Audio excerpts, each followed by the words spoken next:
UFC Vegas 71, Blaydes and Pavlik. What's going on, boys? How you doing? I think it's about time I get in the. I think it's about time I get in the intro video. I feel like I've been on enough of these. I should be in the intro video. We get Peasy to put up another joint. What's going on, Weezy? How you doing, brother? Your own. That's a good point. How are you, Weez? All's well, man. It's fight day. Looking forward to these fights, man. I got action on the first two fights of the night. I got Brady. He stands money line here, and I got him really early in the week at plus 170. Didn't hedge out. I kind of wanted to hedge out. I think Dinar Bakary is a great fighter, but we'll see how this one goes, man. I did my job. I beat the line movement. Got a great price on him. Let's see if it works out. Roger that. Bills, what are you doing here? I got my guy here, Dana Jarrell. I got to rock with my guy, man. You know, you got to stick with your guys, even though he's on a 2-fight losing streak here. I do like my guy, Dana Jarrell. But I did have to hedge it a little bit, though, just off the off chance that he does lose and some weird shit does happen. I did end up playing the Brady high stand by decision. But to counter that, though, I think Dana Jarrell is about to come out here, and he's about to knock out Brady Hoiston, and he's about to make us some cash today. I hate to have the McGregor voice on, but it's the vibes I'm feeling for today, man. McGregor shrunk walk after Tobias gets the sweep for the Sixers here. Shout out to the chat, Stimmy, Nate, Ronnie Lofton, TNT, the Grinder. What up, Tone? Yeah, I bet the Bagarella first round knockout prop too. I think he's about to knock out Brady Heisman. Let's Bobby smoking mirrors. Evan from Apple on these prelims. Hit. So I'm tailing any good plays on the tail. Joe. Hit that like, guys. Let's get that bad boy popping. I think we are about to. Yep, we're about to pop as well. First fight of the night. Man bun batter grill. I'm not gonna lie. I'm not really sure a lot that's going on these prelims. I've been pretty locked in on the Gervonta Davis and Ryan Garcia fight, so I haven't been able to focus too much on this card. 444, 443. Brady looks good though early on. Little high kick there. Raises the head of Batagirl. There was a ton of high kicks with that lead leg especially, but he's switching stances. He's kind of skirting around the outside of the octagon. Oh, a little feint there by high stand. Nice teeth kick there. Lands by Dana. Dana. Oh, high kick there. Somewhat lands by high stand. Dana. So far behind. 410, 409. I can't just watch stuff on my TV, man, because it's so far behind. Yeah, I hate that. 4-minute mark now. Oh, high kick grazes Dana again. He's got to be careful. He might dig to the body there soon. 354. They're just circling right now. Oh, I would like to see a little bit more output from Bajarel here. He's trying to get his range at this point right now. We got a high stand moving around a lot. Little jab there by Dana. The only memory I have of watching Dana was when I was tripping off of acid tabs in college, and he was fighting Giannetti, and he knocked the fuck out in the first round. Nice. That's my fond memory. Nice low kick inside and outside by Dana. You said that's a fond memory? Yeah, that was the fight that made me fuck with him heavy. Nice low kick by high stand. I just remember staring at Giannetti. I'm like, this motherfucker old as shit. High kick. That high stand lands that left high kick right in the chin. And the dude just gets dropped. Watching UFC on psychedelics is pretty wild. I don't know if I could do that. Doing just about anything on psychedelics is pretty wild, man. You be thinking about their backstory and shit. After they get knocked out, you get all sad. Right. Oh god! All right, so half his paycheck. I stand in here for a takedown, and he looks strong here in the clinch. And what I'm looking at when Dana is not taking good angles at all when he is circling and once trying again, to my get ESPN Plus not doing the job. Does it ever? I got a new computer and everything. An ESPN new computer, same old ESPN Plus for your Uncle Weezy. That's how you know ESPN Plus is shit. You got the good. Brady's trying to go out here and chain wrestle, but it looks like Badgerell at that time spent. Yeah. Oh, great underhook to just put him down and they separate. Yeah, Badgerell, man, that time at Fight Ready is definitely paying off. Wow. Oh, he's at Fight Ready too? Yes, he is. Yeah, his wrestling has looked a lot improved in this one. Nice. Fight Ready. Dana is on his front foot. Nice jab to the body there by Dana. Oh, both guys land somewhat of a kick, one to the nuts. Yeah, Nick called that about Dana was trying to attack the body shots a little bit. What up, Razor? Razor. Yeah, he's going high with that left leg. He should probably just dig to the liver. Nice jab by oh, he just did it just there. Just did it just there. Who's that that Asian coach out of Fight Ready? Eddie Shaw. Is he in his corner? I saw Santino. I didn't see anyone else that I recognize. I don't know though. I didn't get a good look. That left high kick is getting close to landing, Eddie man. Shaw. Nice jab by Dana. 55-second mark. Dude. First round. Fuck off, man. Better movement from high stand. Let's go, Bootsy. Better growl. Look at that. High stand shoots for a takedown. Oh, big left hook lands after the takedown by Dana. Boom. Bob. Come on, give us a shot here for this first round knockout, man. I only got 30 seconds left on this, bro. Bang. Oh, a 1-2 by Dana. High stand circles out. Nice jab by Dana. 25-second mark. Yeah, I don't think that prop's gonna hit. I mean, it was worth a shot. I mean, I thought the flurry would come a little bit more. Better growl. Did they? Well, that's all three of Dana's wins are by first round knockout. Dude's got serious power.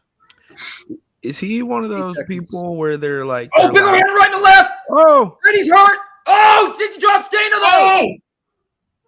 Brady hurt him right back. I think he slipped. Woo, what an end of the round. I don't know. I saw something land there. Let's see. Hold on, I'll watch it. I'll see if it was a slip. Man. Let's see what the UFC It stats was say. nothing crazy. It's nothing nuts. Nice. All right, we're headbutting. We're Was it a kissing. right counter? Was it a right counter? Oh no, I think he slipped. I want to see show us the replays, please. Yeah, they Wait, didn't is count it his, as a like, is knockdown, his Nick. first They name didn't count it as a Dana, knockdown, though. or is his surname Dana? What's the line at? Yeah, I know, right? The line's minus 270, Donna Bajetta. Asking the real questions. I think it's just backwards because where he's from. Isn't he from Mongolia? Shout outs to my guy, Razor Sharp Picks. 1, 2, 3, 4, 5, 6, 76ers.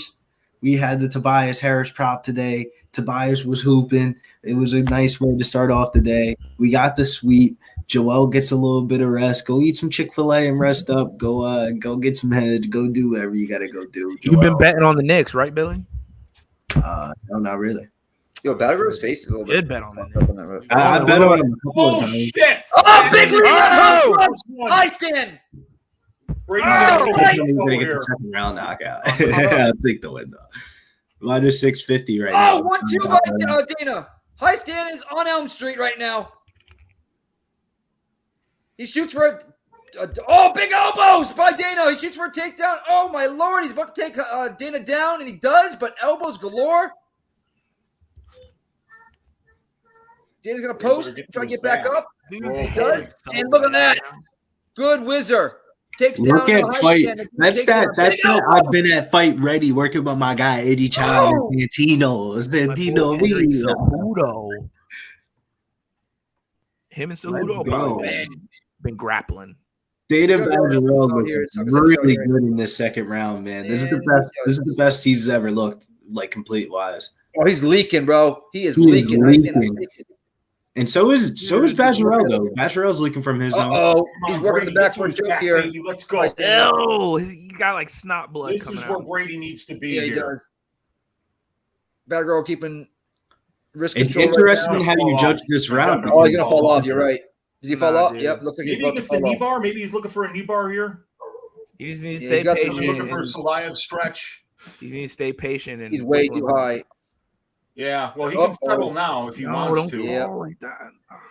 Should have kept his base. Come on, Brady. What a good Get fight under so that far. shin. Get under that shin. Oh, he grabbed it. He took his base away. That was nice. 320. Damn, Dana, you fucked it. I know, right? I mean, he could still win this round off the knockdown.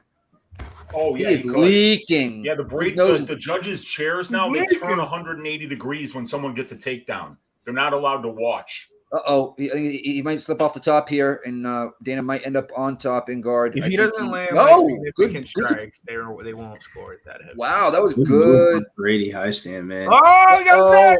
That choke could be under. No, he doesn't. Nope. He got his back, though. That's crazy, though. Brady high stand, very durable here in the second round. Body triangle. That would be nuts. Very durable. That would be nuts. His face is all effed up. Yeah, it is, man. He's taking a lot of punishment here. Oh, left hand, left arm. No. While he was getting that takedown was nasty. He defends. He keeps readjusting and then losing the. He's got to see what Dana's trying to do here is unlock those legs, and he's got to do that. And it's gonna, I think. He's locked in more though. This is very tiring for both guys, but especially Dana with somebody on your back like this. Oh, nice little body triangle in. All right, there you go. He's gonna get back up. Oh, he's going after his leg. Grab the back of that head. He should be able to. And he should be able to turn on top right now. Wow. Yeah, I think he is. There it is. He's on top. Yeah, Dana lands some shots right here. It's his round. But Brady can still scramble out of this too. He's still in the elbows. Yeah. Oh, yeah, elbows. Oh, elbows. Dana. Big elbows by Dana. The punishment that it's Brady definitely Brady who's leaking. Whoever said that, it's Brady. Oh, another elbow. He's the one who's been getting messed up here. This is how Dana Badgerell takes back the round here in top mount position, landing big elbows from top mount. Oh my God, big shots here from it, Dana Badgerell. But you got to give credit to Brady Highstand. Brady Highstand, what a durable piece of. I mean, this dude will definitely fight for your money, man. Piece of. Dana's on top here. Over. This is been a sweat. 115 left in this. This is a sweat, man. If you had the over, elbow. He's throwing elbows to the solar plex right now. He got his back. Oh, big elbows, or big elbow, I should say. He is in full guard. High stand is breathing out of his mouth because his nose is broke. What do you think is going through? Like, big elbows. Oh. When they're just getting beat up on the ground at the bottom and they're stuck against the cage. Like, what's going on through your mind? You're like, I should have got a day job. Oh, he's hurt. He just rolled his ankle. Yeah. He's definitely just rolled that John I didn't see it. Well, what's your timestamp? 35, 34. 32, 31. Oh, I got the same as you. Okay. Oh, well, yeah. 30, 29, 28. I didn't see the ankle roll. Dude, he's got the out of his eye, out of his nose. He looking like Rocky. Yeah. Oh, nice liver kick though, by High Stand. Like nice jab by Dana. This is going to be a real interesting third round because Dana hasn't been pushed like this. You know, he's been in mostly striking fights, the ones that have went the distance. Nobody's really trying to take him down or hold him down. And now, you know, this two big time rounds here with a lot of up and down, a lot of grappling. Let's see how he holds up here. Was that the first punch thrown in that round? Was that lead left hook and dropped him? That was awesome. Dropped him with the first shot he threw. Is Dana how you properly say his name? Dana, who knows? Dana. Probably you're right. All right, Dana. I fucking Bakary Dana. I was about to say, like, so there's just Dana's. Butcher Bobby. I think it might be more than that. I think that was a 10-8 round for Dana. Cool. Dana. I'll call him Dana. You still think that was a 10-8 round after? I thought Brady had a couple of finishes. I think it could be. It's a 10-9. I think it could be. We'll see. Back. Yeah. Back. For a little while, for like a minute and a half, right? Minute and a half, minute 45. Something like that. It wasn't the point of that. He didn't do any damage really while he was on his back, but 10-8 to be like that's where you get to close fights, you know. Hey, what up, Jacqueline? What up, Brett? No 1-1 for sure. It's either 2-0 or worse. People got it 1-1. How y'all got it? No way. If it's 1-1, there's no way it's 1-1. It's like 6-0, Dana. Dana. And I've got money on Brady, so yeah. No, Dana. This has been all Dana Bakary here. Dana is tired. Brady really needs like a takedown, and he needs to get Dana's back, and he needs to find a choke, man. That's really his only chance here. It's cute. Or some kind of nasty. He's tired. Dana is tired. They're both tired. This has been a high-paced Brady fight barely for can sure. stand. Let's see if Brady can get takedowns now. Deny. You just got denied. 25. Little level change there by high stand on left hook. Nice jab by Dana. Some more jabs, Dana. Let's pop it.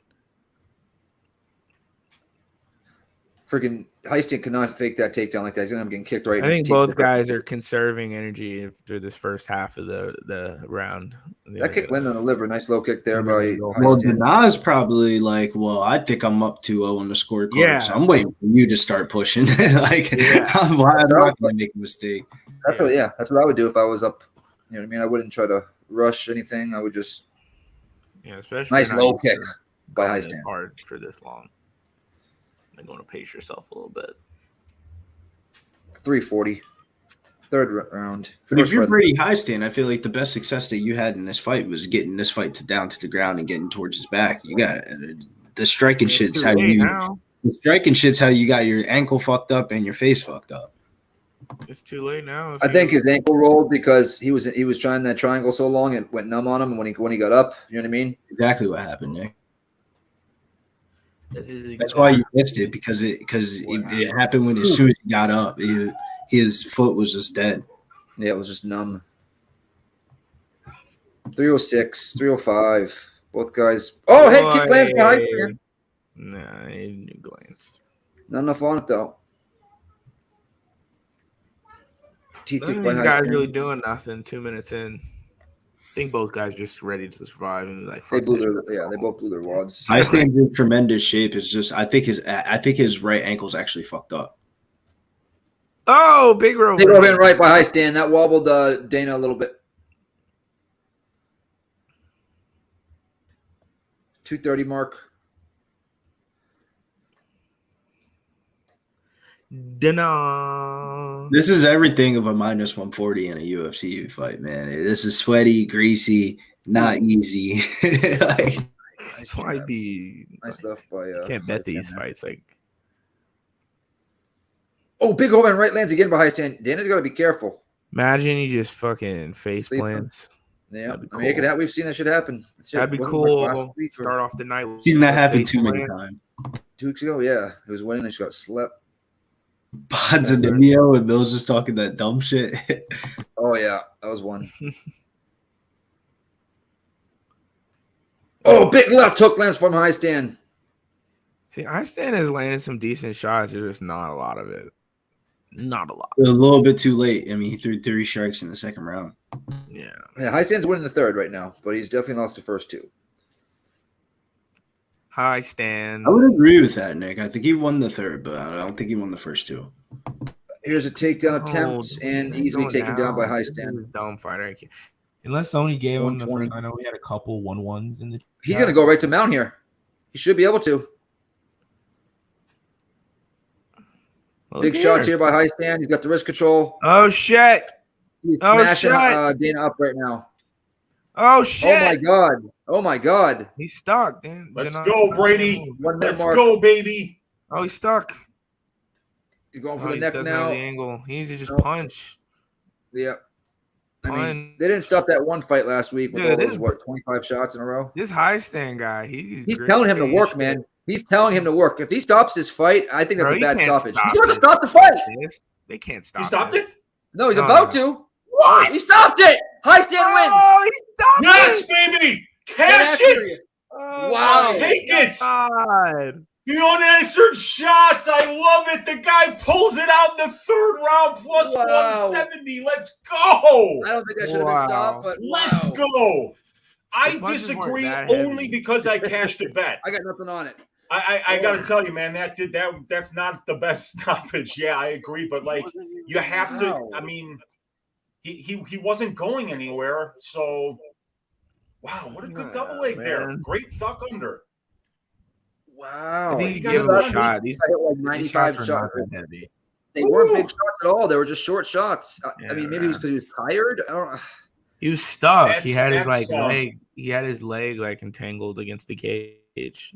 Fight of the night. It's like We'll PB crucifix when they get him stuck, but like the shots don't be that heavy sometimes. Dude, you guys, my ESPN Plus is frozen like 12 times, and I hear you guys loud and clear. Loud and clear. You fucking jokers, I'm hearing everything that you say.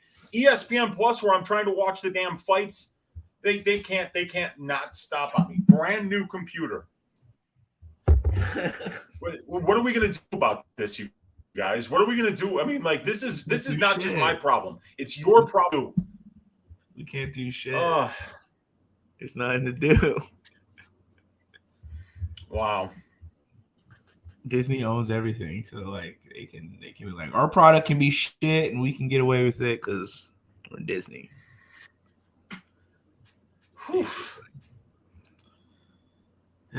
That stoppage was shit, huh, chat?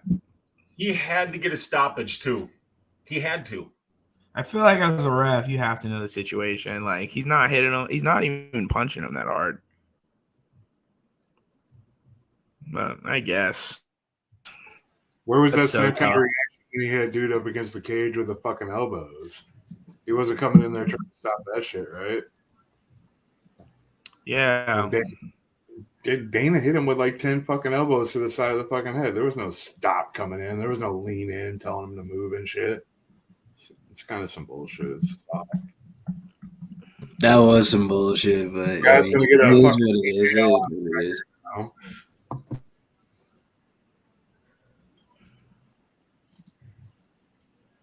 Yamasaki is punching the air.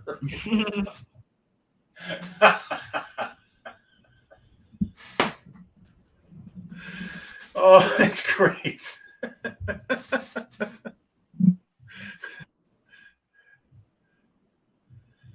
I don't know if it's my internet. Then why can I hear everything that Billy and Tehran and Nick are saying, man? It's not my internet. Well, my internet kind of actually is kind of showing. Here, let me flip over to another one. Let me see what's going on here.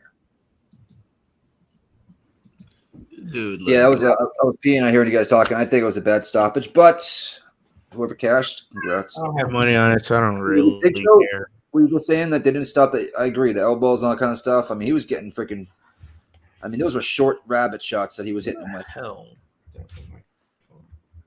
I don't know, but congrats to who got on the Pub Sports Radio contest, which is 53 entries. Wow, did nobody take high stand, or has not been graded yet?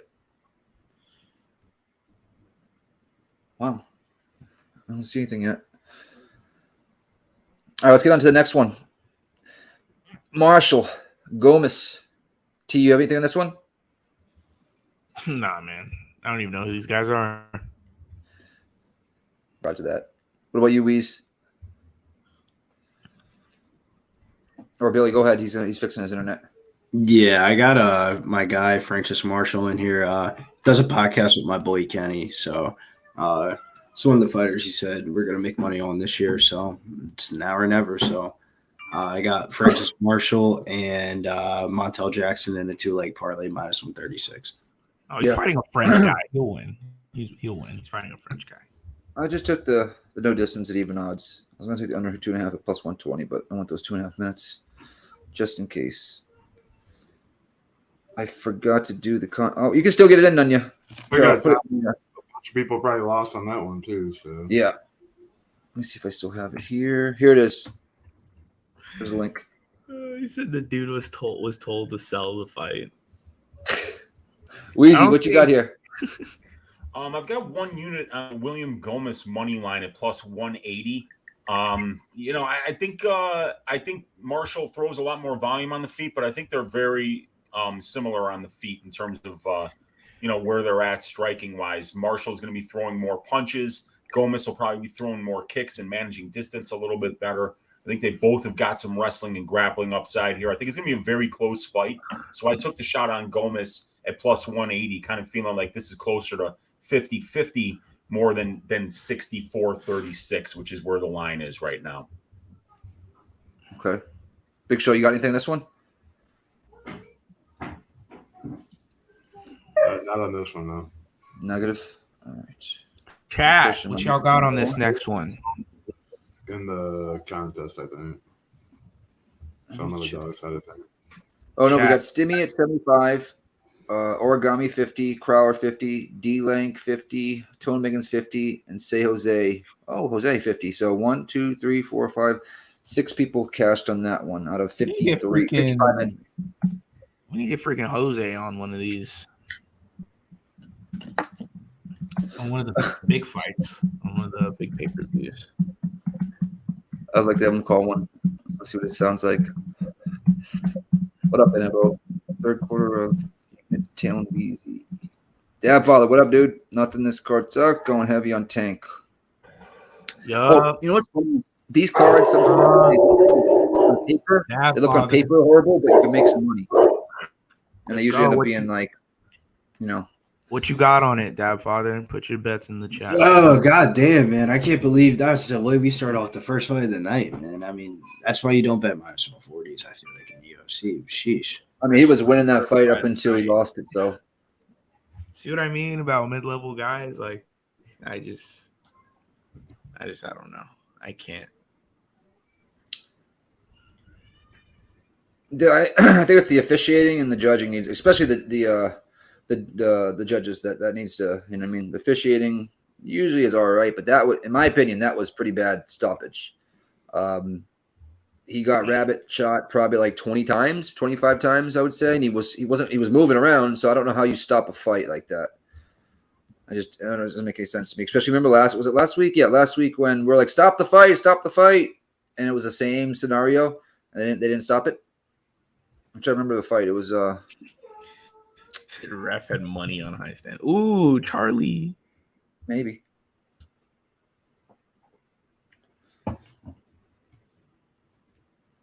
What up, Brandon? What up, JT? So y'all just have money line or I got no D. Even odds. No distance. What's the under? We got the under 2.5 at plus money. Yeah, it's plus on my book 120. So I extra 2.5 minutes. I'll take that even. You know what I mean? Just 20 cents. 2.5 minutes is freaking 1/6 of the fight, right? I'm not. Never mind. I pussied out. I was about to put a bet on. I pussied out. I just don't know. It's a $20 bill. I don't even know who these motherfuckers are. I was watching a little bit yesterday. After the last ref, not a other ref I want to see more than Mark Smith next, man. Sheesh. Mark Smith. Who was it? Was it? The UFC has to start putting out like who's referee and what fights, because I feel like they used this for years. They used to, but it wasn't right. Remember, we started like looking at it, and they would have it, and you know the fight would come, and it would be different. You can't have the UFC like have UFC refs. It's just bad. It's not a good look. So they have to have refs that the commission hires. No, I'm saying at least list them for the fights. Yeah, like you do it in every other sport. At least like so we can. Yeah, I mean the refs they can't have. Like maybe not. They can pick what refs they want, but at least the certain refs that just can't be on the card. You know. No. Just tell me who's refereeing what fights. I don't give a fuck if it's a bad. Oh, you just want to know. Ref. Just let me know. About so we're talking about different things. Yeah, that's what I'm saying. Just let me know. Right. Oh, Marshall's running out there, huh? Yeah, I was just telling P and Slaughter, like, it almost makes sense never to bet a favorite anymore. You gotta beat a scale, you gotta beat a ref, you gotta beat the opponent. Sometimes you gotta beat the fucking judges. Like, it just doesn't make that much sense for having that much variance that isn't cooked into the books. So when you're taking a favorite, you know, that all that variance that you're taking that on is not baked into the line at all. And that's why we say that guy's not at minus 600 when we watch him. We're like, yeah, you're right, because he's not. You got. They'll end up winning, but they won't. Yeah, they won't do what you think they're going to do. I feel like the plus 160s and you know anywhere from even odds to plus 160 dogs hit a lot. You know what I mean? Where they're just barely a dog. Even if you go fucking 45% on just only betting dogs when you like dogs coming up, you don't got to bet 10 of them of show. I'd be busy, Nate. Maybe it's once a week. That's the only bet for the whole show. Yeah. It's too much variance that they're not paying us for. Unless you take the dog. They're paying us to take the variance with the dog in a lot of spots. We got a French wee against Francis Marshall. 5'9" to 6 foot. Big difference there in height, but reach is only an inch advantage there for Mr. Wee. Oh, fuck. We got stank breath, beer, cigarette breath, Keith Pearson in there in the cage. What could go wrong? Hey, Dab, what you think about Tank by decision? They got that whole like plus 500 right now. I think Tank gets him out in the first 7 rounds. So I'm about to say, I thought you said first. No, not first. No, first 7 rounds. First 7. The only thing, Tank just he has like super low output, like the lowest output of all the champions in boxing. Yo, is this like your little brother? But he lands with attention when he does land, so that's the I know that's the thing. So it's kind of like I think it Slaughter was in our own locker room talk. Slaughter made a comment. Yep. He said the over 7.5 is a pretty solid bet. Oh, that's the over, huh? They moved to 8 on ours now. They did, and they don't got any other rounds like where you could take a little on my bookie. Nah, not on my bookie. No, round 1. All right, so I'm gonna go night. Put a little cash in my book. 449, 448. My money line in round 7 through 12. All right, I'll probably tail that, Dab. I haven't put my bets down. I was hoping that money would come in Garcia and the line for Tank would drop a little bit. But yeah. 430 mark. A kick landed there by Gomez. French guy. Wee. Is this like the second French fighter? Who's the first? What's his name? No, there's a lot more French Is guys. There? Yeah, there is. Yeah, now there is. Oh, that check left almost landed there by Gomez. Then he stopped messing around and get Cedric Doumbé to the UFC. Oh, big right lands there by Marshall. Ooh. What's your time? 4, 359, 358, 357. Oh, shit, man. Fucking A, man. I refreshed it. Fresh. We got Marshall here on the front foot. Same coach is gone. Donald Pick says same coach is gone. So he has no wrestling. Marshall clinches up here against the cage. You got by KO, Tone? Yeah, I seen that. They separate. I was probably going to throw some on that too, Tone.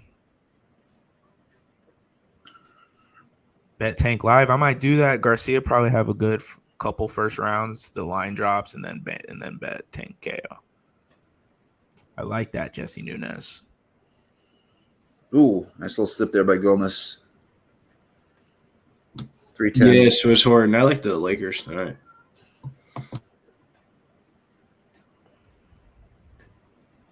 Three-minute mark. You do? Ooh.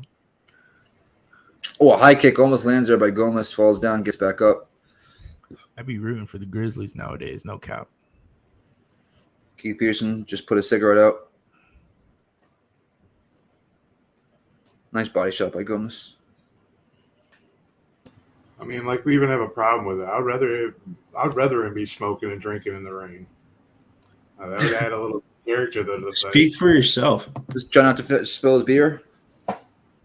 Oh, I like He's gonna give me the right fucking decision. Smoke a cigarette. I don't give a fuck. Yeah, I don't give a fuck either. Shit. Oh, damn. I think Oh, nice little exchange there, both guys. I think he's like, worrying about not having a beer in his hand. So if he had a beer in his hand, he'd be able to focus more. You see Gomez showing that lead uppercut or that lead, like, he keeps trying to, show that lead shovel. Yeah. Nice right down the pipe there by Marshall. That's a great filler up. Like, that'll stop a lot of things that he was planning on doing. Yeah, if he's looking for that takedown. He looks like Drew Dober, Marshall. Jesus. I said that earlier. I asked if it was his little brother. Yeah.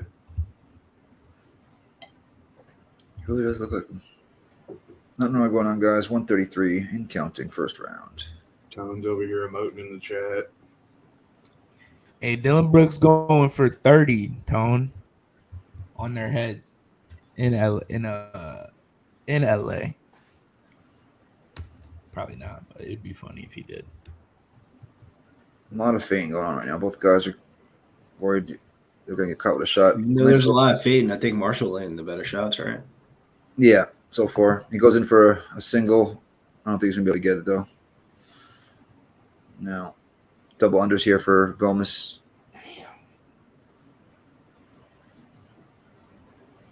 He's losing the head position, though. 50 seconds.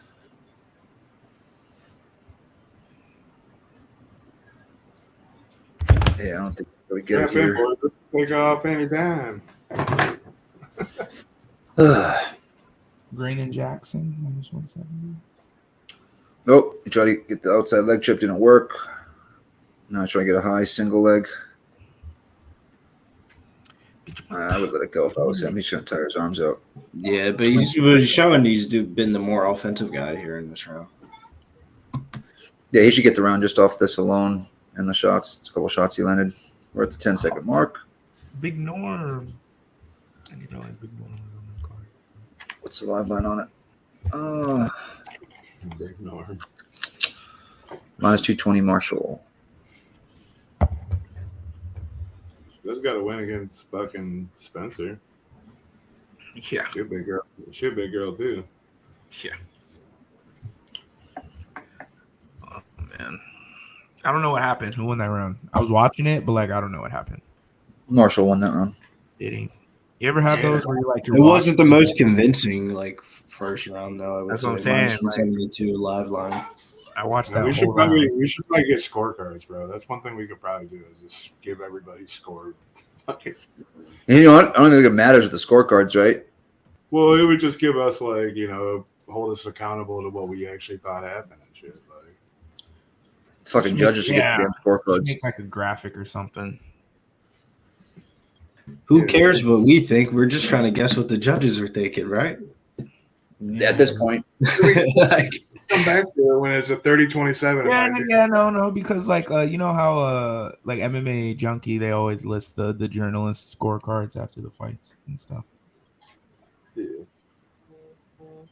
You know, could post them and shit. Like if there's ever like a robbery or something, who's like, this was our scorecards. here we go, boys. Round 2. Pub Sports scorecards. Presented to you by MyBookie. Oh, nice right land there by Marshall.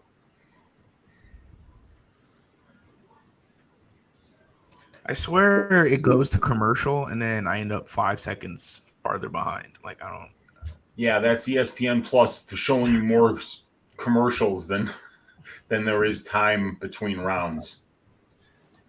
10-9 Gomez in the whoa. Ryan Frederick has 10-9 Gomez. His left kick. Combat Press says 10-9 Gomez? Yeah, what the fuck? What the hell? I mean, I'll take it if that's the case. I mean, I have a bet on Gomez, but We got a lot of looked like it was in the chat. a Marshall round for sure to me. Couple in the chat. 1-0 Francis. Plus, it said plus money for Gomez right now. If anyone takes a shot. I thought Marshall was a wrestler. He's does tried wrestle. a couple times. But Gomez is a really good grappler too, so maybe he just doesn't want to grapple with him. A French guy good at grappling? What? Yeah, have you watched his tape, dude? He gets to people's backs all the time, man. He wins minutes with his grappling for sure. That is Yeah. definitely judo. That's how Oh, it good is. knee by Gomez. He had Gets the 8 back. minutes of control time against Aaron's. Yep, he just grabbed Marshall's back. How is he so good at? How is he good at grappling? And then every other. Well, fight, in like 2 out of his first 5 fights, he fought some of the top grapplers on the French scene, Saladin underhook. Parnasse and Morgan Chevalier, and he lost to both of those guys. So he realized that his like stand-up wasn't enough. He had to really start training his grappling. So he wound up training with a couple of those guys, I think, and started Damn. working that area of his game as well. That was a beautiful underhook to get back. You're tapped into the French scene. I see you. When is Cedric Doumbé gonna get his ass in the UFC? What the fuck? What the hell, man? 250. There's some good judo players in France, that's for sure, man. Really? France got a legit judo scene. They're big weird. right justice by Marshall. They're weird with their combat sports scene, like because MMA wasn't legal for a long time. Muay Thai is legal, but they have the pads and stuff on their elbows, so it's like amateurish. But then they got judo and stuff. Oh yeah. Does anybody in the chat have Gomez running round 1? I don't see that. Yeah, we got a couple. One on Fran. Wait, what's his name? Francis Marshall. Yeah. What's Gomez's first name? I don't know if I would take the chat's word. I feel like we get it wrong with the judges, or we disagree with the judges a lot. Me too. So like, I'm not sure if the 2-minute mark are right or we're right. And this was not a good fight to take no distance. A good thing I pulled out at the last second. Yeah. Well, I mean, it's always a good thing to pull I've up said last that second. a time or two in my life, man. Thank you. I'm not up to that. It's hard, yeah. I'm a former resident of pulling out too fast. Yeah, former. Congrats, by the way, again. I just don't pull out. Just let it ride. Just let it ride. Yeah, you might want to start doing that. 128, 127, 126. Some good shots landed by both guys, mostly Marshall, though, here in the last 30 seconds. 118, 117. Gonna get a beer off this round. Oh, this fight's boring, guys. I'm not gonna lie. Yeah. Like I want to get a nice close fight when you got the plus 180 dog. I like it. You know, this is what I want to see. I wanted to see something like this. Like, this gives me, this is a coin flip fight right now, and I got the plus money side, so I like that. But that shovel, he's looking for that shovel. I'm in my he's been showing it too. I think I'm in my Just Bleed fandom era. I just want blood. Like I used to be super into the technical stuff, like watching the breakdowns on YouTube and shit. Nowadays, I'm like, I just hope another motherfucker gets slept. Oh yeah. Oh yeah, we love a nut shot, baby. Let's go. Gomez kick to the nods. He landed a nice check left, I think, right before he got kicked. Yeah, right in the chin or the forehead, excuse me, and then got kicked in the nuts.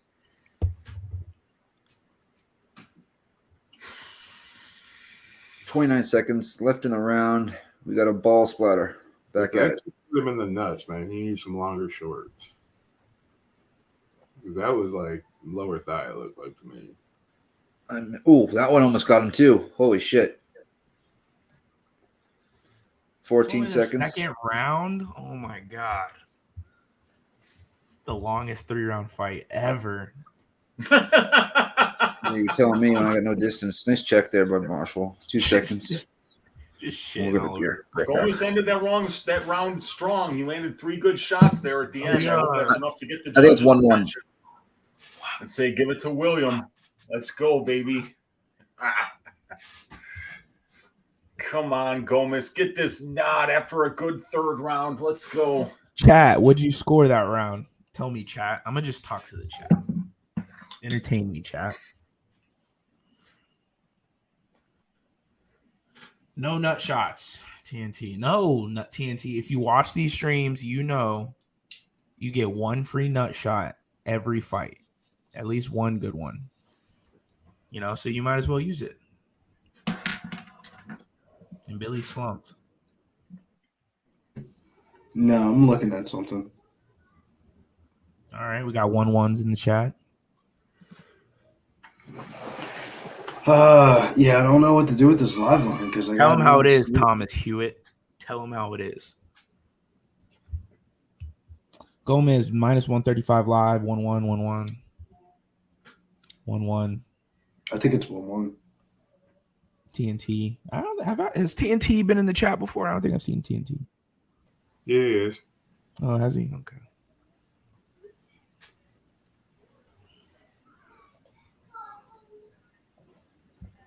Like to see Gomez try for a takedown or two. He definitely does that. Hey, Ron Lofton shitting on soccer. You gotta shit on him for that, Big Show. Come on, Ronnie. It's the best goddamn sport to bet in the morning. You can wake up and get your nut off. I wish I could get into it. Like, I've tried to get into soccer multiple times. I don't know. The American in me won't let me. Like, I got Peacock and stuff. Volume here from Marshall in the third. Very nationalist statement out of you.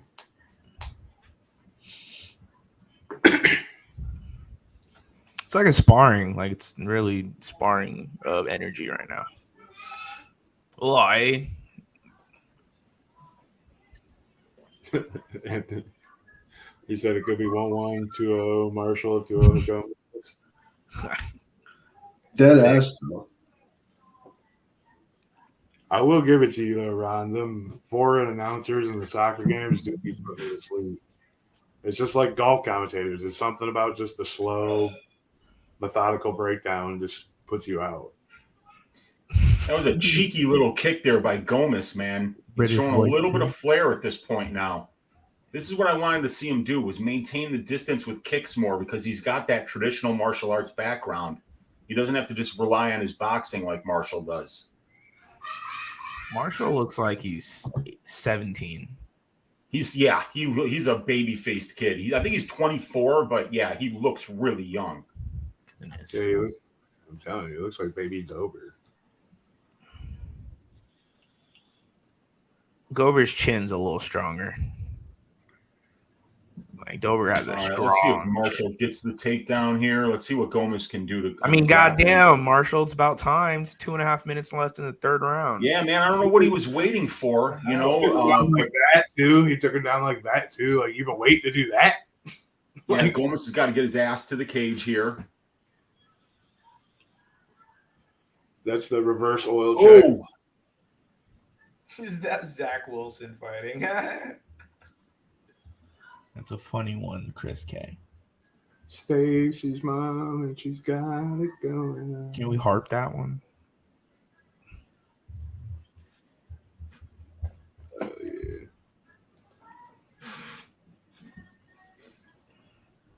There should be a Marshall's got to work here, though. You got to get your position, and then you got to work here. Yeah, you got to land damage too these days. Otherwise, they're just really not scoring it. Stano Pick says commentary thinks Marshall needs a finish. Wow. I disagree with that. I think he can absolutely win the fight by just winning the third round. DeMarcus Young in the chat. We have no idea. We don't really know who's winning this fight. What do y'all got? Who do y'all think's winning? Yeah, I mean, like, Marshall's not doing anything with this position here. So, I mean, well, he looks like now he's got his back. Okay, now Gomez is in trouble. Holy shit, this might be over. No! Dude, Gomez is in big trouble here. Find him. Come on. Kenny was going to get a text message after this fight. Maybe not. Still fighting. Wow. Dude, Marshall might pull off a Brady He stand here. No, he doesn't have it. Oh, it's under the chin. He just needs to lock the hands. Close. 54 seconds left, you guys. He's got all the time in the world to finish this if Gomez isn't going to defend properly. Oh, Gomez goes turning his head. He's turning his head. He lost it. But he's mounted. Freaking A. Yeah, this is Marshall winning the fight right here, you guys. He won the fight now. Yeah. I don't think there's much he can do besides knock him out now to not win the fight. He's going for this arm triangle now. Oh, this is kind of tight, but I think Gomez is in the right spot here to where he can't really finish it. You know, he's going to. It looks high to the judges, though. Damn, Nick's inside the distance, almost cashed.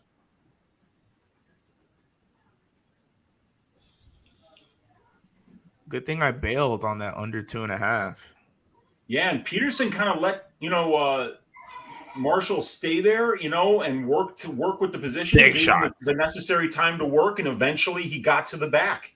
So I feel like Marshall could have did that in round 2. Yeah, I feel like he could have did that earlier in the fight, but he didn't want to gas him out against a legit opponent. Because William Gomez is definitely the best fighter he's ever fought before. Yeah, and and if you laid that juice on Marshall, you're like, why the fuck didn't he wrestle right away? That's the problem with laying juice. It's on your guy to do all the right things. Then he's got to fight perfect in order to look that price. And Francis Marshall looked minus 220 in the third round, but not in the first and the second. That's for sure. We'll see how this one comes out. But I thought Marshall won the fight. What's everybody in the chat got?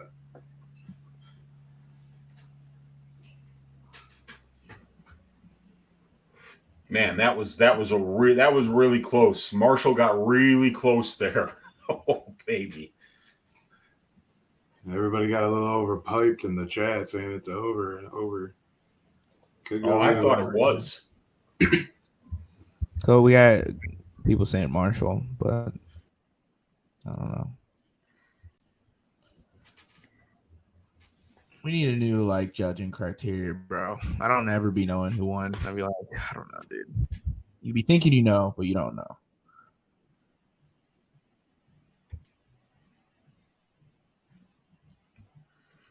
I'm gonna mute you guys so that I can listen to. Sam, Teron, you're gonna have to take this over. I got bad money on this. He has to bet money on what?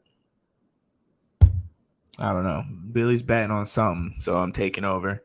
And they're reading the judges' scorecards. I don't have the volume, so we're gonna. It looks like is it split? It looks like it might be split. It was yeah. Gomez. You know what I'm saying, bro? Ashton Gomez, let's go. Our chat. Well, the gambling gods are smiling on this week. Whew. I do not agree with that decision, and I bet Gomez. I was rooting for Gomez. Man, Francis Marshall won that fight. He won that fight. I'll take the cash. Believe me, I've been on the wrong end of so many of you guys that I will take it. I will smile. I'll go take a hot shower later on to wash the stink of fraud off of me right now, because I feel a little bit like a fraud cashing on that bet. Man, enjoy it. Enjoy it. Take it's coming back. It's coming back. I'll take it. It's coming back. And you know what's great? I got no money on this next fight, and I get to just enjoy Mo Usman versus Junior Tafa. This is going to be a fun one. I just put a little sprinkle on Usman by decision. I think it might turn out to be like a slow, sloppy, heavyweight, boring. It could type shit. Yeah, I know Usman can wrestle. The Ultimate Fighter fights, the fights in the house, they were slow, they were sloppy, they were one punch at a time. Mo just kind of slowed those guys down to his pace, and it worked for him. Yeah, and Tafa can bang, but he's not freaking Adesanya on the feet or anything. Yeah, agreed. 4-0 in MMA, by the way. Usman isn't the most experienced either, but he has 11 fights to Tafa's 4. Right. What? Who won that? Who won the fight? Well, Francis Marshall won the fight, but the judges gave it to one William Gomez, in my opinion. I missed the. Can he wrestle? Third round. Understand boxing. That's what I'm saying. Can he wrestle? 4-0 in UFC. Usman has a big ass head. Trains with good guys. Yeah. Is everybody on Usman here, or on I heard some people on Tafa. We got a lot in the chat on Tafa. Yeah. When I was sitting down, I heard you say something about you're taking the distance. Yeah, no, I just put a sprinkle on Usman by decision for that slow, boring heavyweight fight that happens sometimes. And Usman has a couple decisions on his record too. It was plus 500 or something. I'm pissed. Marshall should have got that W. I'm seeing in the chat, and you guys saying I'm fucking blank on this fucking contest. F. Dick kicked in. Plus 500, plus 390. What up, Tim? Usman about to smack him. I don't know, man. I'm not that high on Usman yet. at all.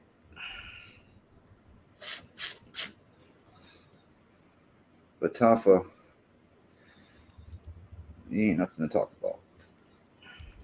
He's one of them. He's one of them like New Zealand strikers that kind of do everything. Like they box, they kickbox, they do Muay Thai. Look at how flabby he is. He could be fighting at 205 easily. Like he had a boxing fight. He had a boxing fight like a couple months ago. Tafa. If he just got into shape, he could freaking. Bro, their culture is fighting, drinking beer, and fucking. They got played not to start round 3 on this fight. I think we're about to see some violence. Oh, I kind of like that. I like to fade heavyweight violence because they're all fat and slow. Nah, but the way these two fight, I feel like we're gonna have to see some violence here. Oh, it's minus 175 for fight not to complete 2 full rounds. It's a little bit too juicy. I like that bet, Tone. I'm gonna go Usman round 1 at plus 425 for just a $10 bill. 142.50.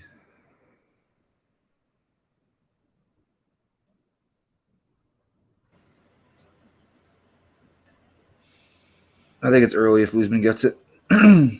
Usman. I'm just not that high in him. We were live. Look how big that motherfucker is, bro. Jesus, Christopher Columbus. You guys want to say hi to Sarah? Hi, guys. Hey, Sarah, congratulations. Hello. Congrats. Just name him Nikki, okay? We can do it both ways. Girl, boy, Nikki. Nah. You're having a child? I didn't know this. I've got a girl name picked out already, but it's the boy names that are hard. Yeah. See, Big Show and Sarah are having a little one. Rootin' boy. What are the odds? Will you give me plus money for it? I'm gonna go boy. Boy. Minus 150. Minus 150. I'll take that action. Plus money's on the boy. Twins is big plus money. Okay, I'll take plus. Oh money. wow, yeah. Liam. What's up, gents? What's up, brother? OJT, my bad. Little shit. Rolling. What are you on here, Liam? I have a half unit play on Usman on the money line here at plus 100. I just think he's got more paths to victory. I think he could drag this out to a decision. I think he could win the fight by knockout. I think he could get a takedown. I do think that Tafa's the better striker here, but I just think Usman's kind of got weird natural power. Showed that in the Pauga fight. He's shown that before as well. When he lands, it's with a lot of impact, but I also just think he could stumble into a takedown here. He's a huge individual. And I didn't love what I saw from Tafa off his back. It seemed like a lot of panicking and trying to rush back up to his feet, and it looked like that's something that would exhaust him if it was repeated maybe twice. So, even odds. I got round 1 for Usman plus 425. Is it 425 or is it 450? 425. Refresh this real quick. I was Tafa the heavier guy. He doesn't. Oh, Liam, real quick. What did you think with the first fight, that stoppage? Did you think that was warranted? No, I thought that was, a little bit of a weak stoppage, but also, Bakary was so exhausted. He didn't really protest. He didn't. You're right. He didn't get up. He just kind of looked. He literally just looked at the ref yeah, fair. Fuck it. But I thought, it's kind of soft by what we normally see. But sometimes the referee could just tell. And, when you're more worked up than the fighter, that's always disappointing. But that's how it kind of felt as well. Me too. I had Bakary round 1, very small. It was my prop squad play for the Action Network this week, so disappointed there. They were swanging and banging in those last 10 seconds in round 1. I thought we were gonna get one. I thought we were gonna get one to go through the hoop. I tell you. That would have been great. Little prop that I played too. I thought we were getting a nice little knockout. That was my small play of the day, smallest bet. So hopefully we could get some of these rolling here, starting with Mr. Usman himself. Yeah, take his head off in the first round, Usman. 440. Gagnon. I'm rooting for violence, but I'm leaning towards the Tafa side. Jenny Betts in the bed, ready to rock and roll. Jenny Betts. Isn't it funny? These guys are the brothers of two way different quality fighters than the UFC. It's just Who's ironic. Justin Tafa and Junior Tafa, they're both, kind of heavyweight bangers with not a lot of MMA fights, but they kind of look like Mark Hunt and they got that vibe going on. So they get work. Yeah. I got the Hunt vibe. I didn't know he had a brother. Yeah. And the big Usman brother, who's not as I know talented Usman, yeah. Yeah. What up, boys? What up, Daniel, son? Yo. Mike sounding crispy. It's a boxing night in Danny's house tonight, I'm sure. It is, especially when you take your first out on UFC and with Marshall money line basically because I had 2-legger with Silva. Oh, I had canceled. That's tough. The chat thought Marshall won. I thought so too, but it wasn't like he clearly won. It was, Wait, there was no robbery to be said, but I thought first and third for him. He had issues with the trying to close the distance. 325.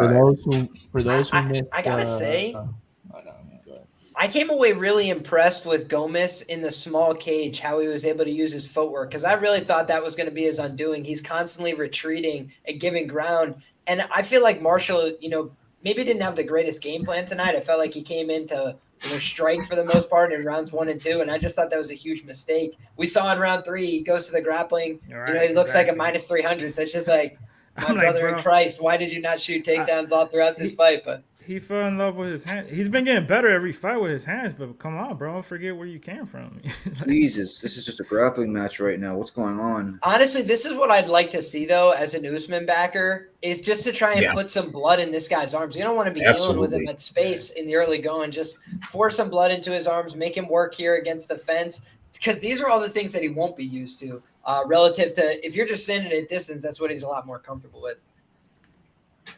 Yeah, I like the head position here from Usman. Yeah. That's kind of just a subtlety that really makes or breaks the position. Right now, he kind of gave it up. I'd like him to get that back. Yeah, and by good head position, Liam, you're referring to whatever side you have that underhook on. That's the side of the face that you want to be into with the top of your head there. What happened? Did you see that knee? I missed. Just missed. If you would have landed that, holy moly! He's just turning him like Tafa tries to turn him and then just gets sunned back into. Oh, what happened? Wait, are you talking about Tafa's knee? Yeah, Tafa barely missed. Like he would have. I'm way behind too. Like soccer kicked him in the face. That shit was wild. Like I'm waiting. 20. Yeah, me too. Later. Nick was ahead. I'm like, what happened? That knee would have took his head off his shoulders. Wow. He went right underneath it. What an insane exchange. Weird, right? Yeah, rewatching it back, it's absolutely unbelievable. I want to see the other camera angle, see how close that shit was, because really talk about dodging a bullet, My man literally just ducked a nuclear missile coming at his head. I didn't think he was going to be this grapple heavy. I'm loving this. This is exactly what I thought. He's learning from his brother, bro. Dude, he's fighting really smart right now against the guy that's, from that kickboxing background. Why let him kickbox? Put him in the clinch, put him on the ground, make him work, make him fight a fight that he is not going to be comfortable fighting. Oh, big little shot by Tafa. Left hook. Ooh. Man, what was that? Tafa's about to knock Usman out. Now you see shit. Nice one, too. He was stumbled, bro. He's getting caught with all sorts of shots. Woo! Oh, he don't even know where his arms are. He came and threw a punch. This is nuts. Dude, you do all that just to lose the round. Oh, my God. Oh! He looks like an idiot out there. This is oh my God.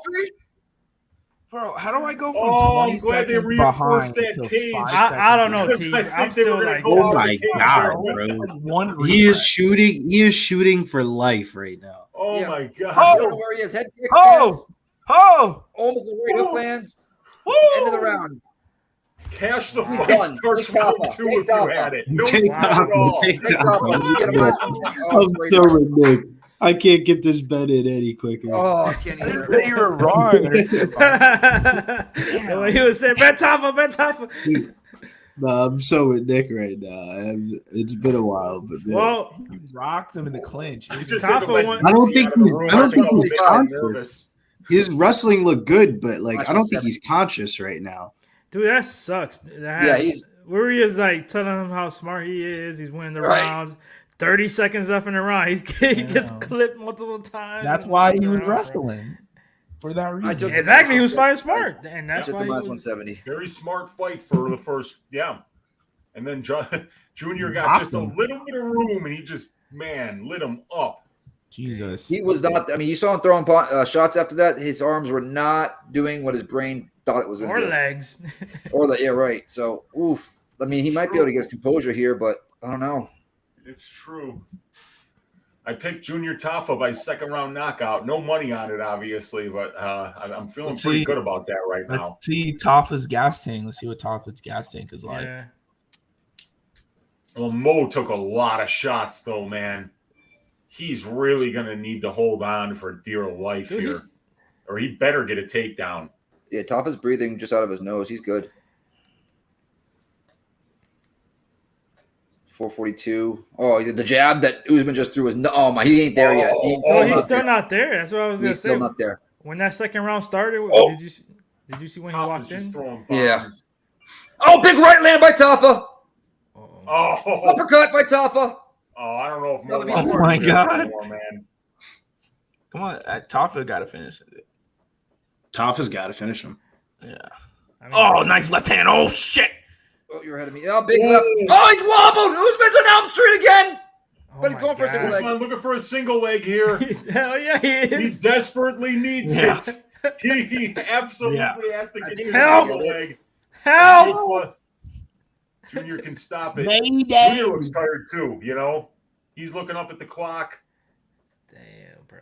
These two big boys are fight right here. Very tired right now.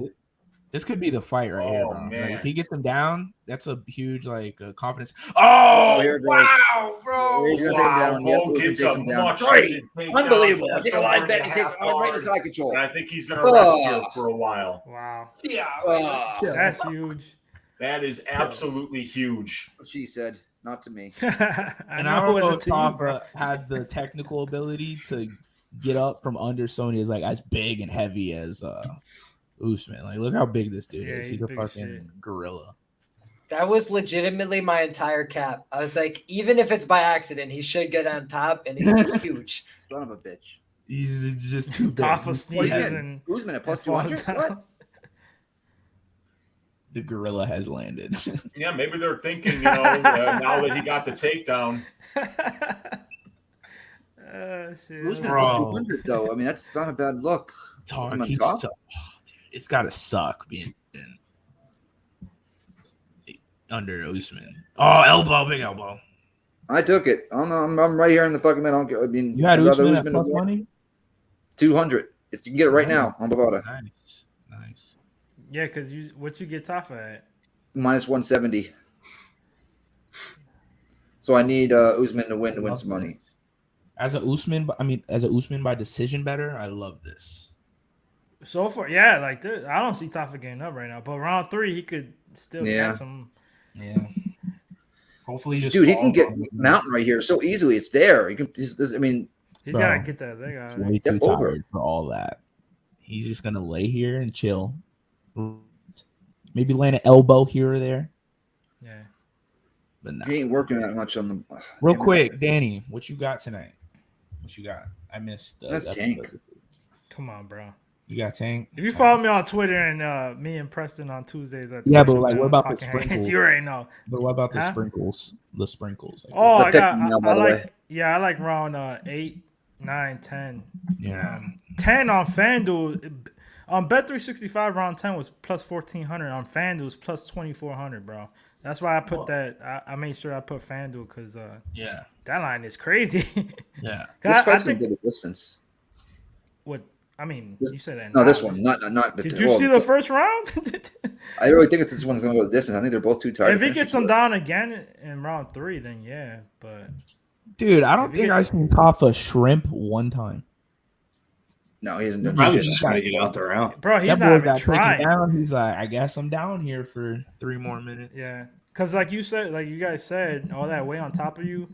Plus, if you're trying to get up, you're gonna waste even more energy. Yeah. Plus, you just threw every hard punch that 500 times in a row, and then now you're stuck underneath this guy who's just huge. So it's like, one compounds the other, you know. When you're already tired and then somebody big lays on you so you can't get breath back, you're like, oh my God. Yep. How is he not stepping over into Mount? I don't understand. Yeah, I don't know.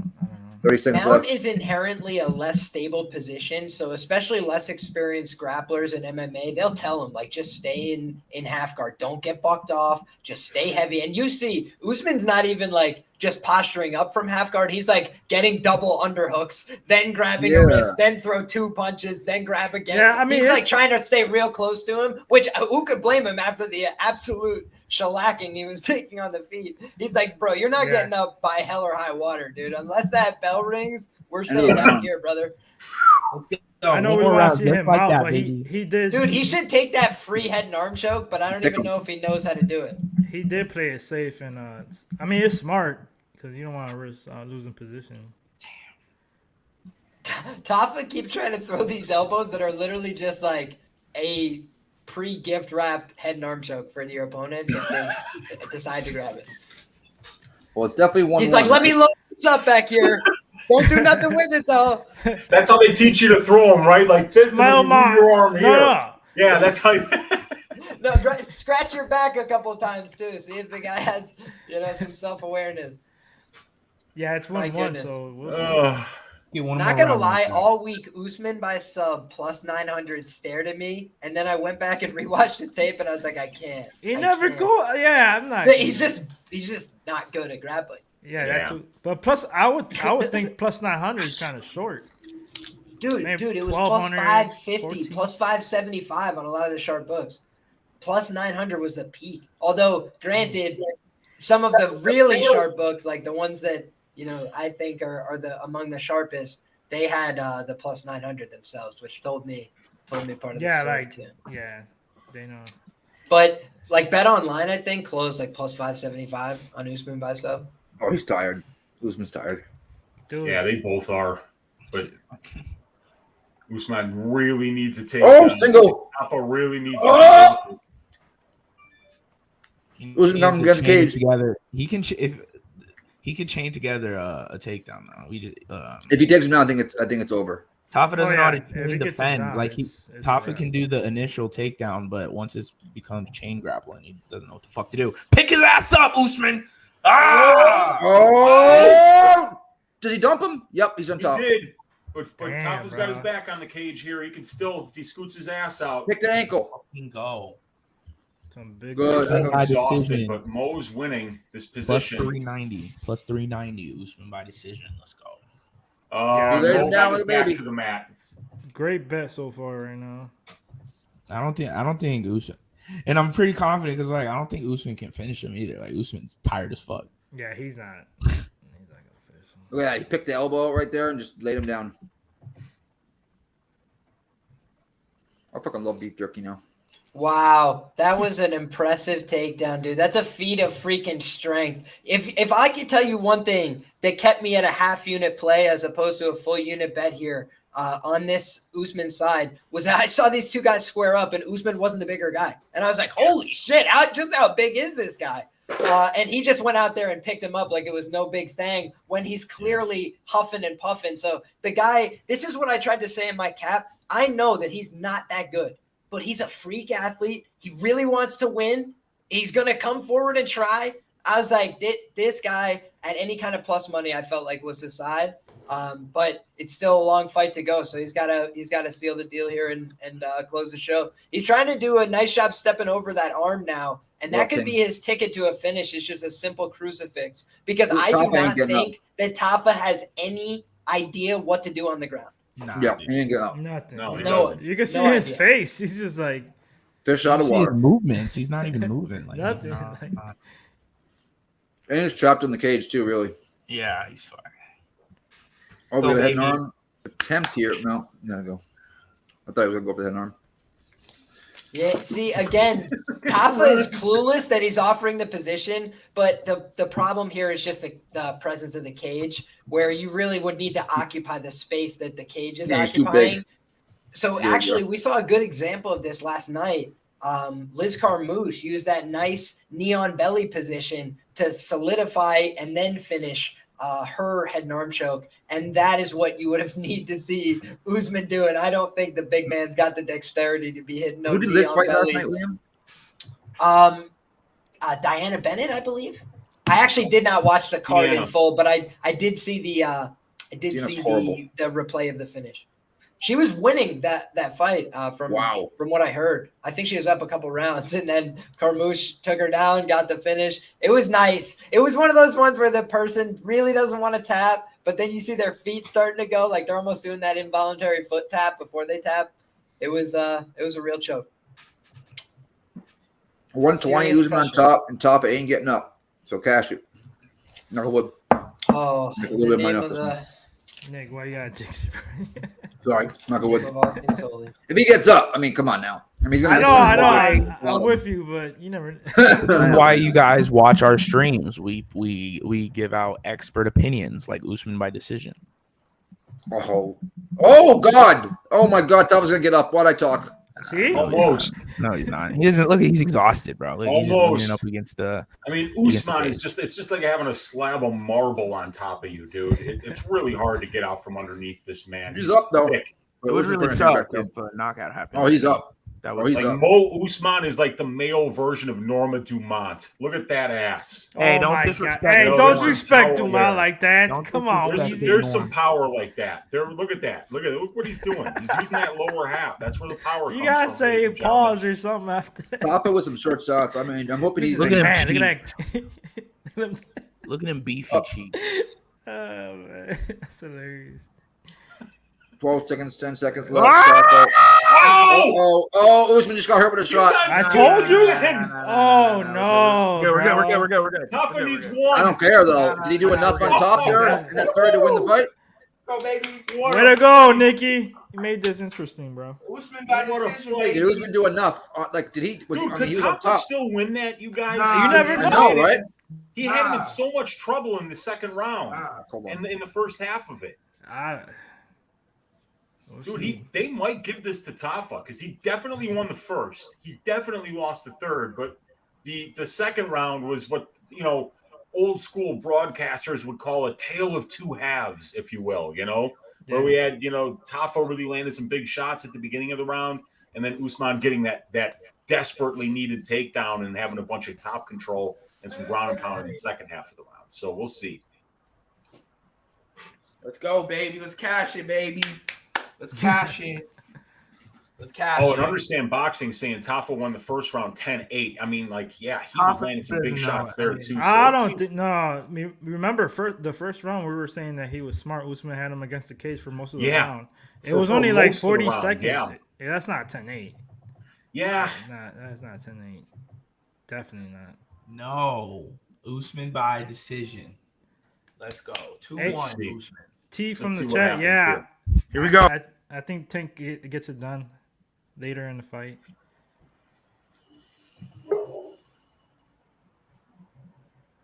This is gonna be interesting. This quarters, bro. I still think Usman got it.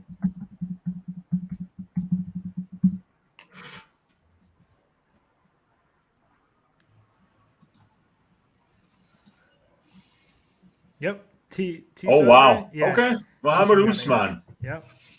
Yeah, he clearly wants to cash it. Yo, this man low key been disrespected because you look at his run through the UFC, dude. He comes out against Pauga. No one gave him a chance in that fight for whatever reason. He dispatches of Pauga. Everybody says he got lucky, but then a lot of sharp action came in on the Usman side this week. And to be honest with you, it was a way closer fight even than I expected. I thought he was going to get the takedowns earlier, but by God, he earned that one. God bless him for it. Yeah. He definitely did. He got clipped a couple times, man. That was a great fight. That was an awesome fight. Whatever God he prays to, he was talking to him mid-fight. He was like, my Lord, please help me through this because I do not know where we are and why this man is so angry and hitting me so hard. Cash it. Easy money. The money's free. It's free. Yo, great call on the big prop, good too. shit, T, but I want to say it was easy money. Dude got clipped so many times. It was sweaty. Nah, never a doubt. Definitely sweaty. Let's fucking go. What's good, boys? How y'all doing, man? What up? I'm great. It's my first bet of the night. The man, the myth, the legend. He's in the building. How you doing, Bill? Let's get it, man. I lost with Dana Batchergirl. You know, he broke my heart in those last little minutes, you know. So besides sold, dude. He freaking sold. We got to investigate that. Brady is tough. Kraus got in his ear, bro. Something. I'm like, what? That was a weird one. I don't know if it was the ref or our guy Bakary, but somebody got in his ear like, yo, bro, when it comes at the end, just stay down. I think it was I'm kidding, guys. Don't sue me. It's all good. No, I'm serious. Like that was. It's all good. No, I'm not. I know, Danny, but I'm just saying for other people that would be, potential litigants. It's all good. We're friends. Don't worry. Banter among the boys, if anything. Hey, the boy Marshall, man. I knew this was a tight fight going against Gomez. I like Gomez in his debut last time out, but I'm glad I didn't do anything and like really try to prove a case for it. Cause man, usually I'm like, nah, man, I'm gonna bet the guy that I like. But I like both of them. Didn't like them enough at that price tag though. But did Gomez really win? Cause I was back and forth watching it. It was close. I had a ticket on Marshall, and I'll tell you, I didn't think it was robbery or anything. It was a close fight. Got it. Okay. Because, I seen a little bit at the end of the round, and I was like, okay, it looked like Marshall's winning because he was about to submit him a couple of times and do stuff. Yeah. And then when Gomes just put up his hand and looked like skinny bets out there, I was like, dang, bro.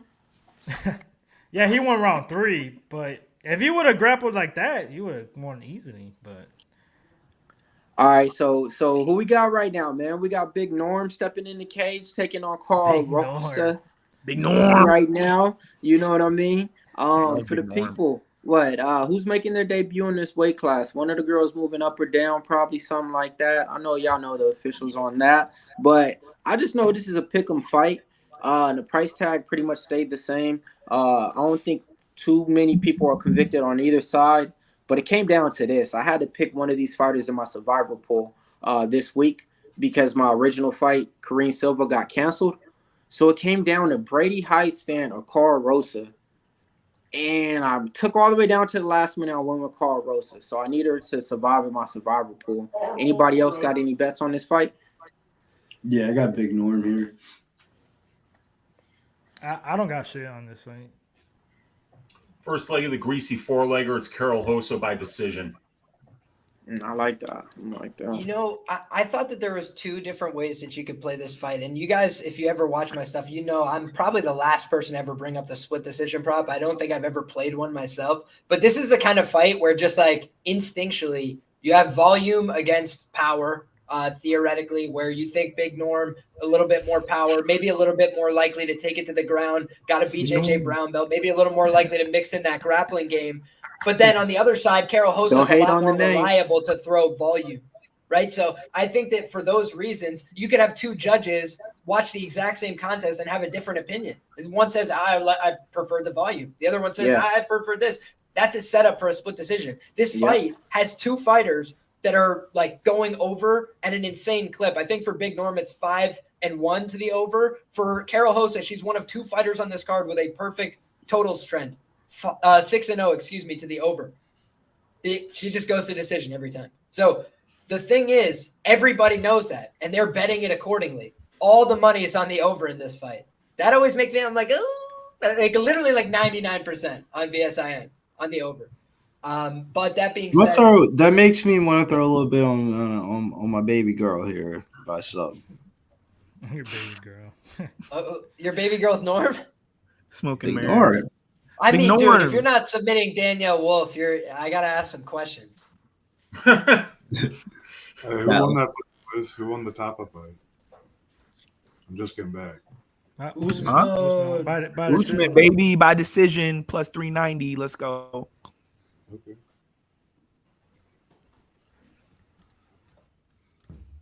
Smoking mirrors. I like that. Ronnie Lofton said I parlay normal inside of distance in the next fight. I like that. Dumont got the donk, says King Combs. Yeah, boss. I put a couple dollars on it. Big I didn't say that. King Combs said that. Big trunk, definitely. Nothing crazy, but it was worth the. And like her little striking stance, she does this little bounce. Yes. Yeah, man. It's hypnotizing. Let's see what the camera guys got on this fight. You know what I'm saying? They better have the right angles. Let's see if they got the pros at the Apex today. So far, they do. Oh, now she switched. My only concern about this fight was Karol Rosa's significant other looked great last week. Yeah. I mean, what's that? She got a girlfriend?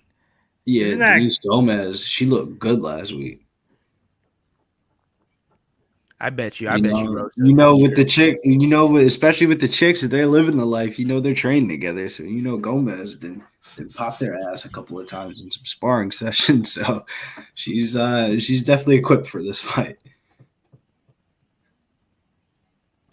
What's your guys' timestamp right now? 4 minute, 3:59, 3:58. Damn. Yeah, I'm like 7 seconds behind. Damn, I'm at 4:02. Yeah, both girls just standing. They finally clinch up right now. You got 3 minutes and 50 seconds to go. They break apart in the clinch right now. Looks like Norma Dumont throws a little short knee up in there. Damn, the thighs on Norma. I'm gonna be honest, man. They get me. Whoa. Big Norm. They got me. Now you don't say it like Liam. Hold on, Liam, say it. Put me in a triangle. That's all I'm saying. You're gonna get this man in trouble at the crib. I'm good, bro. No, I'm talking about Liam. I'm talking about Liam, not you, Daddy.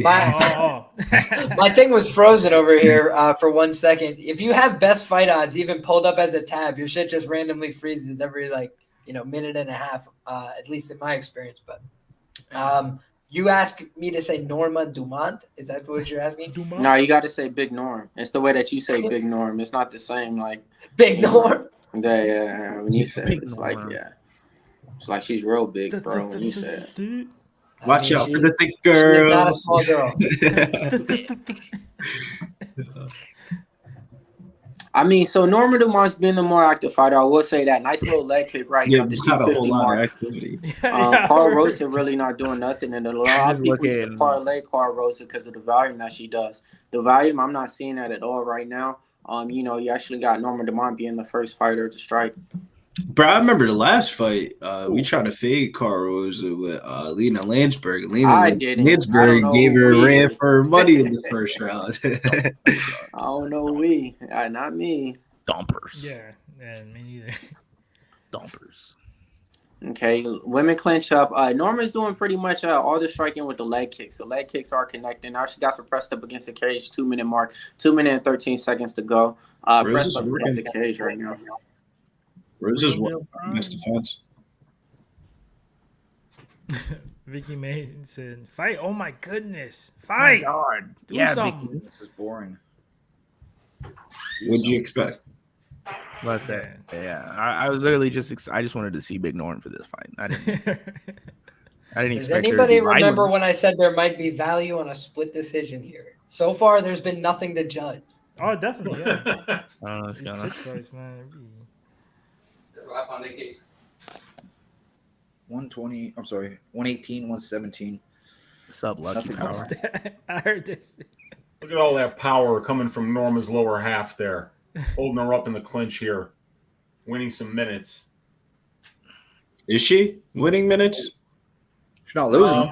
I think so, kind of, yeah. I'm just asking. Like I might be right. I don't know. I got money here, and she hasn't thrown a strike. But not inside the clinch. You got to put yourself in Rosa's. Who's throwing strikes at range? Leg kick. Is Rosa winning right now? They separate them. To be honest with you, bro, I don't know. I don't know either. I'm just talking shit. Yeah, me neither. But I mean, obviously she had control time against the kid. But have you seen they got separated for a reason? She wasn't doing that. Oh, you see that shot? She just won the round with that. Nice left hook. That's it. It's over.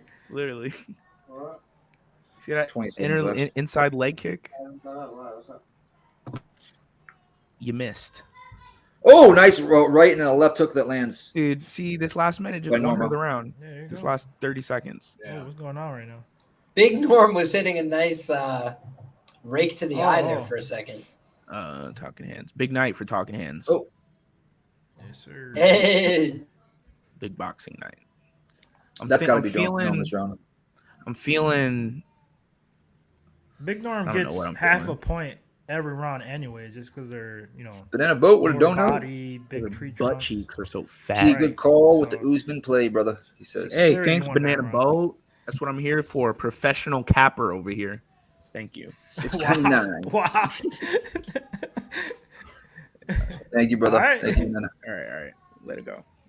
Baseball, man. Shout out to T, man. He putting his baseball picks up there, sweeping boards too. Fucking hard, man. Again, I got hoed last night. With what? With the I had 3 teams I bet. I had the money line and the spread, but all 3 teams started the game 4-0, and all 3 teams blew the lead. All 3 blew the lead.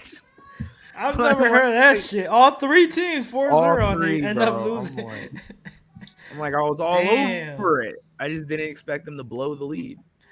I'd rather have that. Well, that still sucks. Don't get me wrong, but I'd rather have that than it always happens. The last leg of a big parlay, and then and it doesn't work out. I've been trying to fall off the parlays, bro. Then I'd be getting in trouble with the parlays. Like everybody else. That's a different dog. Like plus 10,000, I'm gonna be fucking wasting money. Round do say 448. My logic's always like, but if I do hit it, I could retire. Oh, nice little right landed there by Rosa, right at the end of her shot. Norma's the better fighter here, though. You can tell. Big Norm. Let him nice know. 1-2 by Norma. Let him know. Good right by Norma. Oh, another right by Norma. Oh yeah, Big Norm. Another 1-2 by Norma. Oh shit. Let it go, Big Norm. Let him go. Okay. Oh, another right by Norma. Oh, the left by Norma. And the right. Yo. Don't want it.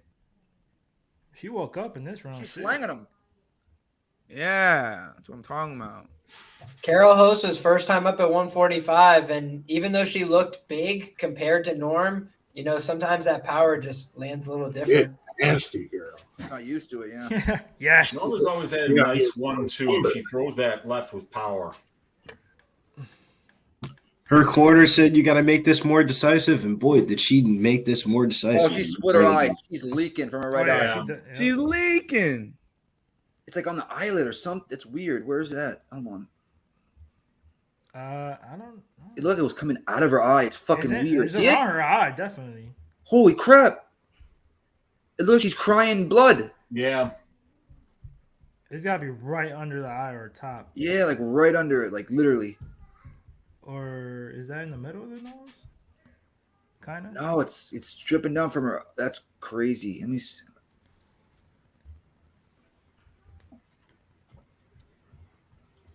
She's swinging. She's swinging. We got underhooks here by Rosa, but not able to do nothing with it. Both girls got underhooks now at 258. It's probably hard for her to throw those knees, man, to lift those big tree trunks. You know what I mean? That's a lot of weight right there. Them dumpers. Oh, she's posting that elbow up right in the throat. Norma is. Oh, nice elbow. Short elbow by Norma.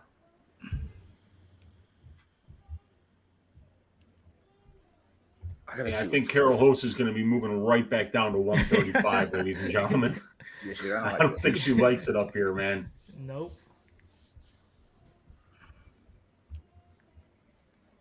Where's that cut? Is either on the outside? No, that's. She's throwing straight kidney and spine punches. She's I know. no Dude, it's not supposed to be legal. Yep. Oh, big and shot. the referee is just standing there with his thumb up Watching. his ass, doing his grocery list, like Dana White would say. God bless him, though. I'm just playing. I don't mean anything personal. I don't even. Nah, tell him how it is. Rosen for how it is. Clinch. He's literally not even accosting her, as best I could tell. Oh, look at that takedown attempt by Rosen. He's distracted, bro. Oh, Fair play. He's just trying to stay focused on the action. Come on, he's got the best seat in the best he house. can. He's literally looking away. He's like, just out of respect, I'm looking like just over their shoulder out into the distance, 1,000-yard stare. Is Rosa going to get this trip? She's working in the back right now, Norma. Oh, there it is. Oh, all right, shit. Karol.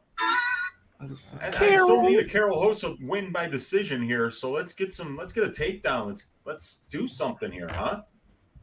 I need Karol to get some get back to get the split decision people some equity, Yeah. Because we had a little too much Norm going for a while there. We gotta get some more from the other side. I mean, right now Rosa is out muscling her. 1 minute mark. Nice little knee there by Rosa. Underhook though by Norma. Is she going to be able to do anything with it? Let's see. Nice knee by Norma. Here comes the switch, I think. No. What fight was it that we started calling her Big Norm? You gotta add something like Big Trunk Norm or something. Like Big Wagon. Big Dump Big Norm. Big Dumper Norm. Actually, if you look at the legs, they're both got big legs. Laura Sanko actually said that she's got a dump truck on her. I mean, like, that was great. Yo, Sanko's always saying some shit. She don't care. I know. She don't give two shits. It was on like the weigh-in show, and she was like, Norma Dumont is driving a dump truck. It was so aggressive. Big shots by Rosa. Knee by Norma, end of the round. I think you have to give that round a... On Instagram, she posted a picture like her at the beach, and she goes, her caption is just like, "Oh, it's been a while. I'm just gonna throw this thirst trap out there, something like that." I'm like, "This Laura Sanko." She's right to the point. Like, I gotta get my views up or something. She said, "I was like, wow." She's married. Whoa, 40, bro. That's Norma's a minus 400. Yeah, could be 1-1. No, minus 400, huh? Who is? No, the second round was kind of close, but I still think it was Norma's. And Rosa only did that for. Remember, don't let the last 30 seconds just.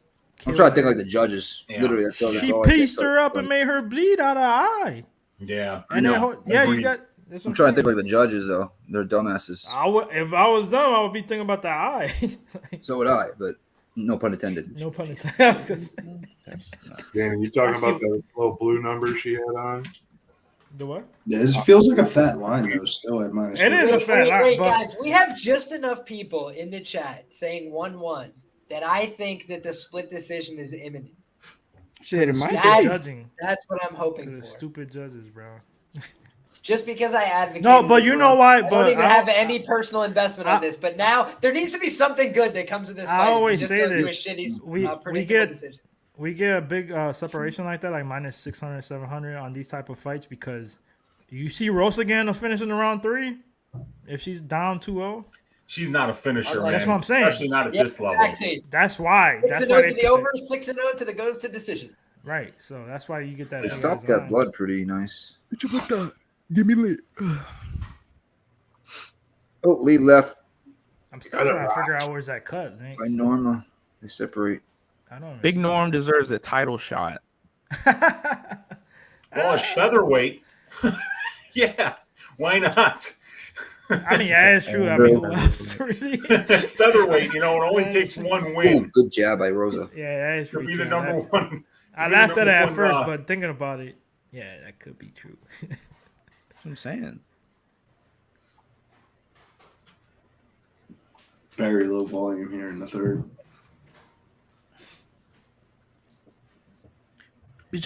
God damn, I was telling everybody to take Karol Rosa because of volume this week. She's not doing anything. I don't know. She's scared of the power that Big Norm generates with them dumpers. That's what she's scared No, you're right. You're absolutely right, Tehran. You saw what she did. Center of gravity, it brings power to the overhand. Oh, nice shot though by Rosa. That was nice, right, by Rosa. You look like a pitcher like Nolan Ryan, low center of gravity, huge legs, big ass, 100-mile-an-hour fastballs 150 times a night, Yeah. That's what Norma's throwing here. He keeps bringing up a male athlete to compare like Usman and I just cracked my like Kirby Puckett. You want high-level analysis, Danny? You come to Pub Sports Radio. We're the best. Everybody else is the rest. So this Maurice Jones-Drew. all right. I wonder what is Big Norm trying to do? To you, really, bro? Kyle Lowry. Them dumpers. Pause, man. Pause. I hate when girls do this. They get stuck into this like clinch battle thing of like, I'm going to clinch you. No, you're going to clinch me. Well, nobody's winning this fight with both of you two grabbing onto each other. Which is say that to the guys that backed prop looking juicy. Let's go. Say that to the guys that I'll take a split just because I need this to be close, man. I need Rosa to have a chance. But she's losing. She's definitely losing this fight. Yeah. Opa, get out of there. Thank you. Get out of the clinch. Oh, you put people right pick back and choose into when to use that though, because we were just glorifying Usman being smart, holding him against the cage, and then now what are you doing? What the hell are you doing? Who we got money on. Oh yeah, Big Norm. Oh, there's the throw. The whizzer kick over that big thigh. Bro, those hips, man. Yep. Yeah. Hip strength. Damn, minus 1,600. Sheesh. Oh, nice right hand. Hey, I will say this: we saw Edwards win a fucking robbery against. Oh shit! No! What? Big knockdown for Karol Rosa. Oh! But right back into the clinch. As you would expect, right? The split. Oh, big elbow. Oh. Holy shit, boys. Oh, boy. This is going to be a close fight, you guys. I know. Leon's like, did you actually bet that or no? No, I just advocated it to people wiser than me to do as I say, not as I do. Yo, that's the worst. I said that the other day in the boxing show. I'm like, bro, I need to take my own advice sometimes. Like when shit like crazy shit happens, like plus 1,600 by knockout, little sprinkle. You be like, I have a feeling, but I'm not gonna bet it, and then the feel. See, I just got the Usman good news. So I was like, do I really want to sour that by putting more money at stake right now? I was like, no, just take the win. I think overall, whether it cashes or not, I feel like it was a good play. Yeah. This was split decision written all over it. I mean, I still think it was Dumont 2-0, but like I said, the judges could, it is a chick fight, so. And then fucking Karol with a throw. I never attribute to malice what I could easily attribute to stupidity. So I just feel like they're well-intentioned people. Where the hell was this that Rosa maybe just don't always get it right, and God bless them for it. Yeah, those are just putting it on to end the fight, though. You heard Weezy with the spinning back fist to end it out. What the hell was Rosa? What the hell was Rosa waiting for? Like Rosa did outland her 23-11 in round 2, and 27-11 in round 3, according to the stats. So I thought that it was. That's what they just alleged on the broadcast. But what you say? Say that again, Liam. Yikes! I said they alleged on the broadcast that she outlanded her by 16 strikes in round 2. Who did? And 3. Rosa. And round 3. Yeah. What? I thought round 3 was probably. Yeah. I actually agree with Evan. But I think one judge is going to give it to. I could definitely see a split though, but I do think it's 2-1. Yeah, we have a couple people in the chat had it 1-1, right? They both should lose. Hey, that second round, at least we had some action. She had that. They was slanging, banging. So, yeah, some strikes, and especially the third, she caught her nasty. Rosa caught her nasty with that right. Hold on, let me. Good luck to whoever, whatever tickets you guys got. I don't know. Yeah, I think sometimes people, when they're just getting started in MMA, will look at just the stat count and say, "Oh, it's obvious." But then it's always about the quality of the shots. I cannot stand it. It's about the quality. I'm like 75. So Norma Dumont gets the win. Oh, there you go. I agree. That was two. I agree too. I agree too. I thought she won the first and the second. Yeah. I wish Rosa got the nod, but I am not bitching today after having a bet on Brady Heastand and a bet on Gomez. No. I'm good. It was unanimous after all. The bastards. Not even one of you could show your incompetence. I mean, I thought it was 2-1, but I thought it was 2. But hey, I thought it was, but I was like, come on, somebody's got to show some incompetence. We've seen a million fights like that go to third round was 10-9 Hosa. Yeah, for sure. Because that first round was, I mean, Dumont won it, but it was not like, oh yeah, she clearly won. Yeah, like she literally did enough in the last like 30 seconds or whatever it was. And Rosa had a good second half of round 2, but Norma's first half of round 2 was much better. Yeah, exactly. More damage. She was bleeding. All right, boys. I'll see y'all later. I gotta go. All right, Ron. Y'all take it He's easy. already done cashing enough tickets for today. Yes, sir. Muhammad Usman by decision, baby. Let's go. Hey, write it on his tombstone. That's the one. Yeah. Wow. Wow. I was trying to be supportive. Fuck. I'm showing love. So what do we got here rolling off to this next fight? We got Ronnie Yaya versus Montel Jackson. Ronnie Yaya, a staple in the UFC versus a up-and-comer in the UFC. What do you guys like here for this fight? I'm going to kick it down to my guy. I'll go easy first. I'm proud to say that I have no action on this fight. This is the exact kind of fight that I like to avoid as a bettor, where you've got like a minus 550 favorite. So the only way to profitably bet them is to like guess decision, sub, KO. And and I just don't have any faith in Hani Yaya. I mean, this guy still hasn't beaten anybody. Kyung Ho Kang is his best win, and that was his last win. Prior to that, you look at that list of names, man. It's like 15 wins and 36 losses or some shit, or the guys that he's beaten. I could look on my sheet, but either way, I'm staying away from this one. I think Montel Jackson should absolutely get the job done. He should probably knock him out. If he's smart, he keeps this at distance striking range, but we'll see what happens, man. No action. Going to just enjoy this fight. I personally got Montel Jackson inside the distance here in this spot, and I also have Montel parlayed with the Los Angeles Lakers for this evening. My guy, Liam, what do you have here for this fight? Unless, Danny, do you have anything hot for this fight? Yeah, I got Jackson as my first leg of the parlay. I got Lucindo and Green, plus 105, 2.5 units. And I agree with you. I think he gets it done inside the distance. Just be careful. You got to be quick, though. Liam, what you got? My bad. No, we got to be quick. They're walking inside the cage. They're out. Yeah, they're already. Oh, shit. Goodness gracious. I just got so sidetracked by the new rapidity in which I have to produce this answer. Basically, I think that this fight goes under. That's kind of my impression here. Both of these guys are over guys historically. Trends say to the over. I think this is mean regression, massive reach advantage, massive height advantage, massive age advantage, all favoring one guy who's also faster, has big hands, big power. I think he could easily land a knockout blow in this fight. Hani Yaya is a lot slower than he used to be. That being said, how does Hani Yaya win this fight? I mean, unless he's going to try and use 15 minutes of gas that he doesn't have to out-wrestle this guy who's way more athletic than he is at this stage of their life, then I think that he has to submit him in the first round.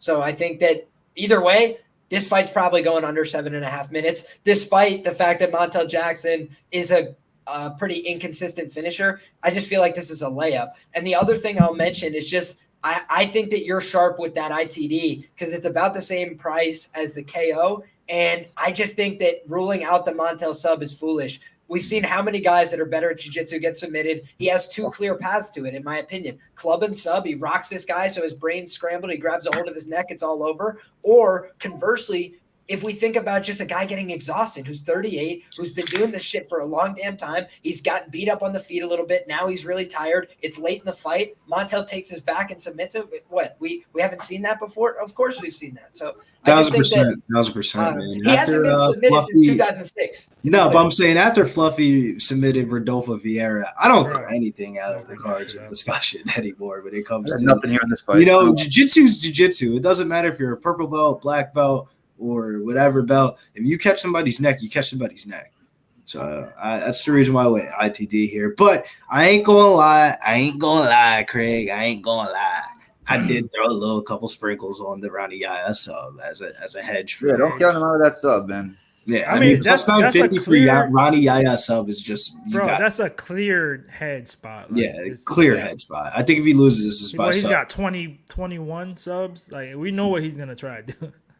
He's going to be especially being old as well. When you're an older fighter, you got to go towards what you know, and what he knows is grapple, submit. Right. And if he ever has any chance of winning this fight, he's going to have to go out here and push a crazy pace in this first half of this round. What up, Tone? Yeah, and if I can just back up something Liam said, he mentioned that both of these guys are traditionally over guys. My prop template, which weighs implied probabilities of betting lines against benchmarks against the combined fighters' performance in the UFC, was screaming in my face to bet the over here. And no way I could do it because you also have to look at the stylistic matchup. And, this guy Montel Jackson's just dropping dudes regularly. He's got knockdowns in his last 5 fights. I think it's 9 knockdowns in his last 5 fights. Well, he had like 5 of them against JP Blaydes. I don't know how he didn't get him out of there. I know. He drops dudes and then they get hurt, and then he just seems to kind of like go into that clinch and take his time, so... But see, that's why I'm scared he could melt Hani with one shot here, so there's no way I could bet the over, even though the data wanted me to.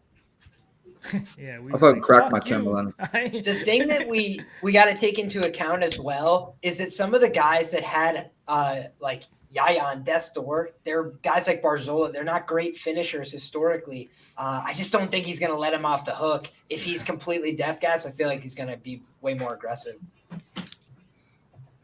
And that's surprising to hear me say that because I normally am ragging on Montel, but just like he's not foolish. Sometimes he does less than he should, but this is just a layup fight from the UFC in a lot of ways. If he can stay diligent for the first 5 minutes, he should just have a lot of advantages here that are hard to make up. Yeah. But Hani Yaya, he's nobody's easy picnic. It's just that he's coming off a neck surgery at 38. Hasn't fought in a long time. I think over 500 at the octagon. He looks like he is 58. God bless his soul, but he just looks like he is older than he is as well. And this is a division where guys don't tend to stick around. He's got a Yamaka bald spot. Dude, this guy, his last submission loss was in 2006, and just trying to wrap your brain around that. He had fights before then. It's like this guy's just been fighting forever. It's crazy. He's like most of my life, this guy's just been out there in cages, just getting into these wars. It's insane. 38, but he looks like he's 58 and fought forever. Yeah, right. He's been around a while. Yeah. He's sneaky as fuck, though. He gets a hold of your neck. That's what I'm saying, man. That's the only thing. Cheers, I'm fellas. scared of. Cheers. Cheers. All right, Tom. Anything's possible tonight. What's up, bro? Chilling, bro. How are you, brother? Oh, I'm good, y'all. Yeah, Montel is just stalking him. Oh, nice 1-2 by Montel. I'm surprised nobody. Where are you at time-wise, Nick? 3:30 on the dot. We got a single leg for Ronnie. Looks like he's going to be able to get it. Uh-oh. He almost dumps Montel. Montel gets his back to the cage, though. Looks like Hani's got a high single leg now. He's going to try to dump him with that hip. And he does, but Montel's going to be able to escape here. And looks like he's going to end up on top. Beat his brains in. I'm surprised nobody mentioned Jackson's hand size. How everybody talks about I don't like talking about his hands are huge. It's like Francis Ngannou's hands.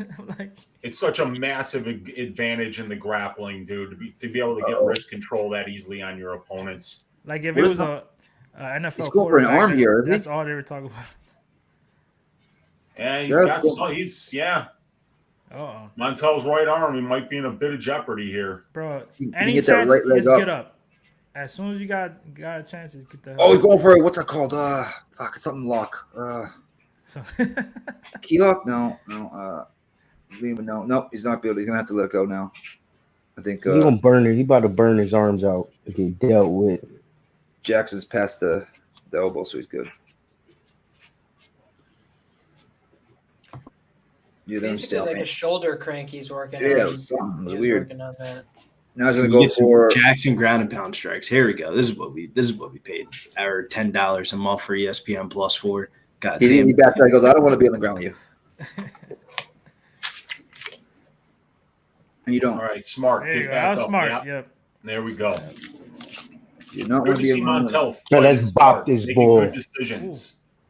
That's he wasn't out of bopping his now. depth out there, but down there with Yaya, but he stood back up and got where he would be much better than him. Yeah, that body kick is definitely there. He already landed it. It's vicious. If you notice, Yaya switched quick. To, southpaw. He's like, fuck that, and then he switched back. But dude, you can see the mark. Oh, he's hurt. It's over. Johnson, he's gonna be out. He's out. Montel knockout round 1. Let's go. Let's go, y'all. Let's go, y'all. Thank you, Jesus, man. We finally see one go through the hoop. We finally see one go through the hoop. That's all it takes, baby. Go, boys. Montel Jackson. Now we just need the Lakers to cash out, and it's going to be a great night tonight. Party in LA. Party in LA. Girls call you homemade. Yeah, that's what he had. Good follow up. I need Bobby. That was smart. That was really smart, Billy. I like that. After last night's debacle, did I tell you what happened, Tone? No. I didn't bet the nigga and parlayed him. Easy. Who? The Haggerty. Yeah, man. I parlayed it, bro. I parlayed it. I'm so stupid, bro. I parlayed it with another underdog. The one FC last night. The main one FC championship last night. The dude from London fucking that won, shit was bro. plus 350, bro. Plus 350. He was going against the chip. Plus 375, plus 350. What was that? I mean, oh no, I thought you said plus 1. I thought you said 175. No, bro, plus 375, and I parlayed it with a plus 164 like an idiot trying to go. I thought you said 175. It was 100. It was 100 for a band, bro. 375 plus 164 is 100 for a band. I got greedy on that. I should just bet it straight. Yeah, you tripping? They wouldn't even let me parlay them too, so I just bet them straight. It was cake. I was like, yeah. It was a great fight to watch too, bro. I was so mad.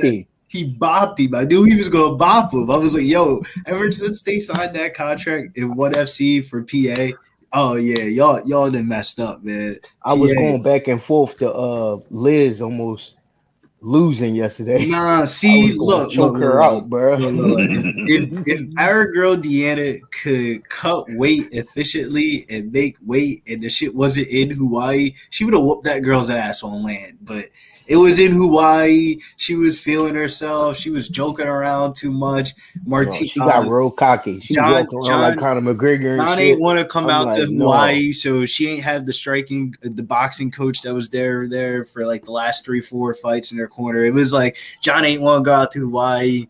I hit up the dude from Steady Picks. He was like, yeah, I'm going to have to throw a little something on Deanna, but I don't know how much confident I am in it. I was like, This definitely got Discord vibes.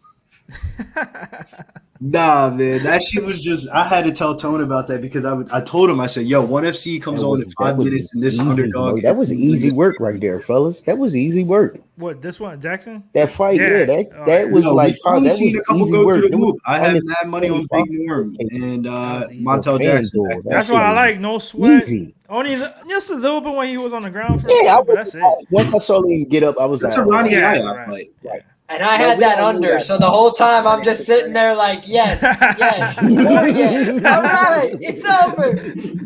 I think somebody in the chat had the over 1.5 or something I seen, or it was either the over or the one or the under, but whatever it was. I mean, yeah, Montel Jackson inside the distance, win by TKO was like minus 140. But yeah, I mean that's how minus 600 should have looked, you know. Right, absolutely. And Weezy was right. Weezy was right. That's true. You know what's crazy though is the thing about Montel that had been the criticism in the past was that he had been a minus 500, he'd been a minus 400, and he'd gone out there and just pitched a decision, right? And just didn't show his best stuff. And today he had an opponent that he was supposed to dispatch of, and he went out there and did the job. He looked better. He looked composed on the ground. He made smart decisions. That's always been the knock on the guy. It's never been like, oh, this guy doesn't have the hardware. He doesn't have skills. No, he's got all those things. Roll the next Can one? he put it together? Does he want to win? Yeah. Giagos Glenn. I like Giagos here at the plus 140. Not a big Glenn backer. Liam? This is a really tricky fight for me because Rick Glenn, he's been pretty inactive, pretty long layoff. That being said, he's only been a favorite twice in his career. He's 2-0 as a favorite. Giago's been an underdog 7 times. He's 1-6 as a dog. The trend is very clear that you should be betting Glenn. The problem is, this is a dynamic where Glenn's probably going to lose the first round at a high clip. So you should optimally look to enter live on Glenn, in my humble opinion, or take some Glenn late round props because I think Giagos is a bad gasser. I think he always has been. He's never beaten anybody substantive in his UFC run. This is his second stint with the company. Never beaten anybody good. Go back and check. Never. So the question is, can he beat somebody who's a mid-tier guy? A guy who's not – he's definitely closer to the tier of guys that Giagos has beaten, than the champions and whatever that he's lost to, the top tier guys, the Arman Sarukians, these guys. But it's just, where does he fall in the middle? It's a real guessing game that should push the line closer to 50-50. So I understand why people are on the dog in Giagos here, but I just think Rick Glenn, the ABCs say always bet on cardio, and Rick Glenn in round 3 almost took out Grant Dawson, who's a near elite lightweight. So I feel dangerous. For you, man. I'm with my guy Nikki, man. I can't believe I'm saying this, and I can't believe my money got put on this. But you know what they say, gun to your head, who you picking? And a gun went to my head today, and I ended up picking Christian Giagos. And I'm not a big Giagos backer. I don't like Giagos either. What up, Quintus? What you got here, brother? How are you? What's up, boys? What's up? I went Rick Glenn inside the distance is what I'm sitting on here for this next one. All right. I like it. Scaring me a little bit. What's the line on Glenn inside the distance? Inside the distance, I think, is plus 225, and then his knockout is like 3-1. So, okay, figured might as well just slip that inside the distance in there instead, not bite the bullet if he gets a sub for whatever reason. I think Glenn could definitely finish with ground and pound. His ground and pound is absolutely nasty. You go and watch the 3rd round of the Grant Dawson fight. You go and watch the entire Gavin Tucker fight. He took him down and tortured him. I like Rick Glenn here. I just can't get to him at minus 200 with as inactive as he's been lately, So it was a pretty easy stay away. I don't have any action on this fight. But I might put a little milk money on Rick Glenn inside the distance right now. Danny, what do you have on this one? I took Glenn round 3 plus 1600. The dude's tough. He gets better when the fight keeps going on. We saw that with Dawson. He doesn't quit. Round 3, he was beating his ass. I had a lot of tickets on Dawson. I'm over here like, oh shit. And Thiago's the opposite. He starts off pretty fast. He might be dangerous the first round, but he tends to fade when the fight keeps going on. So I think he could get a late stoppage here. And like Weezy said, I see like a ground and pound type of finish in round 3, man. And plus 1600, that's worth a sprinkle for sure. All right. I might try to take a little bit of a Rick Glenn inside the distance prop if it's good enough. Let me see here. Nick, this is what I ended up doing. I don't know if you want to follow through, but I took the Giagos money line, but I bet Ricky Glenn to win in round 2 and 3, just straight. I have 385 for round. I got plus 85 for round 2, 14-1 for round 3. One interesting piece of color I could give here is when he was last a favorite in the UFC, Rick Glenn actually got the win by split decision, which I did find interesting as well. Just in terms of like pattern recognition, I always try and just notice things that happen in the line. The only other time he was a favorite in his career, right? The guy's been a dog almost every time out, but the only other time he's been a favorite in his recorded career in like his last 10 fights was a PFL fight that he ended up getting the win there, or WSOF maybe at the time. But so basically the guy just been pretty consistently undervalued, just been an underdog that's been producing. But now he's in that favorite role where he hasn't lost yet. So it's an interesting kind of spot. It's one of those difficult fights to read. It really is, because I think the grappling success early for Giagos, a lot of people can project that out, but just is the cardio going to improve? Is some of the things that we've seen as faults, I don't know that they're going to improve. It's one of those type of fights of even a career where if you're back in Giagos, you're trying to get some of the recent memories out of your head because it could just be a little bit of recency bias. But then it's also the other fact of maybe this dude just is trash. But then now you're getting into are you really grading out one low level fighter better than the other? And I don't think one low level fighter in Ricky Glenn should be minus 164 over another low level fighter. So I guess I'm picking the dog blindly here at Giagos. Mark, I got it on FanDuel plus 1600 earlier in the week, but it's at plus 4. You can still get plus 1400 on FanDuel. But I will say though, Liam, there was one thing that you did say that did ring in my head. That motherfucker's cardio does suck. That's this shit get to the 3rd round and he's not up. Clearly, one of those rounds, that ticket's dead.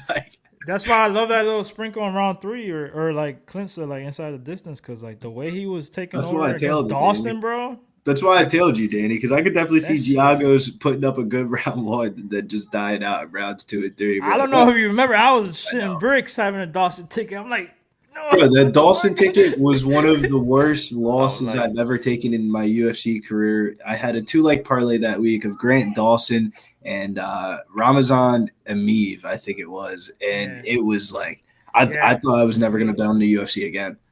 Dude. Yeah, I remember. One of the things that's so hard to cap about Christos Giagos is you look at the guys that he's lost to and you're like, okay, yeah, you're going to lose to Sarukian. You're going to lose to these guys that he's lost to. But then you look at the wins and they tell you absolutely nothing. Exactly. You know, but the training camp situation, the training camp situation is the upside. You know he's getting good rounds in day by day. Minus and Sean Soriano. I mean, just Minus and Soriano are 0-7 combined in the UFC. And then you throw in Hirota, Hadzovic and Jorge de Oliveira, and you see that this guy's, the guys that he's beaten, they have a combined record in the UFC of 5 wins and 19 losses. So, like, this is like the first time we kind of see him fighting a guy that's like not bottom of the barrel or like not top 20.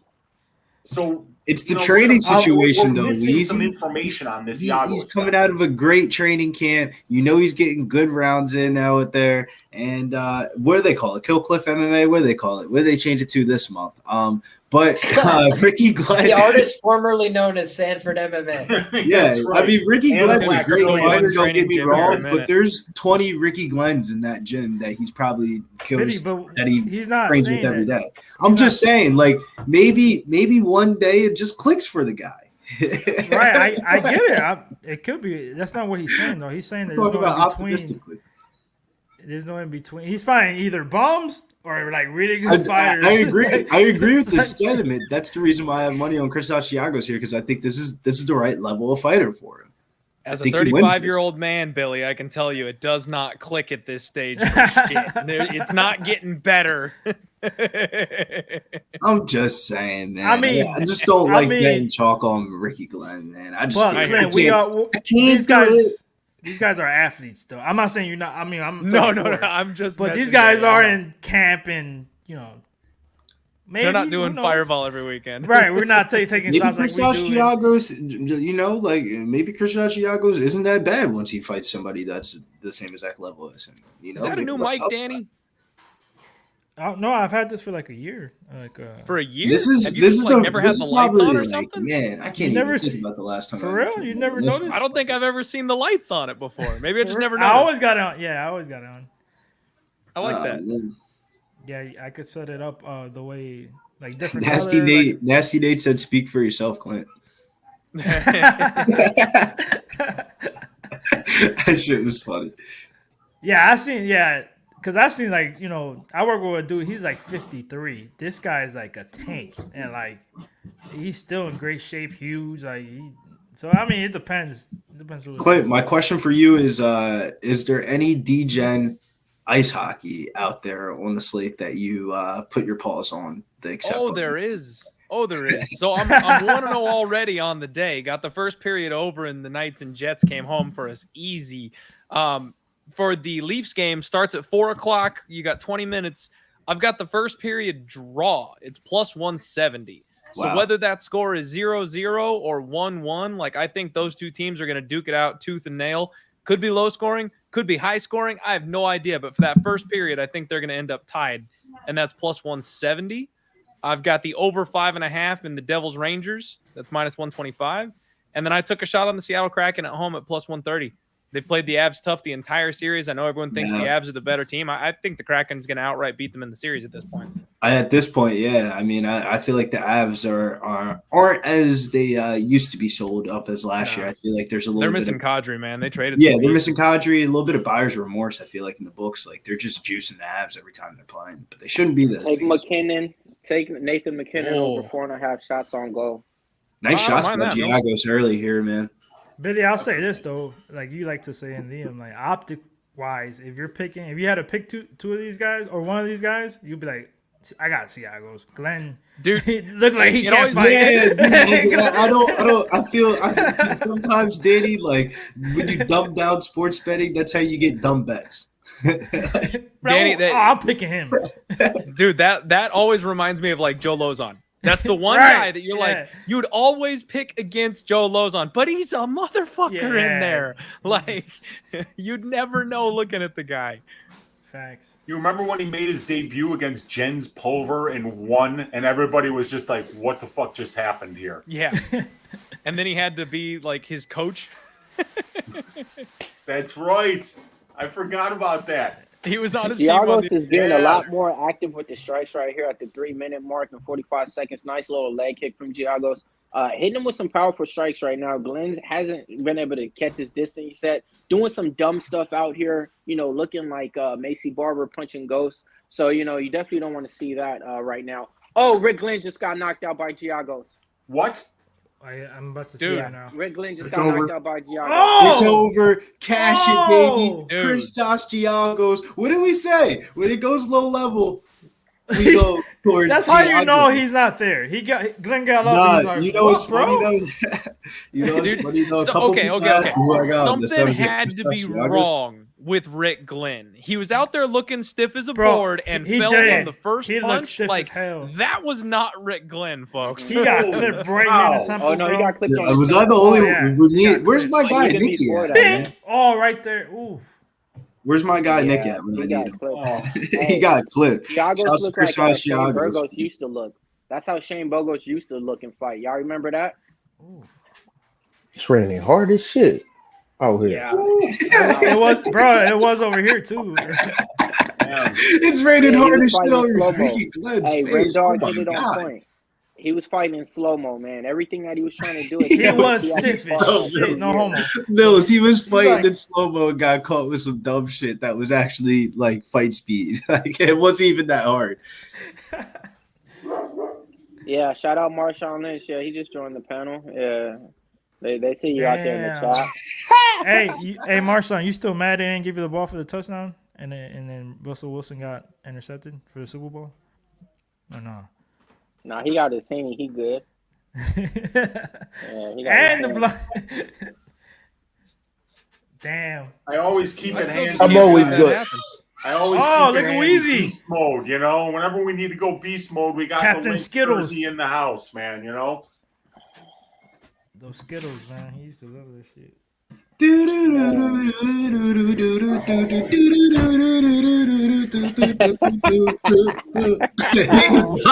over here. Man, go get. I don't know what that was, but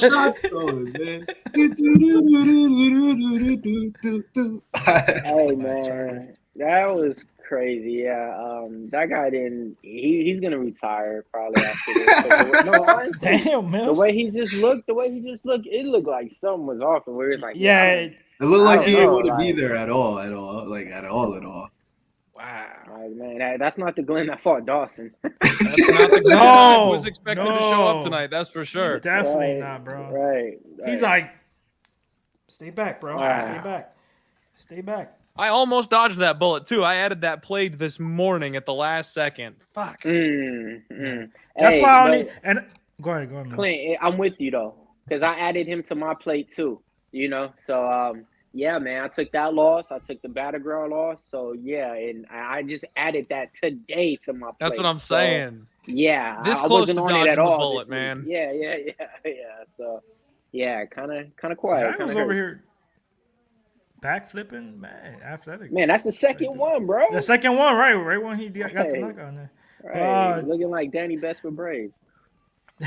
Ew, that's so disrespectful. Nah, bro. Hey, I got a knockout though. Hey, but that's so disrespectful. I will say this, Billy. You were right because I did think like that. You were saying that Glenn minus 170 was not the move, which I agree with. That's why I just sprinkled round 3. I'm not paying minus 170 for, but I didn't want to bet the underdog in this one. Nah, but Weezy was making a good statement though about like how Ricky Glenn is kind of like Chris Giagos' level, and all we see the Giagos is him fight bums or the top 20 of the division. Yeah, it was no in between. Now he fights somebody at his level, and now he looks like the reason why they give him the top 20 fights.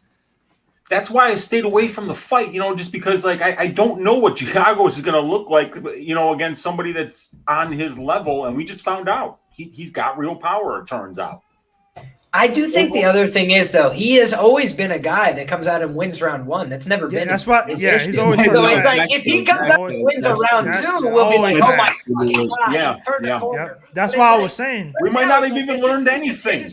We learned We nothing. might not have even learned anything. That's so true. I'm fading him next fight. I don't care which.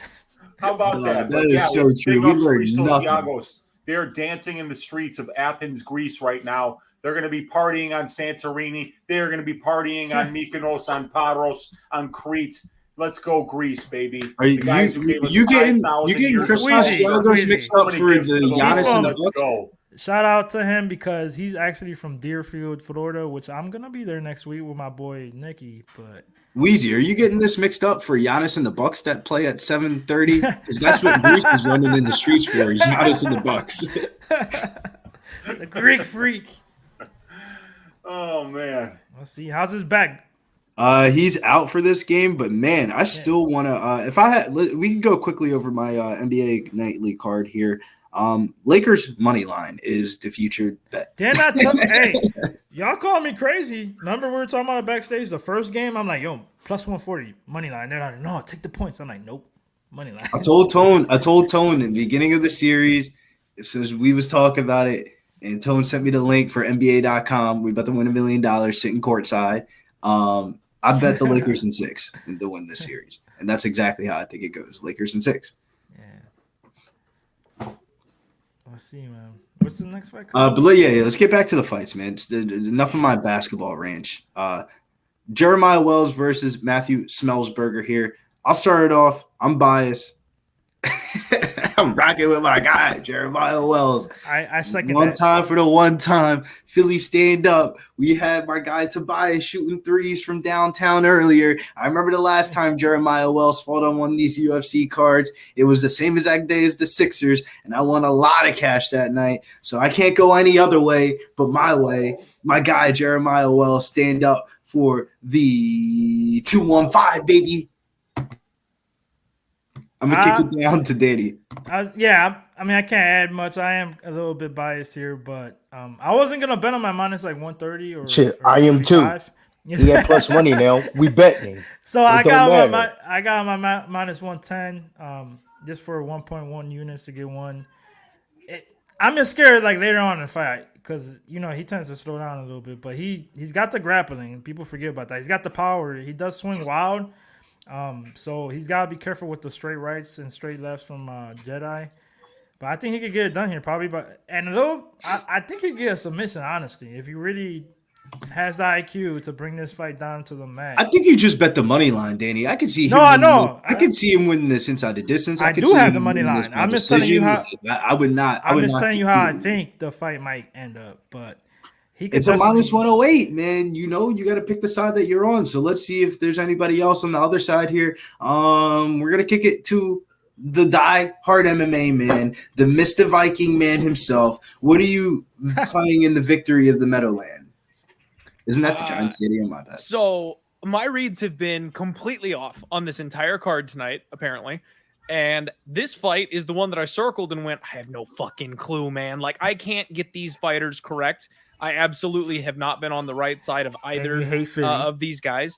I think I leaned him at Semelsberger. He's got to get out of round one, though. He's got to survive that onslaught early. So I'm looking to live bet Matt Semelsberger if he shows me that he's still breathing after 5 minutes. And if it looks like Wells is kind of starting to slow down a little bit, I'll take a better number on Matt. But if I don't get that, if I don't get what I'm looking for, and I don't see what I need to see, I'm not touching this fight. I'm absolutely not going to burn money on this spot because I've been doing that all night. Yo, I was Taco Bell's not really sitting too well, but when I was, I hear did you got John just win? Nick, what they say? What they say, Nick? What they say? Chris can't even spell his last name, bro. What happened though? How do you end it? Yo, Nick, you would never have guessed, bro. First round knockout. How you know you? Hold on. How you know you won? If I'm confused here. My bathroom's right here. Let me turn my camera. And he heard me.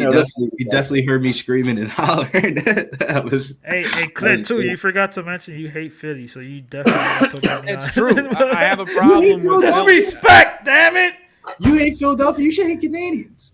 No, it's the best part though, Billy. I don't hate Philly. I actually thought Rick Somehow I Glenn went won on that this triple run threat for when like he came 6 back. months where I picked against the Philly Gracie squad for like every fight, and I didn't even realize I had done it. I do Someone remember started that. attacking me in the chat. It was like, Clint hates Philly. Yeah, we started talking shit. I know you like the cheesesteaks though. I know that. Oh, I love me some Philly cheesesteak. I haven't had one in a while. I need to get one. Just don't get Oh Taco yeah. Bell. Before we get into the degeneracy of stuff, That's what Liam, happens when you eat a 60. what do you have here for this one? That's what the chat wants to know. They want to know who is picking fights because it's just win, baby. Damn, I'm 50 points under first place with that Giago's pick on the Puzzle Rate. Okay, Nick, let him. Oh, I thought it was done. I was setting it up and everything. Damn, bro, he had a good setup, and Nick comes out of nowhere like. I did my notes. Damn. Go ahead, my bad. Oh, you're all good, dude. It was just funny. It honestly was just funny timing. But Boo boo kitty fuck. Wells, it's with Wells. So this is the fight that I think Wells probably gets it done inside the distance. My lean would be by sub, but I think this is kind of a binary fight. You know what I'm saying? Like, I think that Semelsberger is a liability on the mat in the early going. I think that's no fault of his own. He's kind of taken a really fast rise through the ranks. But you look at Wells, he shows 2 losses by decision. You know, doesn't really have the volume always to go the full 15. And I think Semelsberger, the opposite is true. He could definitely go the full 15. He could bang it out with you. But just in terms of positions, in terms of where he gives up spots, in terms of, you know, letting somebody like AJ Fletcher, who I think is a more raw, less refined version of somebody like Jeremiah Wells, pick you up, get on top of you, throw you around a little bit, muscle you on the floor. I think Jeremiah Wells, if he's smart in this fight, gets takedowns early often, works from the top position, I think he can make this a much easier fight. I think if this plays out on the feet, you know, he's at a length disadvantage. That's the only thing I don't really love. But he hits with insane power, and he has fearlessness that allows him to kill people. So, yeah, it's a great fight. But I would say the longer this fight goes, you might even want to arb out on your position on Wells. On the Semelsberger side, but I think early going, I definitely like the Wells side here. I think he's much more alive to finish in round 1. Hey, who keeps on putting me up on solo? I'm just rooting for Liam. That was a great breakdown, and it was a very inspiring breakdown. Wells, bro, Here we go. Little degeneracy here, so I can ride with you guys. I'm gonna do a 3-leg parlay. We'll go Wells inside the distance. What? We'll do Lucindo inside the distance.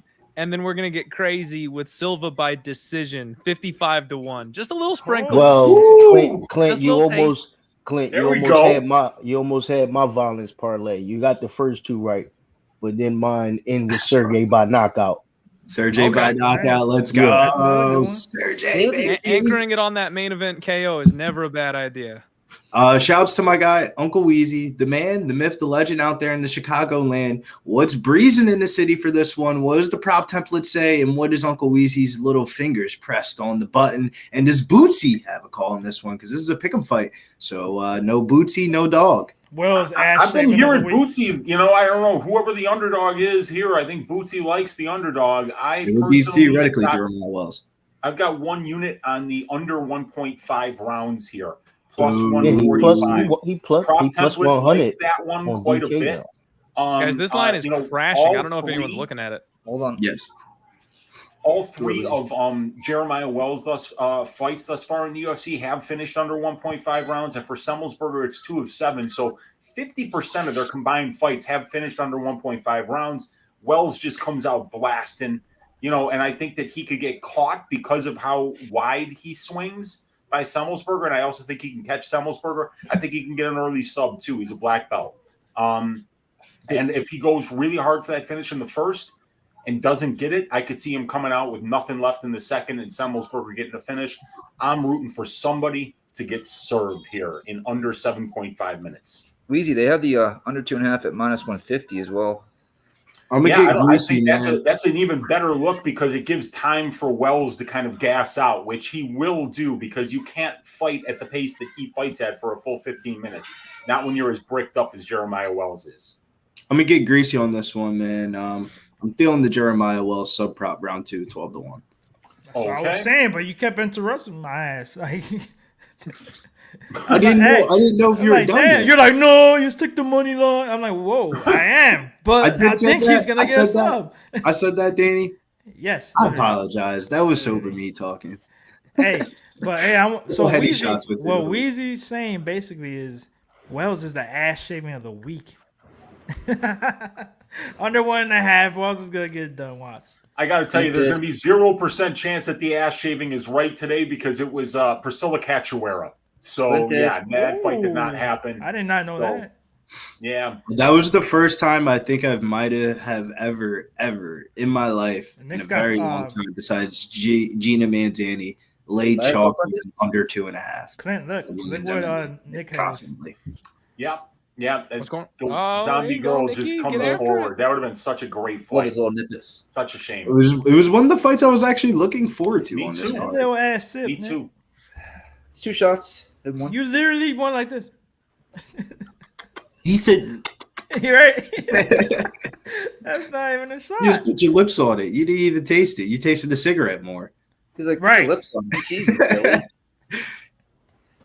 Talking about that, Clint, I know you said something about the line movement.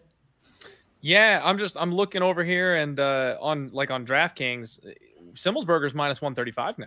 Like this has been pick 'em or Wells minus 115. Like it, I know that's a public action kind of book, but that line is moving big time. And Wells was actually minus 145 at the opener, and now we're looking at Wells, flip to a dog.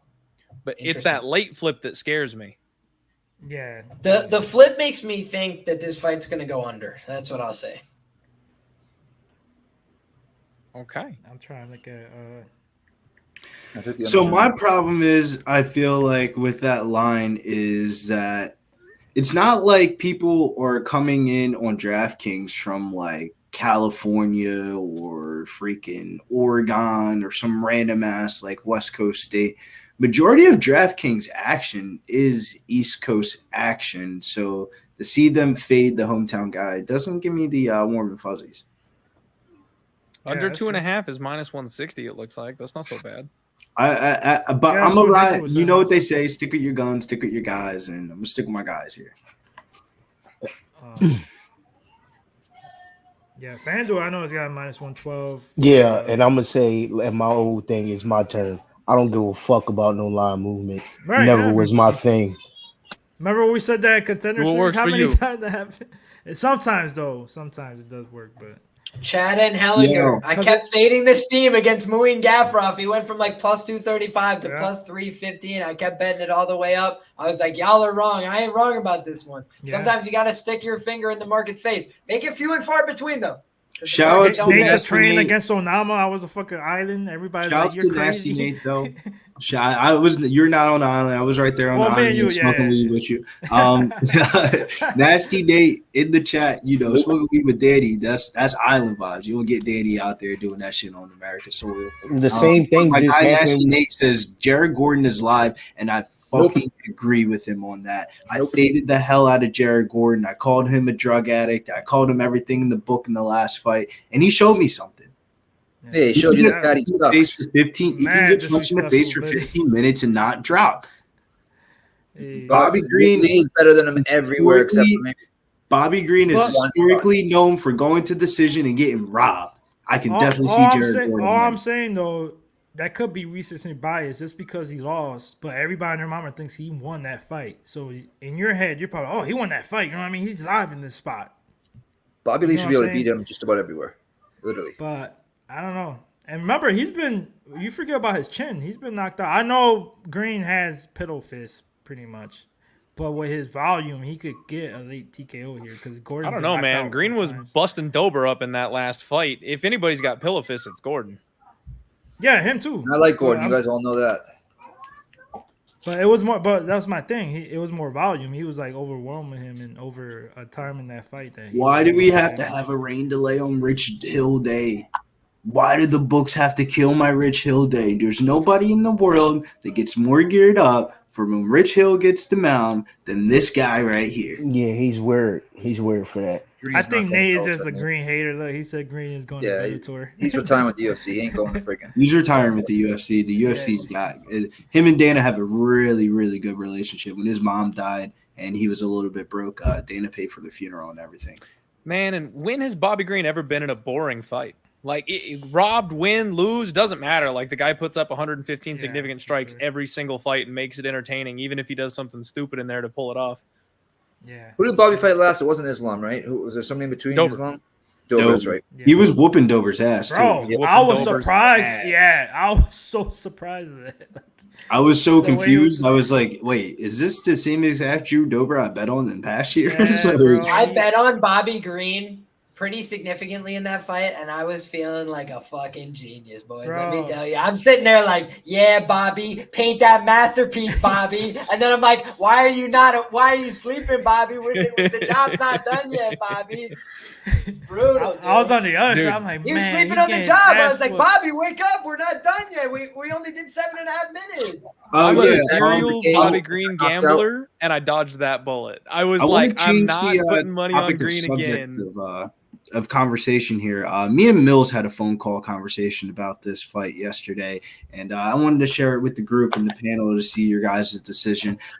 There's a Bellator card tonight, and there's a short notice replacement coming from Sarah Longo's gym tonight. We're rocking with the Alley Cat at huge plus money at plus 475 over Aaron Pico. Aaron Pico, you're not him. The Alley Cat is him. We are rocking with the Alley Cat tonight. It's 11:30 start. It's just something to keep your eye on as the Bellator card starts in about an hour. James Gonzalez. The Alley Cat tonight. The Alley Cat broke Pat Sabatini's arm.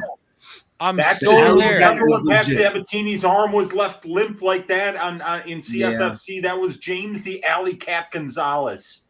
Let me tell you, Billy, I am right there with you. I have made money fading Aaron Pico because his opponents are always plus 500 or higher because he's just this massive favorite. He got nuked once, and the opponent was like an 8-1 underdog. His shoulder popped out. His opponent was like a plus 475. Like, I am right there with you. Let's fade Aaron Pico. He's got holes in his game. He makes mistakes. He's young. Now he might even be fragile. This kid is legit. He's dirty. He's gritty. Pico deserves to be the favorite, but 5-1 on this kid as a dog. Like, I haven't pulled the trigger yet, but I think I'll join you. We got it. We got to get greasy at the end of the night, and I think it's with the Alley Cat. Also on that card is the main event that everybody has been talking about this week. And it ain't Sergei Pavlovich versus Curtis Blaydes. It's a real fight. It's a real fight. The Bantamweight Grand Prix tournament comes to a conclusion tonight with Patchy Mix versus Rafian Stotts. Who does the panel have here for this fight? I'm very interested. That's a tough one. Honestly, that's a tough one for me, and I know a lot of guys are gonna be biased like me a little bit because Patchy Mix has been making us bread. Both of them made me bread, bro. I mean, Stotts too, but not like Mix. I'll lean Stotts. I think I lean Stotts too. I hate to say it. I didn't bet that, but and talking about Pico real quick, that dude showed me a lot though in his last fight. That guy wanted to keep fighting with one arm torn off. He's like, I don't give a shit. I want to keep fighting, and it stopped. Bro, there's no way in living hell that Aaron Pico is a 700 favorite over James. No, value-wise, I totally get it. But the Wiley Cat is too wild, bro. He's too wild out there. If I had to line this just fight, like Ryan Garcia, huh? 354. I think he is like his nickname. That's what I'm saying. No, man. This is just a fighter that I've been familiar with. Yes. Thanks to Pat Sabatini fight in CFFC, and he was on SportsCenter top 10. It's a guy that we've been following his whole entire career for a very long time. We cashed in on him a couple weeks ago on the PFL Challenger Series. We thought he was going to get signed to the PFL. The PFL let him go by the wayside, and he ended up finding his way back inside the Bellator octagon. It's way too much plus money to pass up, man. Go ahead and ask, because I honestly, like I said, I lean Stotts, but I don't know what you guys got. I'm not betting. I'm not betting it, honestly. Yeah.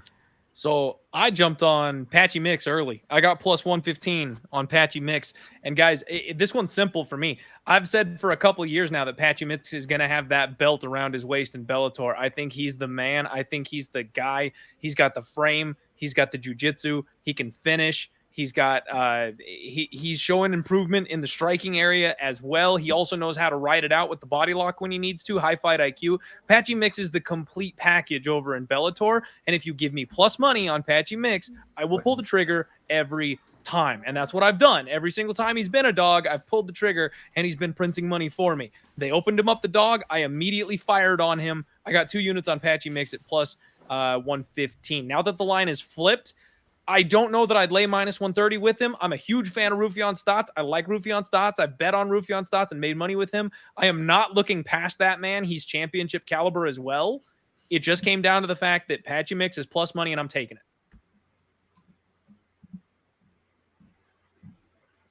I don't blame you. And we go to the man, the myth, the legend himself, the representative in the metaverse in the MMA community for New York Wrestling. New York Wrestling is stamped embedded in his veins. Liam, what you got here?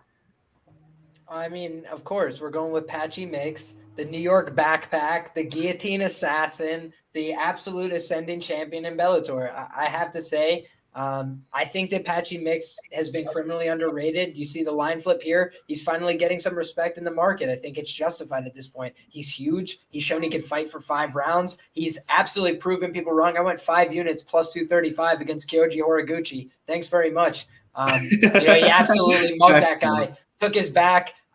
He showed that he could adapt to the meta of modern MMA. Take the back and ride it out for 10 minutes, bank 2 rounds, no problem. Go out there, land big knees, big shots with the hands, do damage with the work that you're doing on the feet, no problem. Showed that he could go through a 5-round fight, come out the other end, lose, and he was so angry about it, he made improvements. He actually showed better product the next few times out. He showed improvements in the stand-up. He showed improvements in the pacing and the cardio. And Stotts is a great fighter. He's a great champion.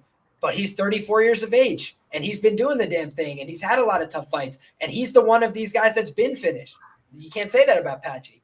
Facts. And whether it's a meme or not, and it's okay, that just hasn't happened to Patchy. He's had a lot of tough fights too. He's been in there with a lot of tough guys, rough fights, no problem. Tony Gravely, put him away quickly, like guys that are UFC quality, guys that are high level in Bellator. So I just think that Patchy Mix, at the very worst, is a pick 'em in this fight. I think that this is an honest scrap between 2 of the better guys in the organization. And I think that if, you have one guy that you wanted to say gets the job done with a finish here, I think you have to lean towards that Patchy Mix side. He's been the more dangerous finisher, and I think his submission prowess is exceptional and second to very few in the world. He's one of the best grapplers coming out of the state of New York, especially for MMA purposes. Right now, today, it doesn't matter about organization, weight class, anything, any way you want to do it. Patchy Mix has everybody's respect in this great state. So watch this space. Go Patchy, baby. Western New York, stand up. Let's go Patchy. I love the breakdown. I love the confidence level from Liam. Make sure you follow Liam over on Liam Picks Fights, because not only does he picks fights, he just wins, baby. We're putting that in right now. I'm using, man. Our guy Rich back on the show next week. Where was Rich this week? Vacation? He's on vacation, man, enjoying the fruits of his labor and still cashing 5 units on Norma Dumont from abroad. So there's no problem with that, because Sean is one of more of the entertaining faces in the MMA world, and I love watching Sean. Sean's a funny character. Dude, Rich found his own replacement for the show. He just told me, he's like, hey, man, I'm going on vacation. Sean's doing the show. I was like, well, God bless. I appreciate you. I remember the one time it was me, you, and Sean doing the show. That shit was hilarious, man. That was the Valiant fight week. Dude, trying to set up the panels all the time, dude. It was a grind and a half. I love doing it. It was always a pleasure. But then we'd be doing these 2-hour streams. It's 3 a.m. My laptop's dying. I'm driving to a friend's house. It's unreal. Those were the times. Oh, hey, it's all about the grind. The walk. I was starting to think this fight wasn't going to happen. Right? Yeah, I was kind of thinking that they closed up shop for the night. They were like, yeah, we're not doing the UFC no more. They're going PFL level pacing for a second there. I know what it was. I think they know this one's going to finish quick, so they're waiting for the start, because I need that under 1.5, baby. Let's get it. I love that's how easy this guy to become a member. I lost my wallet last month, so I had to cancel my card. Nate just reminded me my shit didn't renew. I was wondering if we were going to shout out the new member or not. Well, it renewed at 6 months, thank God, because I just looked at it. It's because it said I've been a member for 6 months. I was like, damn, Nick, you've been slacking, buddy. I bought that shit right away, right when we first got it. But yeah, I lost my wallet. I found it though, but I had to cancel my card. Don't feel bad, Nick. I had that same problem. It was a good thing. I had so much stuff on my card hitting it that I didn't even use, like HBO, Showtime, the 2 different Netflix accounts. I was just being lazy. So once I canceled it, I have a bunch of memberships paused and shit like that. I actually got an email from 2 different memberships today for 2 different channels. All right. So Bellator parlay for me if anybody wants to tail is Patchy Mix or Fiend Stats over 2.5 rounds. And unfortunately, Tones are going to laugh at me, but Yancy Moderno's on the money line, -117.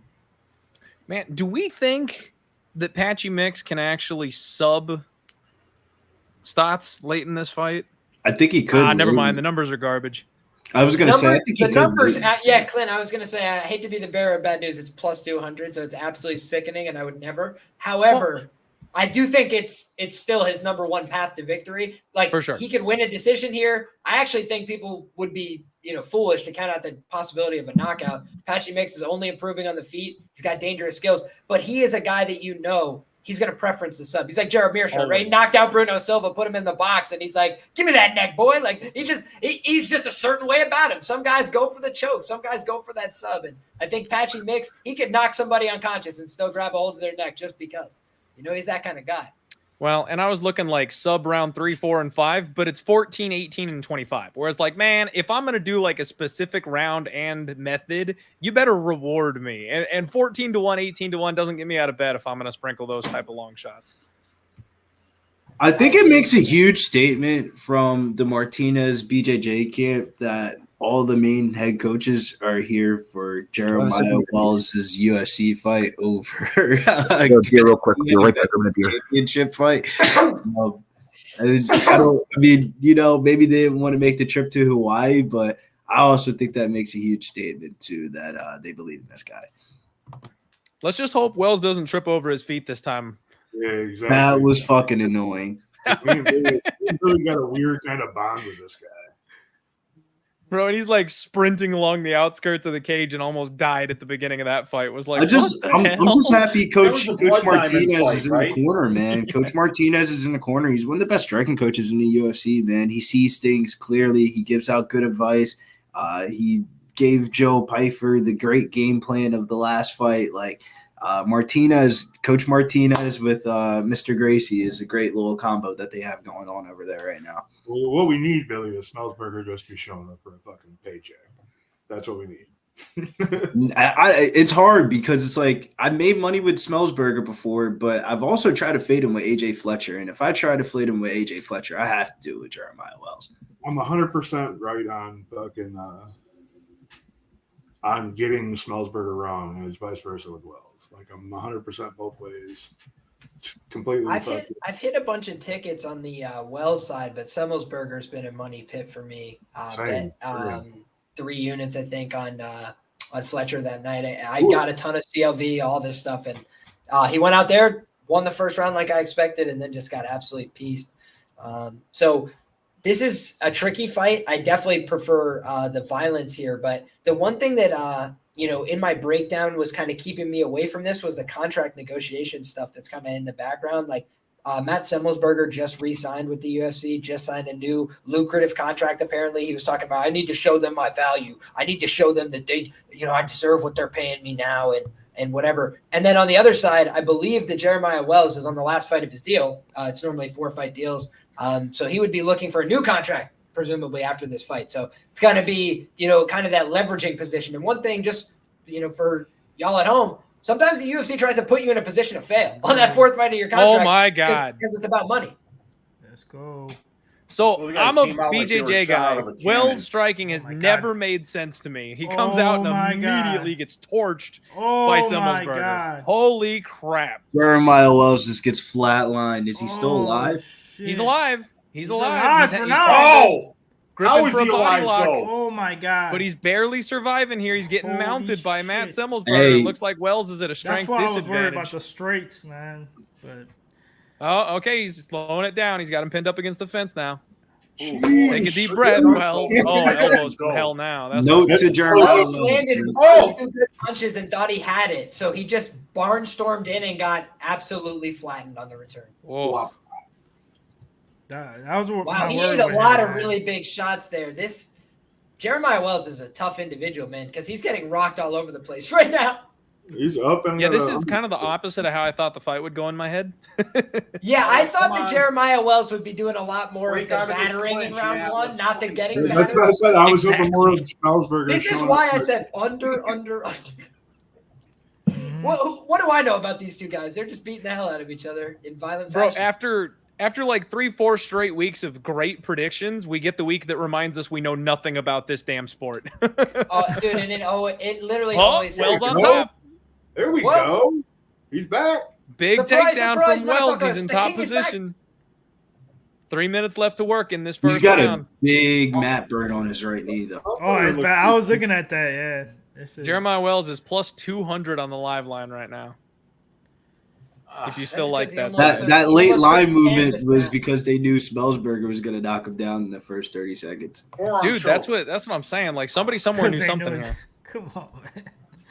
Grab that fence and pull him in. What other explanation explains some random line movement? It's a 50-50. If it was minus 110. How you know what? You're psychic? People are psychic? I'm not. I wish I was on the ring side. Shit. Hey, it's not over yet. It ain't over yet. No, it's not even close to over yet. But he's working in the full forward here. He's trying to get the ground pound going, which is going to be a good thing for him. He can kind of recover and catch his breath here in this kind of spot. Get some scoring going. Sub his ass.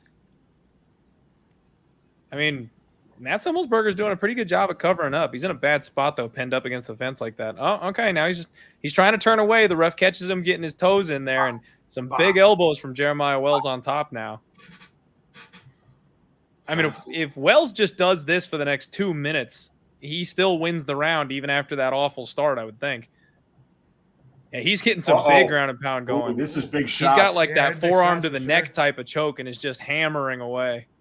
I think the early strikes from the Jeremiah Wells side, like even though it wasn't eye appealing, it makes him really implement the wrestling game plan a lot more, and that's the advantage that he has in this fight. Oh, Semelsberger back to the feet. Wells tries to take the back and slips off. Now we're back up against the cage, but we're standing. Come on with the clinch. Pull him out of here. 25 seconds left in this fight. Ryan Get Jones, out of there, Let's go. I like Tank in that fight by knockout. We think Wells is all the way back now, don't we, boys? Think he's back on normal streets. Fight is now a pick 'em on the live line. Here, make him work. Damn, from plus 200 all the way back to the pick 'em, and then Wells is trying to trip him, trying to play with the legs a little bit, clinched up with the body lock. Winging big hooks up against the fence, almost knocks himself over looking for power shots and dumps him. Wells back on the ground in top position here with 50 seconds. Dude, he...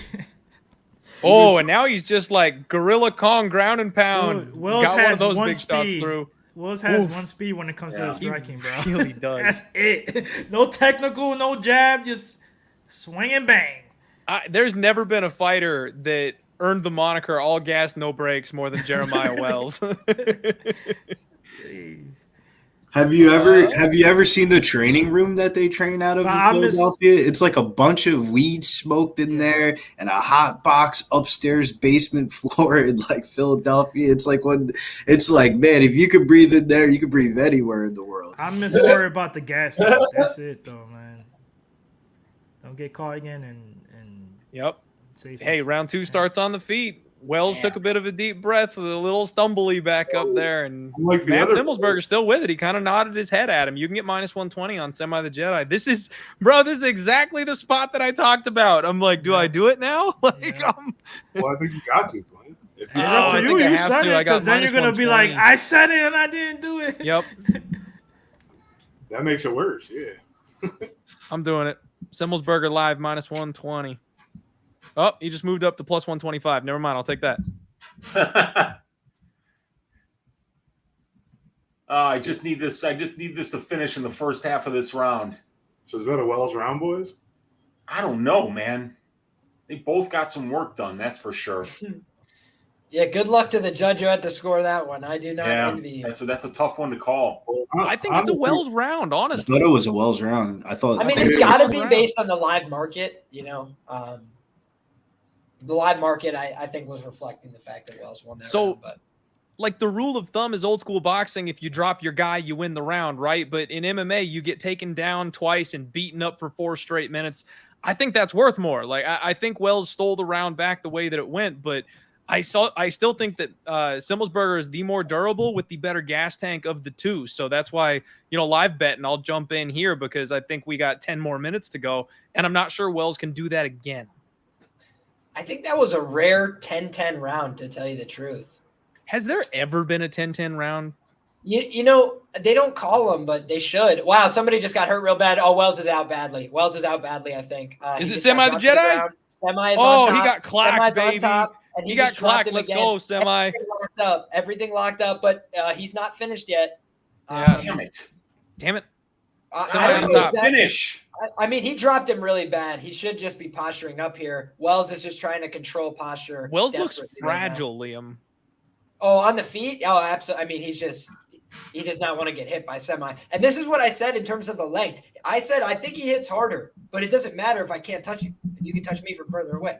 You know, that's always been a principle of striking. Semi's minus 400 on the live line now.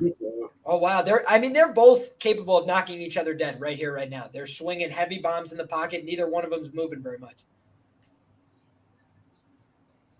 Ooh, except Semi's Wells isn't moving his head at all. The center of line movement. Semelsberger's so clean in the pocket versus the marauding hooks that Wells is throwing.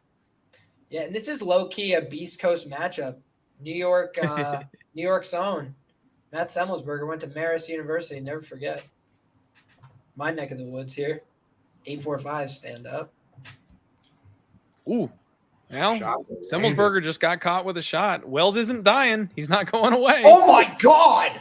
Oh. That Jeremiah Wells takedown was disrespectful. How did he eat that punch headed into that takedown, though? Did you see that? He got clipped with a massive right hand before he body locked up. Let's go. Wow. Wheezy, I'm sorry about your under, buddy. This thing should have cashed. What a hard fight to judge, though, from a judge's aspect. Like, man, you know what? I'll give it back to the MMA gods, man. I had Brady Heastand and William Gomez earlier, so I'm up. If you're talking about bounces, yeah, you're 2 for 2 for 1, 2 and 1 on bounces. Exactly. See now, it was a good read. It was plus money. It just sometimes it doesn't work out. These guys are both pretty durable. 27. Yeah, it almost happened in the first 30 seconds. There's been like 3 knockdowns, I think, so far. Yeah, that's what I was gonna say. Yeah, it's like, come on, man, give it to me. But it didn't work out. With 3 knockdowns under his value, like you gotta look back at that and be like, yeah, that was fine. Yeah. The live line has flipped back and forth like a pancake on this. Semelsberger's minus 150 now. Wells plus 120. Now Wells is minus 145. Yeah, they can't figure out what the hell they're doing. You know what they're doing? They're making money. That's what they're doing. Are they? There's just some sharp guys sitting there waiting. They're like, plus 120 on this guy. I'll take it again, please. They switch it. I'll take plus 120 on this side again, please. I thought about doing that, Liam. I'll be honest with you. Now that I'm live on Semelsberger. I mean, this line's just been going back and forth every 2 seconds. See, I think the difference between these rounds here, though, is that round 1, Wells postured up. He did big ground and pound. He did lots of damage. It was very obvious. This round, he's not doing nearly as much. I almost feel like Semi might have locked this round up. We got a minute and a half left, obviously, so we'll see what happens. Okay, there's some good elbows. Now, Wells might be doing what he needs to do. But I feel like the first round was much more arguably a Wells round than this one so far has been. Much slower paced. These elbows are helping, though. Not me. Helping whoever's on Wells. Wow, they just showed Semelsberger. It's hard to really gauge. 50 live. I wonder where they're getting those lines from. Yeah, I know, right? You seem rectum derived, huh? I don't know. Maybe they just think that Wells doesn't have the cardio to go round 3, but he looks fine to me. I mean, I just don't see any sports books that I utilize pricing it that way. Yeah, that doesn't minus make any 160 sense. Jeremiah Wells right now on Bet Online. Was that the line when somebody dropped him at the beginning of round 1? You know, Dude, I guess so. They are so behind. Even so the PFL is sponsored by DraftKings, and they drive me nuts because they'll be like, you can get this guy live at plus 250 right now. And I'm like, bro, I've got your literal website up and it's evens. They're so delayed when it comes to the live number on those things. Drives me nuts. Yeah. Oh. Man, round 2 is a tough one to score, in my opinion.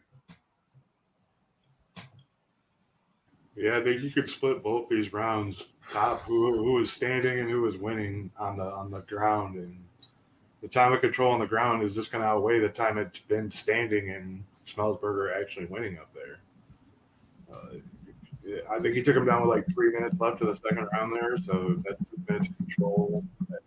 He almost got to fit that 3 minutes to him, so he was around. Even though the knockdown happened in the first fucking minute. Yeah.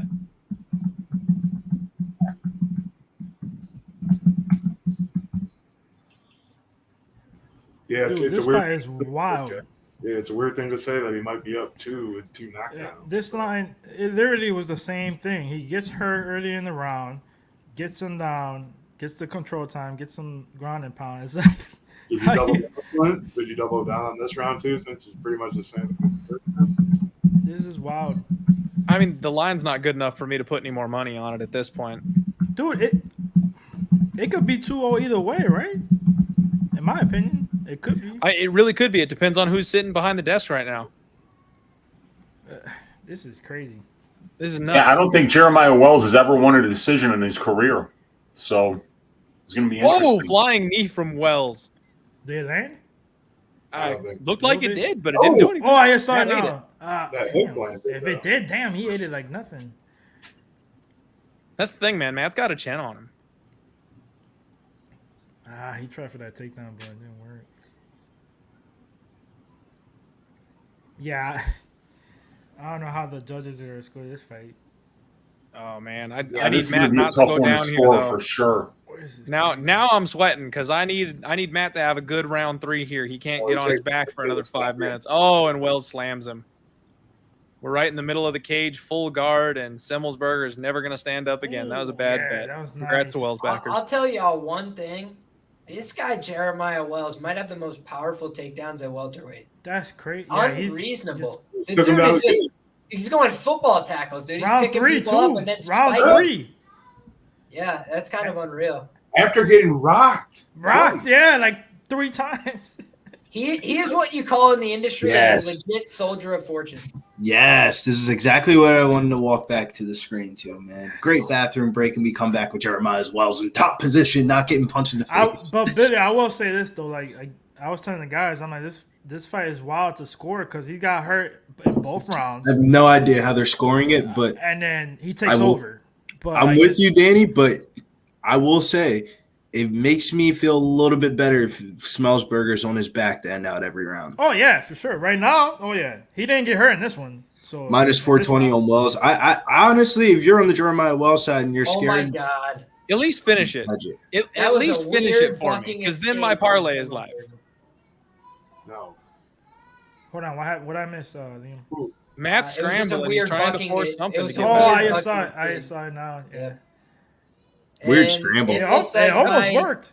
My under is gonna die right here. Yeah, he got a good bite on the leg, but it didn't seem like he had any knowledge of what to do from there, so he just let it go. I love. I think it was more like, oh shit, this actually worked. I wonder what did Coach surprised Martinez myself. say to Jeremiah Wells in between rounds? Like, just stay in there, buddy. Keep Hey, go on isolate swinging that those arm. shots. Isolate that arm. Wells, snap it for me. scrambled. Snap That's it, unreal. Wells. Snap the arm.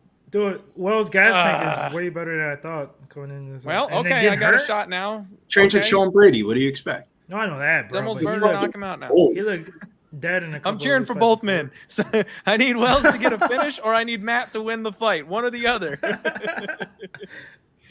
I need my guy Jeremiah Wells to win here so we can parlay up Lucindo with the Lakers. Everything with the Lakers, like that's Nah, not really. It's just like it just ended Is up it? being like that because All it's like, night. do I want to bet the -5? No, but I think they win.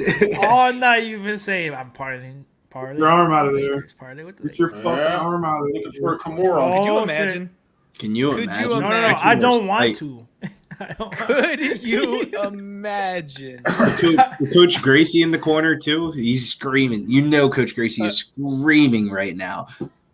All right, Wow, I knew that Jeremiah wasn't just going to happen, floated but I'm like, beautifully bro, on top like there a and beat, a stayed great on top. black Doing, belt bro. getting Kimura'd by some bro who can't get People off his back forget. in the third round. But people forget, like, yeah, he swings bombs, but you forget about his grappling, man. Bro, and Danny, that's the craziest part is because for the people that are like real Jeremiah Wells fans, it's really, if you had to like rank his best attribute, it's really his grappling and his jiu-jitsu. Yeah. This is who I know Jeremiah Wells for, not the guy that knocked out Worley Alves. That was just like the icing on the cake. In the words of Ward Nelson, shout out to That was him, a shot. he's coming back. He's coming back in a couple weeks. That was Gematria coming to the fullest right there. That was Gematria telling me don't ever cap a basketball game by the statistical data ever again. Roy Nelson used to say, I knock people out because it's quicker. I mean, yeah, I got a black belt. I could take you to the ground, but it's more work. It's crazy. It's crazy Big Show brings up that Gematria shit because damn, man. That's a whole entire separate podcast for itself. Yeah, it was head out of it. Okay. Stand up, Semelsberger. You got 20 seconds to land a flying knee or some shit. No. Now Jeremiah's Wells towards the back here. I feel like he's about to wrap this fight up. And he's going right back down. He's well. If anybody on had Wells his and way DK, to he a probably decision. broke the slate. Let me tell you that. Did he? I mean, he got like what? Dude, he had a bunch of takedowns. Yeah, I got him a lot too in my life. So Billy has some energy again. Yeah, you know, once I get a couple wins going for me, the energy is a little bit more because the first two fight of the nights were just like, No, man, why do I bet this MMA thing anymore? Bro, all of us, we all think that shit. But you did have energy before this fight. You were like, no, I mean Tobias Harris gave me all the energy I needed today, and I gave half of the back away donation wise on the first two fights of the really, night. I don't want to jinx it though, but it's not over yet. Just because like I'm still scared about the first two rounds. I don't know how the This fight doesn't determine if I'm up or down. No, I know that, but still, it's gonna help. It definitely helps. It helps for the calls. Everything does, right? The dog is barking. I'm pretty sure Wells won. I think so too, but bro, you never know, bro. He did get those smoked. 2 rounds. We've been saying it the whole fight. The first 2 rounds are wild to score because of him being hurt, then taking over later. But Bootsy's pissed off. I don't know what he's. Let's see what they got in store for us here with this decision, man. Does Bootsy prefer the opening or the closing line, Wheezy? Just want to know his preference. No, I have no idea. I can't talk to him. That's the problem, you know. Who won, boy? Who won the fight? I don't know. I'm waiting for the decision. Boots, give me a minute, you know. I'll mute so you guys don't have to listen to that. Yo, Bill said Jeremiah Wells got more tackles than the Eagles in the Super Bowl. Wow. Hold on, where the hell were your teams at? That shit is Nah, in the Super Bowl, I know that. Was funny though. That was a funny joke though. I'll give he also got more takedowns than Lawrence had interceptions in that one game. He had like 6 or it's a something split. like that first half. What? Oh shit. Not 30-27 Wells, 29-28 Semelsberger. Split decision. Jeremiah Wells. Let's go, cash it. Woo-hoo. Cash it, boys. Let's go. I was worried. Shit, I was worried. I was worried. Go. I mean, I knew it, bro, because those first 2 rounds are so Dude, hard. I'll tell you what though. If that had not gone the way of Jeremiah Wells, you would have just had to just close down jiu-jitsu gyms across America and be like, guys, give up. It doesn't matter how good you get at this stuff. It really doesn't. Dude, at a certain point though, like how long do you have to out-grapple people to win rounds in fights? Like I acknowledge. I understand why. You got to get the balance of the damage as well. You got to do strike. Like you can't just be on top of somebody doing pure jiu-jitsu. But I also felt like he mixed in the strikes the whole time. So I just was like, because the other thing is, how do you win back the rounds otherwise? Like if you attempt subs, they give you no credit. Like if you get a sub very close and the guy has to like rip desperately to get your hand off, they give you no credit for that. So it's like I have to hit him with pitter patter shots, or I don't know what else to do. Like, That's why I like Wells, because once he gets you down, he's throwing elbows, hammer fists, all types of stuff. Not just lay and prayed. Because I guarantee you he would have lost that fight if he just laid and prayed. Just being safe. He almost got knocked out multiple times. Guaranteed. Because it was the elbows that made the difference. Because, with the damage over control thing, if he had just been control on top, he never would have got that decision. That's where it doesn't matter. And I agree with it. Like, if the guy almost finishes a fight and it gets controlled for like 2.5, 3 minutes in the round, I don't care. The guy who almost finished the fight is going to win that round. And if you just lay there and not do anything. But shouts to the man behind the screens, Big Show Picks. Cash it with the 16-1. Jeremiah Wells wins by split or majority decision. Dear God. That's nice. Way to go, Big Show. What a hit. That was nice. And for anybody keeping track of the D-Gen action, we got 10 minutes left to sweat. 1-1, Leafs and Lightning. Let's just lock it down, boys. No more goals for 10 more minutes. I love it. I love to hear it. Any greasy player props after Danny asks this question? No, I was just gonna say, like, I'm impressed with Wells' determination and gas tank in this fight, bro. Like, he didn't quit. He kept going, and he looked great. I love the degeneracy by my guy Clint. My guy Clint came up here. He said, I don't know how it's gonna go, but it's gonna tie either 0-0 or 1-1. Regardless, it's gonna be a tie. And he's on his way to cashing another ticket, but there's another ticket that he's more worried about right now, and it's Lucindo versus Brogan Walker here. Who do you guys got here? I'm gonna go to my man Clint here first. Who do you like here in this battle of the female ladies? God, you know what? Whoever it is, though, you guys shouldn't tail it. I like Lucindo. I think this is a setup spot for her to really shine, honestly. Brogan Walker's 33 years old. She's a one-dimensional BJJ black belt. She's slick on the ground, man. Don't get me wrong. But she got mauled by a girl in her last fight who I simply don't even think is UFC caliber. And we saw that when Veronica Vicedo beat her ass in her last fight.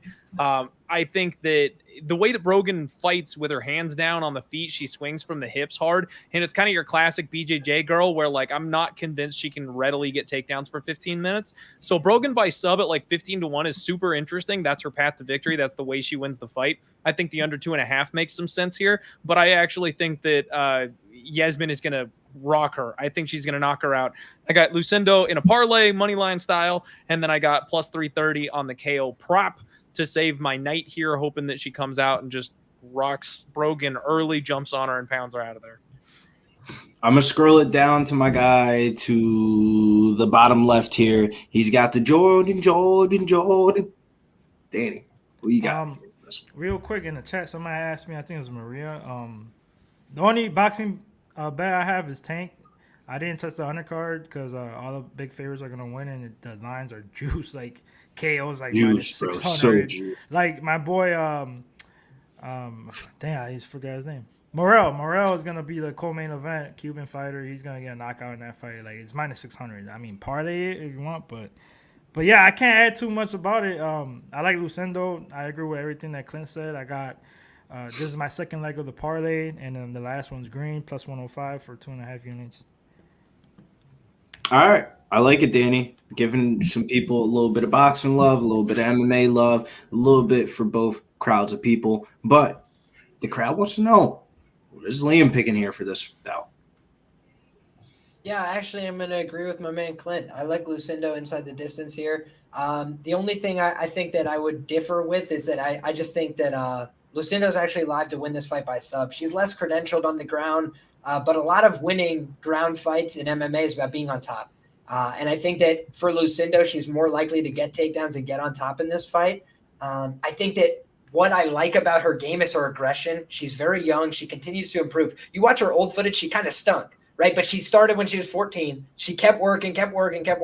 And now she's rounded out into a much better fighter where she's got some skills on the ground. She's got some skills in the wrestling. She shines on the feet. And maybe she can't beat somebody who's physically developed, a beast in her own right, like Iasmin Waregi, but she's able to push her. She's able to fight those hard minutes and make it a grind for her. Whereas I'm seeing tape on the other side with Walker just getting run through, getting taken down and battered, and then getting saved by the bell twice against Erin Blanchfield, who is admittedly very, very good on the ground, very high level, but just was battering her, passing every position she wanted to. And we see the same thing with another girl who we just discussed, maybe not UFC level, So I think that Lucindo gets this job done inside the distance more often than not. Yeah, Erin Blanchard was a baby girl in that fight. She was a kid. My small little narrative hedge here is Brogan Walker. I feel like is going to need a submission to win this fight. I feel like Lucindo's a little bit less experienced in the grappling. The fight to end by sub is plus 600. I think that Lucindo's live to win by sub. Some sharp sports books are pricing her at like plus 650, plus 700, right? So you're getting basically the same price as the favorite to win by sub on either lady to win by sub. It's just like from an EV perspective, it does make sense. Most books are 5 or lower, 5-1 or lower. So just something to keep in mind. Shouts to my guy, Uncle Wheezy. He's been patiently waiting up there in the corner. Wheezy. Patiently waiting to tell you I have no action on this fight, but I am picking Lucindo to win it by decision. I just was not impressed with Brogan Walker's UFC debut. To get run through by Juliana Miller, who was very inexperienced and very one-dimensional. That was really very alarming. So, yeah, I like Iasmin here. If you want to be on one side, it's usually the younger fighter. And Iasmin is like over 10 years younger here. And then secondly, the old MMA adage, you never, ever, ever bet against the girl with the butterfly tattoo on her throat. So never bet against the neck tattoo. Every goddamn time, dude, you try to do that, you're going to get served. So I'm going with Lucindo. I like it. Me personally, I went. Would it be a Billy Brisbane bet if you didn't play a little bit of juice behind it? God damn it. I'm sorry. I played Lucindo to win and fight to start round 2 in FanDuel's UFC main card specials, and it was minus 200. So basically a minus 200 straight bet on Lucindo if she can get out of the first round. I actually ended up taking no distance at plus 145. I wasn't going to bet this one. I don't mind that at all, man. I think violence is not a bad play here in this spot because, like Liam said, I think the sub is live on the Walker side. She is bigger. She is more experienced. She's a higher rank. And that's how we've seen Lucindo lose. Now, she's getting better, obviously, but that's been the one thing that's been the issue for her is she has gotten tapped a couple times. So just violence in this fight might not be a bad play. I like the plus odds on it, too. Under 2.5 is plus 185. Let me take that. For anybody wondering, with the NHL DGen action, the Jersey Devils just decided to go with Akira Schmid, who's a 22-year-old, and that I think is wonderful for my over 5.5, paying minus 125 for that. You look at like his last couple scores, it's 5-4, 5-4, 4-2, 4-3. Like every single game that he's in has gone over. So I like that. I think the Rangers will light him up. I just took you out, dude. Go lay down. Me and my dog both have Taco Bell stomach.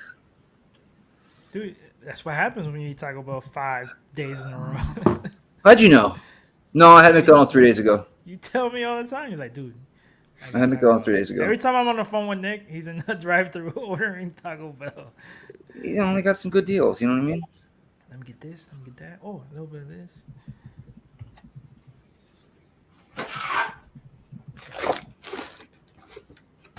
Those are these fries they have? Yeah, the nacho fries, yeah. They're pretty good. Oh, my God. Hey, Mad Money came in on Lucindo. She's all the way up to like minus 425 now on the books. Yeah, because people, you know how it is. They parlay the shit out of it. Man, that late move did not go well for Matt Semelsberger. So. Well, that too, yeah. I don't know.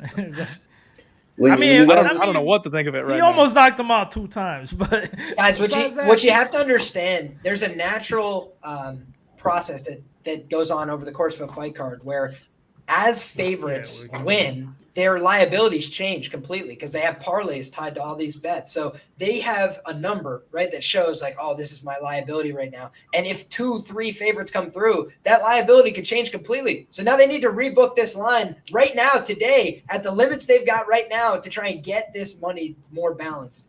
And then they'll say plus 235 right here, right now. Take it or leave it. Do you want it or not? It's like that's kind of what they do from a sales point of view. They get the sharp information first, and then they book it out to you. And so you don't know if you're getting the best of it late. But I think that's why you got to trust your reads, and you got to have a plan. Because they'll try and fool you with these late moves too. It could be fake steam. It could be inflation. They're like, Walker plus big plus money. Look, MMA, women's MMA. Take it. I mean, Nah, I got to see Lucindo her fight, man. She fought on that San Diego card. We was all wondering why did that fight get on the main card. Man, we was all thankful that it did get put on the main card. It was weird. I got a rare video. Dana White was standing outside the cage to congratulate her after she lost, after she got out the cage. And it was like a rare moment where I was like, all right, like he really showed some appreciation for her. So yeah, man, he was a fan of both of them. But yeah, man, so she minus 425 though. It's kind of weird, right? In the fight that you lost, you know, it's like in Brogan Walker, all the fight resume and experience that she has. I think the way that she looked in that fight against Juliana Miller is not the real Brogan Walker. We're gonna see. She's cute. Who? Round Brogan. I think she's all right. She's that way. Look like she could be related to All right, Cyborg. Iasmin, just clock her one for me. Yeah, night would be nice. Well, high kick. Oh, there's that overhand right by Lucinda. Let's go. Right How did you get so far ahead? Dude, it always 440, happens. 439. My God, he's like 8 seconds ahead of me. Same. I refreshed it. Another right refreshing man by mine. Lucinda. I just can never catch you, Nick. You're so fast. Usually, I think T's usually ahead of me. Well, Yeah, what's the she's- timestamp right now? 422, 421, 420. Blaze up. It's a hell of a haircut there on Lucinda. Yo, shout out everybody in chat, man. Real dope. Yeah, it's, Victor Daves, Crazy Pellet, Nick Season, Andrew G. I see y'all. If Dude, I had a y'all haircut like Lucindo in high school. It was really good. That right is just there. She's That's not. what I'm talking She about. can't do Brogan's nothing got about it. no striking defense. She's so slow too, bro. I also feel like Lucindo fought Uruguay in that first fight, and it was really hard to like tell like how good she really was or how good she really wasn't because Uruguay is really that good. Yeah. Good I mean, shots that's- there by Lucinda again. Imagine what Oregi would do to Brogan Walker. Like, I know that's MMA math. They and MMA math they never wouldn't works, sanction the but- bout, Cliff. Exactly. I like They'd put that one on paper, and Nevada would be like, "Bro, no, you can't be doing this. That's a weigh-in cancellation waiting to happen. We just sacrificed Marlon Moraes. We're not doing this one." Yeah. Poor guy. Walker's trying to be active with kicks here, but you're seeing a lot more powerful connections, especially with the hands from Lucindo. There's no fear. I hate betting on girls that wear the t-shirt. I don't know what it is. But it's Juliana Pena did you that. wear the t-shirt. when it first came out. I used to Kay hate it. Hansen. Kay Hansen always had that dumbass T-shirt on. Asking why. I Because don't her know why. titties would pop out. You know why? Because that too, but she's trying to sell her OnlyFans. So she's like, I'm not showing you shit. Oh, big right by Lucinda. Man, I think I also think there's a measure of grip that comes with it. So like for grapplers, you want the extra grip that comes from a shirt as opposed to like the sweaty seen that flesh shit that'll out. slide. I think it helps with like takedowns and control. You can stick to your opponents a little bit easier. Yeah, that could be it too. Not to mention the fact that it holds the ladies in. I can't imagine being, semi well endowed and then having an oops on national television like that. That would suck. That's a great way to lead yourself into a post-fight career of OnlyFans. Oh, Seems to work for some of them. By Brogan. Nice knee by Brogan. You'd be surprised, Brogan man. just I had to missed go with to a big overhand. OnlyFans. I had to go to OnlyFans on Thursday night because CFFC had the whole entire prelims on there. Really? Dude, they're big now, OnlyFans? bro. Boxers, yes. On They're OnlyFans. They're You can sponsoring only watch boxers. it on OnlyFans. Bro, But who what would have it- thought that OnlyFans would transition so well to mixed martial crazy. arts? Like, if you I'm- told me 10 years ago, you're like, you know what? The biggest association with 10 years ago? MMA is going to be OnlyFans. I'd be like, what? I've never even been to the website once. Not once. I'm pretty sure that Muhammad Usman this week on his Instagram, I follow all these guys in the lead up to the fights. I'm pretty sure Muhammad Usman is promoting his OnlyFans. So the gentlemen are getting involved now too. Kevin Holland's It's got not. a It's not couple only of the that boys. though. It's not what you think No, though. no, 'cause no, a lot of no, I'm boxers not are. implying They're that, showing. Yeah, they're showing like the Like their Brady said, workouts, technique, workouts, and stuff behind Yeah, the they're scenes. not- Like I know Dennis But I'm like- Bazooka has live betting streams that he talks about the fights and stuff like that. Not YouTube, not TikTok. They're doing this shit on OnlyFans. Like I just wasn't I the first one to tell girls. y'all that OnlyFans was gonna get into the sports betting world like 2 years ago, bro? And y'all thought I was crazy when I made the OnlyFans account for the self picks. You guys were like, "What the fuck?" Hey, props to you, man. Get that hustle. If it worked out, it worked out. Nah, it didn't work out. We just ended up going a different route. You know, send another dude your OnlyFans links just doesn't sit well with him, especially with the hood. Let's talk about this fight itself, sending people some stuff like that, and you send them an OnlyFans link. They're like, "What the fuck?" I want to hear about Ding Blackfist lands there for someone by Lucindo.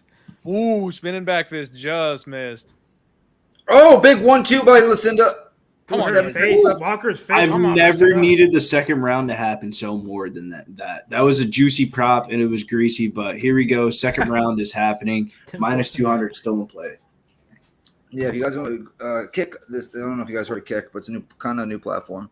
They got these. I have seen Kick floating around. What is it? Kick. Adam Ross just signed a. They came from Twitch. They're the ones that played the Super Bowl. The people that were on Twitch that made Kick, they played the Super Bowl and whatnot. So they made their own platform once it got kicked off Twitch. It's like Bitcoin bound basically. You get paid in Bitcoin. Yeah, it's $5 a membership. So if you want to follow and type in the chat, it's $5. There's no super chats though, none of that. And it's just $5 a month type thing. It's kind of new. But they have some hot tub girls good to watch. I don't know, probably minus 1,000, 1,800. Man, I was always saying, I'm gonna write my picks on my feet, and that's how I'm gonna sell my foot picks. Literal foot picks. Get it? Yeah, I get it. Come on, we're selling feet picks over here. That's right. I tried that; it didn't work. The American dream. All right, Lightning got a power play with 2 minutes left in the game. I need him to tie it up now. Come on. I'm a business owner. What's your business? Lightning. Stamkos. Stamkos need to get going. If Stamkos could do it for me, I'd appreciate it. Feet picks. He was good for me last year. This year I didn't play him too much.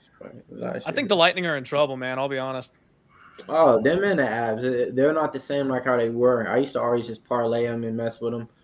This year hell no. Yeah, they're not good. 435 and counting. I think the Leafs are going to beat them in this series. Frankly, come on, I bet the Leafs to win the series pre-flop. Hot take. I just think the Boston Bruins are good. Yeah, real fire take there. Fuck you. Yeah, all right.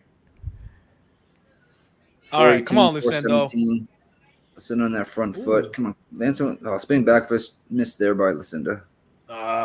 She's trying though. Yeah, I'm honestly surprised that Brogan hasn't even attempted to get this fight to the ground. I mean, I know she's outclassed on the feet, but there's no urgency whatsoever to get it to where she's playing so cautious. Is but she's not trying to do her game plan. It's like she's just standing there for the taking, to where it's like, all right, do whatever you want. She's basically trying not to get hit. Yeah, she got caught early in that first round. She's like, okay, never mind. I'll just try weather. They always say black belts turn into purple belts when you punch them once, right? Goes down a level. Oh, nice 1-2 there by Lucindo, but she got caught with the left there before. Dude, and Brogan and it's so funny because I'm like, this is literally my cap on the fight, right? But she's coming in throwing a naked body kick with her arms down at her sides. I'm like, I bet against her and I want her to get knocked out here, and I'm still like, what are you doing?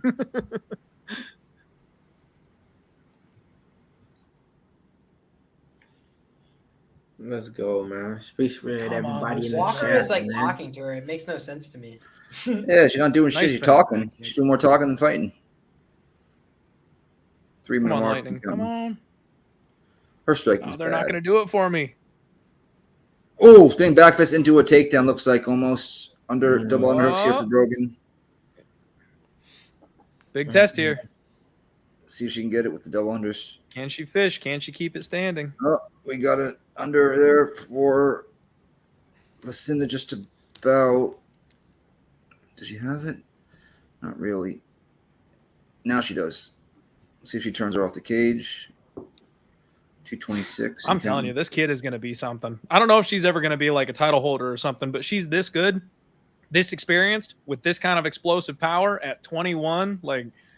Lucindo's going to be dangerous. 211, 210. Brogan still got Lucinda on the cage. Oh, she tried to check that outside leg out, but did not get it. Yeah, good Nice balance knee. there from Lucindo. Brogan's trying to reap that outside leg to just trip her and take her back the other way and put her down. She's not happy. Oh, yep. There was almost there. I had an arm throw, but nope. Negated. People riding the unders. We got a few of them. Oh, my God. Chat. Still got some time. Got some under 2.5s in the chat. I see you. Yeah, I got no distance, so we got. Did that happen? Oh, nice right by Lucinda. What I was gonna say earlier, it kind of looks like to me like Lucinda. She kind of reminds me of a fighter that fights up to her opponent, meaning like it's not too explosive. It's not. Just, go ahead. Sorry. Oh, big right hand from She's just Lucinda. letting a shot. She's eating them though. Oh, she keeps eating them. Why won't you fall, Brogan? She's tough. Because she's got the entire nation of Guam. She's got him on her shoulders here. They're behind Brogan Walker, and she could feel it. I'm gonna be She's Sean not going to Strickland give over up. here. Those Islanders are tough. They gave up Trevin Jones, Wheezy. Well, all right, that's okay. All right. All right, you got me on that one. You know, what am I supposed to say to that? You know, the takedown. Plead the fifth. Let's go, Lucindo. Hey, plead the fifth. Lightning goal. Lightning goal. Works It's back 2-2. up, but looks like she's about to take her down Seconds again. And another trip takedown for Lucinda into full mount with 32 seconds left in this is mount. a dominant position. Billy. For Lucinda. She's mounting. She's he in the disappeared. mountain here. Elbow. Brogan, 26 seconds left. There you go. Come on, Elbow. drop elbows, Lucindo. I'm here. Give me a TKO. I'm here. I just hit the wrong button. They scored, 18 Billy. seconds. Who was it? Clint? The Lightning. Lightning. It finished 1-1 Billy, or 2-2. We got 28 seconds left to sweat right now. But I said I didn't know if it was going to be 0-0, 1-1, 2-2. No idea. It's 2-2, boys. 2-2 with 19 seconds left. That's the way you cap it, though. Got a That's the power way play you goal? cap it. I've been doing that a lot more in baseball. Like instead of betting no runs first inning, just tie first innings. Like I like to bet the over 1.5. I Come on, stopped burn at 5 seconds for me. Burn this 5 if you're seconds. gonna bet off the clock. over 1.5 first innings, you might as well just bet. No, Let's go. Oh, hockey, yeah. Boys, who needs mixed martial arts? I am so fire right now on the ice. You have no. I don't know if I'm you right there guys with you. have seen my Twitter posts because I have been melting hockey lately. It's been nuts. Plus 170. Cash that. Good job. Hell yeah. Let's go. Good shit. Couldn't hit water if I yeah. fell out of a boat in MMA, but I'll take it on the ice. Yeah, it seems like in hockey too, it's kind of like good plus money price tags, like golf plays and stuff. To where it's like if you make 4 or 5 bets and if you win 2, you still might be breaking even, or if you win 3, you're really having a good night. It seems Hockey's like. a sport that I wish I knew like as much as I did basketball, because like I know basketball a lot, but it's like I know basketball so much where I feel like I don't get enough value out of it, but I feel like hockey's where the value be at. Like you look at it anytime goal scorer parlays that people be posting on Instagram, you're like, how am I not rich yet? Bro, I love those. I do a 3-leg goal score parlay always. Sean D, yeah, I did. I posted it right after I did my official UFC card. So I've got 2 more plays coming up for anybody who cares about the hockey. Over 5.5 Devils Rangers. And then I got the Seattle Kraken plus 130. Those are the last 2 plays I got on the night. Now I need Lucindo to get a round 3 stoppager for me. Come on, girl. Oh, spinning heel kick. Knocked her down. Come on. Go back to the ground. Mount her. Pound her out for me.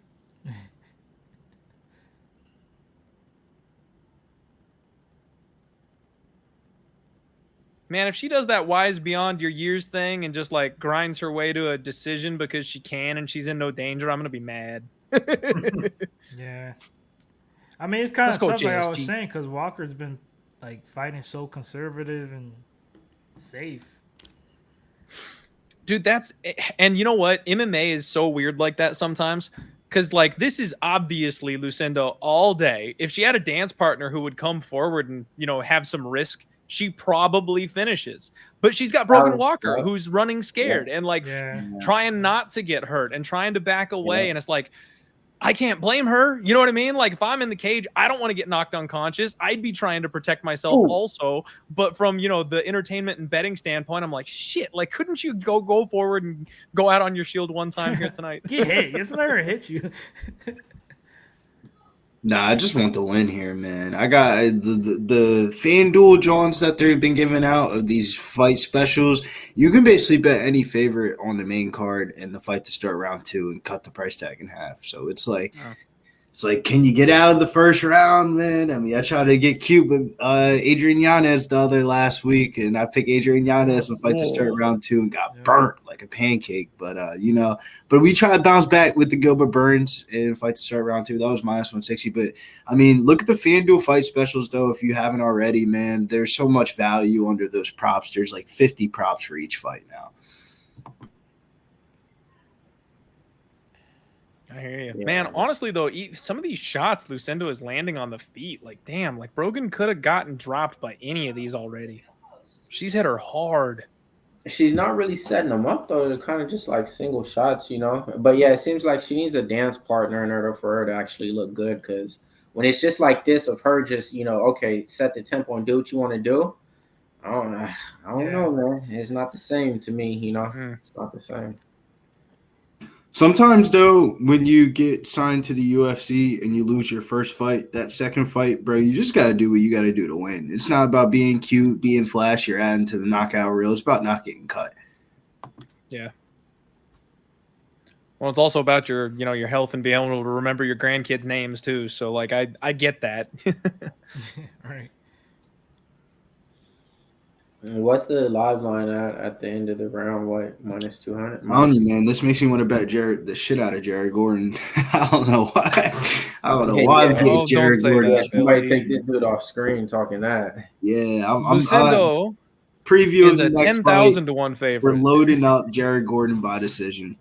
It's gonna cash this time, Weez. It's gonna cash this time. They're not gonna rob him. I didn't bet it this time, man. But I was looking at plus 375, and I was like, maybe I might, I gotta do it after the last just sprinkle it, just to see if the MMA gods pay him back, for what. Brogan Walker's leaking now. I mean, now Lucindo's putting it on her, a lot more, but. I mean, Lucindo smells the blood, man. She wants the finish. Walker, you look at the time. She looked at the time. Right. She looked at it. I mean, but Brogan just like Walker isn't UFC valuable. She's more of like a Invicta gatekeeper. Definitely. She's only here cut to open bad, by the way, guys. She is. She's cut bad. I mean, step on the gas, Lucindo. We got a minute. 6 more likes to get to 100. Who it's gonna be, man? Judis Bagari, get us. Crazy Patel, get us. Sean D, where you at? Rodell Prime, Cerebral Sammy. We need 6 more likes, man. Let's go ahead and run that up for us, man, for Big Show in the chat. Yeah, we should be hitting that like in the first couple fights, guys, to be honest. Hey, can y'all hear me now? Yeah. What happened? You were talking. That's annoying. All right. 18 seconds. Yeah, man, she's leaking. Yeah. She's leaking. Is that cut right there where the bone right above the eye? Eyebrow. Dude, go way down. These are the fights though that make you think that women's MMA is easy again for like the next couple of week cards, and then you end up getting burned again by the minus 275.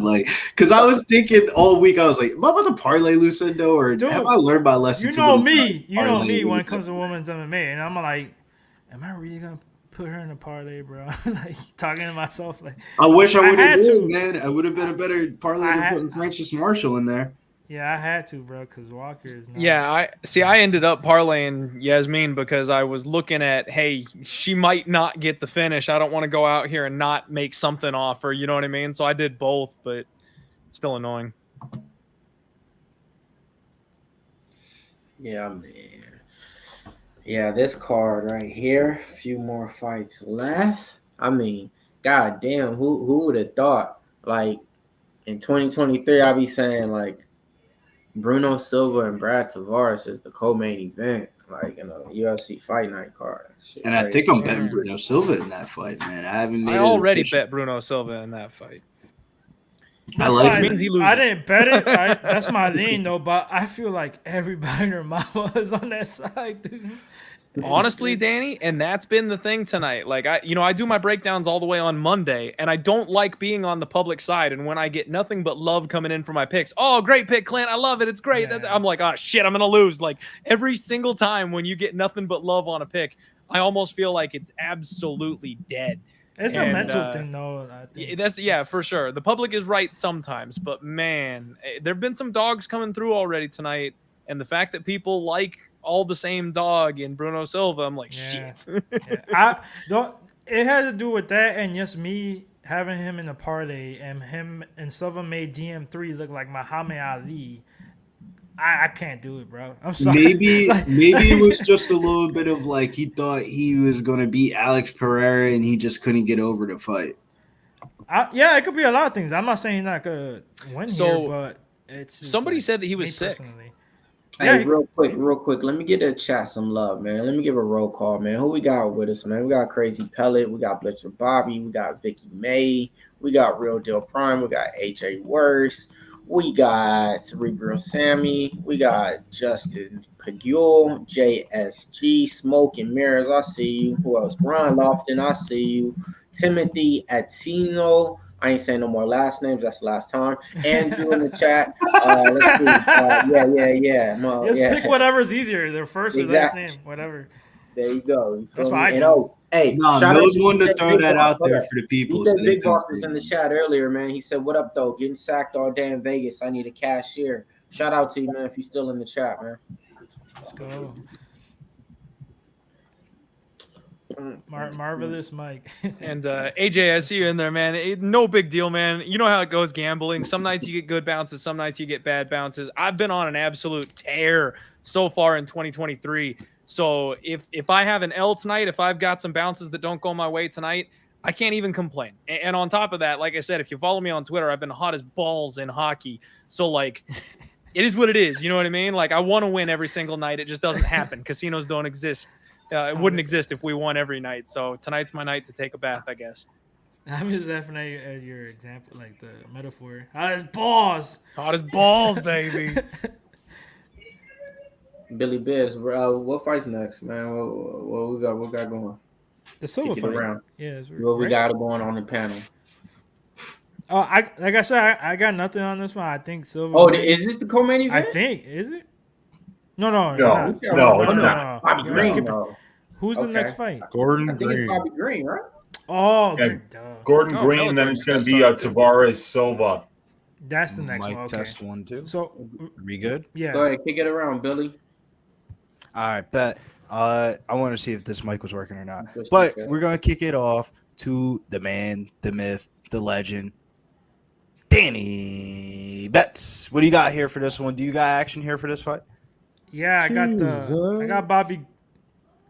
got Bobby Green money line to close out the 3-leg parlay with Jackson, Lucindo, and Green plus 105, 2.5 units. So hopefully he gets it, man. I actually think he's got a shot to get a late stoppage here because Gordon's been knocked out 4 times, and just with the volume, I think he's gonna pick him apart on the feet. So hopefully he gets it done.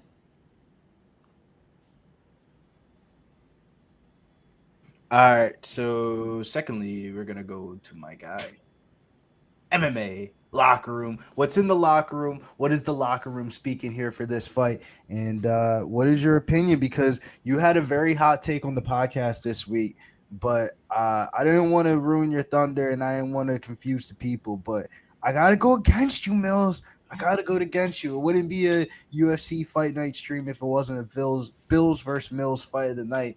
And I'm rocking with the drug addict himself, Jared Gordon, by decision. Damn. Okay. Yeah, no, man. I got Bobby Green to close out a 2-leg parlay with Montel Jackson. I'll lay the chalk to talk on that one.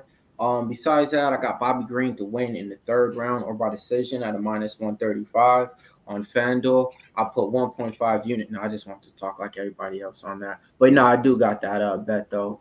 Fuck the unit size and everything like that. But yeah, I got those 2 bets to close out. Also, I actually think Bobby Green can knock his ass out in this fight. I just think it's one of those to where he was that close to winning his last fight and putting on a performance. He likes to get those fight bonuses. He said he has about 9 of them, showing that 60K at the media day. You're not going to get a fight bonus performance by going the distance with Jared Gordon, right? So that's why I think he's going to be out there actually trying to finish him a little bit in this fight. But yeah, that's what I got in this one. And yeah, man, we definitely we was talking about him on the podcast. We tagged him in it. He reached out and said, "I got you on here." And he said, "For sure." So hey, man, Yeah, let's that's go, the reason man. why we wasn't talking none of that Jared Gordon shit on the podcast. You know, sometimes you just gotta learn. Save your takes for later. Shut the fuck up. You know, and I definitely learned that one on that one. So, we're gonna go to my man, Die Hard MMA. Who are you feeling? Who you picking for this fight? If there was a gun towards Clintus's back of his head and he had to save the family, wife, and kids, damn, who is to pick? Right? Damn, you made it dramatic, bro. I don't think there's that going on, but I like Bobby Green here. I just think he's pretty much better everywhere, and I think he's a good enough counter wrestler that he'll be able to, you know, keep this fight standing. Jared Gordon is probably not going to get the benefit of the judges if he's just kind of holding Bobby Green. So I think with the pace and the volume Bobby has, I think he hits a little bit harder too. He's the cleaner boxer. He's got the height and reach advantage. So like basically I just think Green's kind of got everything he needs going for him to get this win.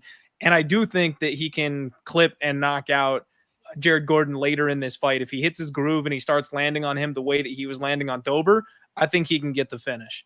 I definitely do feel you on that. The one thing that I don't like about Jared Gordon is that he often gets in front of these fighters' face, stands right in the pocket, and just gets punched in the face. And while there hasn't been a fighter to able to take advantage of that yet, that's the reason why the public was all over Paddy Pimblett in that last fight, because they thought Paddy was the guy.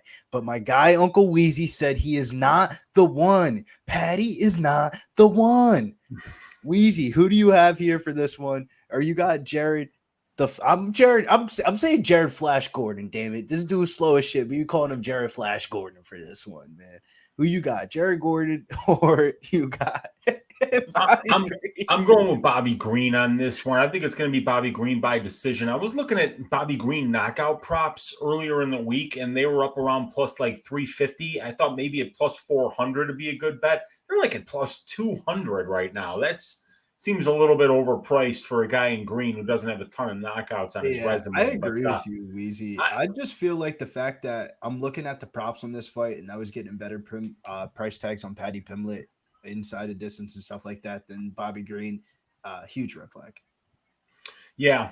I'm picking Green to win it by decision. I think he's the much slicker striker here, the much faster guy, throws a lot of volume, and I think he can stop the takedowns from Gordon. And if he does that, he probably cruises to a unanimous decision here.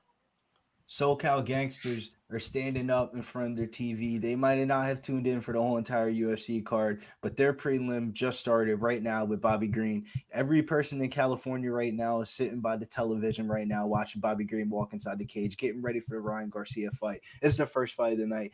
Mills, what do you guys say to the SoCal gangsters out there and the California people out there that are rocking with the man, the myth, the legend himself? The last time we're going to see Bobby Green inside the cage, because this man's a new man, Bobby the King. Millie Mills, what do you guys say for the SoCal people? Mills is corny. He's trying to watch the walk. Like he said, I'm out. I'm glad you mentioned that though, Billy. I was going to talk about that because that's been a big narrative going around this week, is that Bobby Green is retiring going into this fight, and I'm the guy that says, hey, if you think the R word in your head, you're not the same fighter that you were last week. I believe in that narrative myself. However, Bobby Green's a special kind of animal, and he's not saying he is retiring. He's legally changing his name to King. So he's retiring Bobby Green. The next time we see him in the cage, he will be King Green. So this is not a retirement fight. And in fact, it almost makes me feel like Bobby Green is doubling down on the back half of his career. I'm in for the motivation. I think that's a good sign for an older fighter who obviously has still got it and is competing with some of the best in the division. I like Bobby Green. I'm in for the motivation. I'm a fan of Bobby Green, but tonight's the night, man, that I think the MMA gods come down on the good graces of this UFC Apex, and this fight's going to go to the scorecards, and we're going to be screaming robbery once again after a Jared Gordon fight, but this time Jared Gordon gets his hand raised in victory. I think I just have too many. I just got too many stories, too many times that I see. Nah, not the guy doing a front flip in the octagon. That's what I'm saying. I think the octagon my number one fate. Coming from the guy that was screaming, saying that Paddy actually won that fight, like now you're saying that Gordon's gonna get a split decision in his favor. That's your angle for this fight. Yes, that's my angle. Can I tell you guys? I was watching that fight to tape this one, doing my due diligence, doing my study. It is a lot closer than I thought it was the night that it aired. Like when I was watching that night, and I know there's a lot of people out there that were on the Gordon side. So, you know, we all have gambling goggles, right? Like it looks like it's a lot closer on your fighter every time. I had Patty in a parlay, and I felt extremely relieved to have won that fight. On rewatch of it, nothing on the line, clear head, just getting ready for this one. That fight was fucking close. Like it could have been graded for Patty, especially the way we're seeing things these days, and you guys know I'm not a fan. The whole damage over control thing where wrestlers are completely disrespected in MMA these days. I think we've swung too far from the light of God, and we're having these grapplers who are losing fights they should be winning because this is mixed martial arts. But under what we're seeing now with the judges, I kind of think that's how they would rule that fight if they ran it back. I think Patty would still probably win it. It was very close.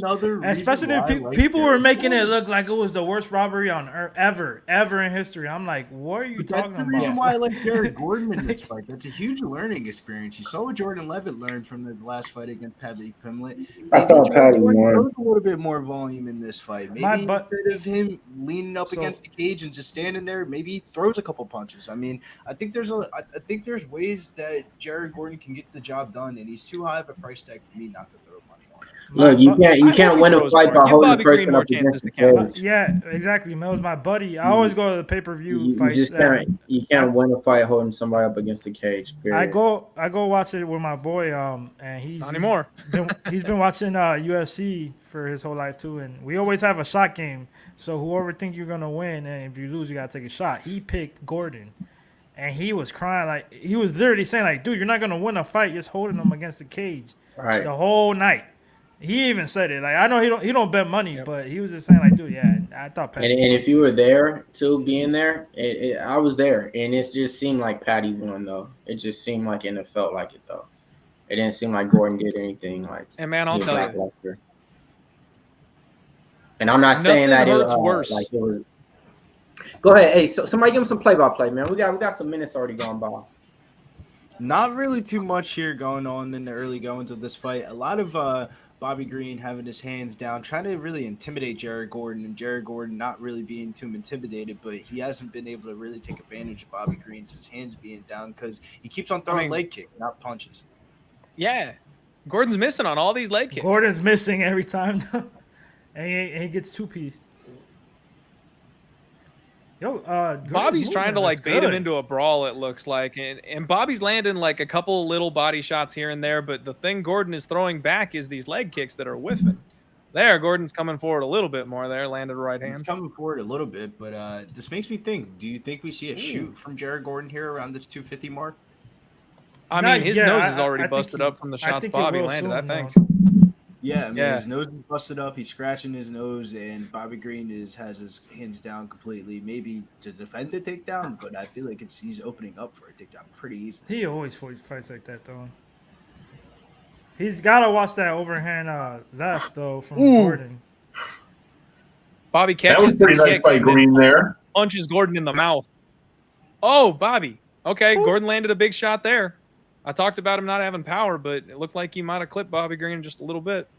There goes Jared with the right. I mean, you're telling this fight feels a lot closer than what the intended line was. It's just 2 minutes in. We got 2 minutes and 38 seconds left in the fight, it looks like.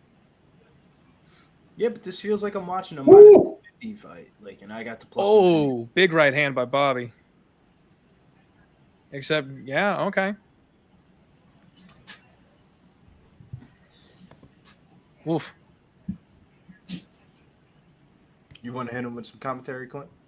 I'm sorry. I'm trying. Like, it's weird, man. Bobby Green is like ducking and rolling. There we saw a shot from Gordon, but Bobby backed out of it, got his leg back in time.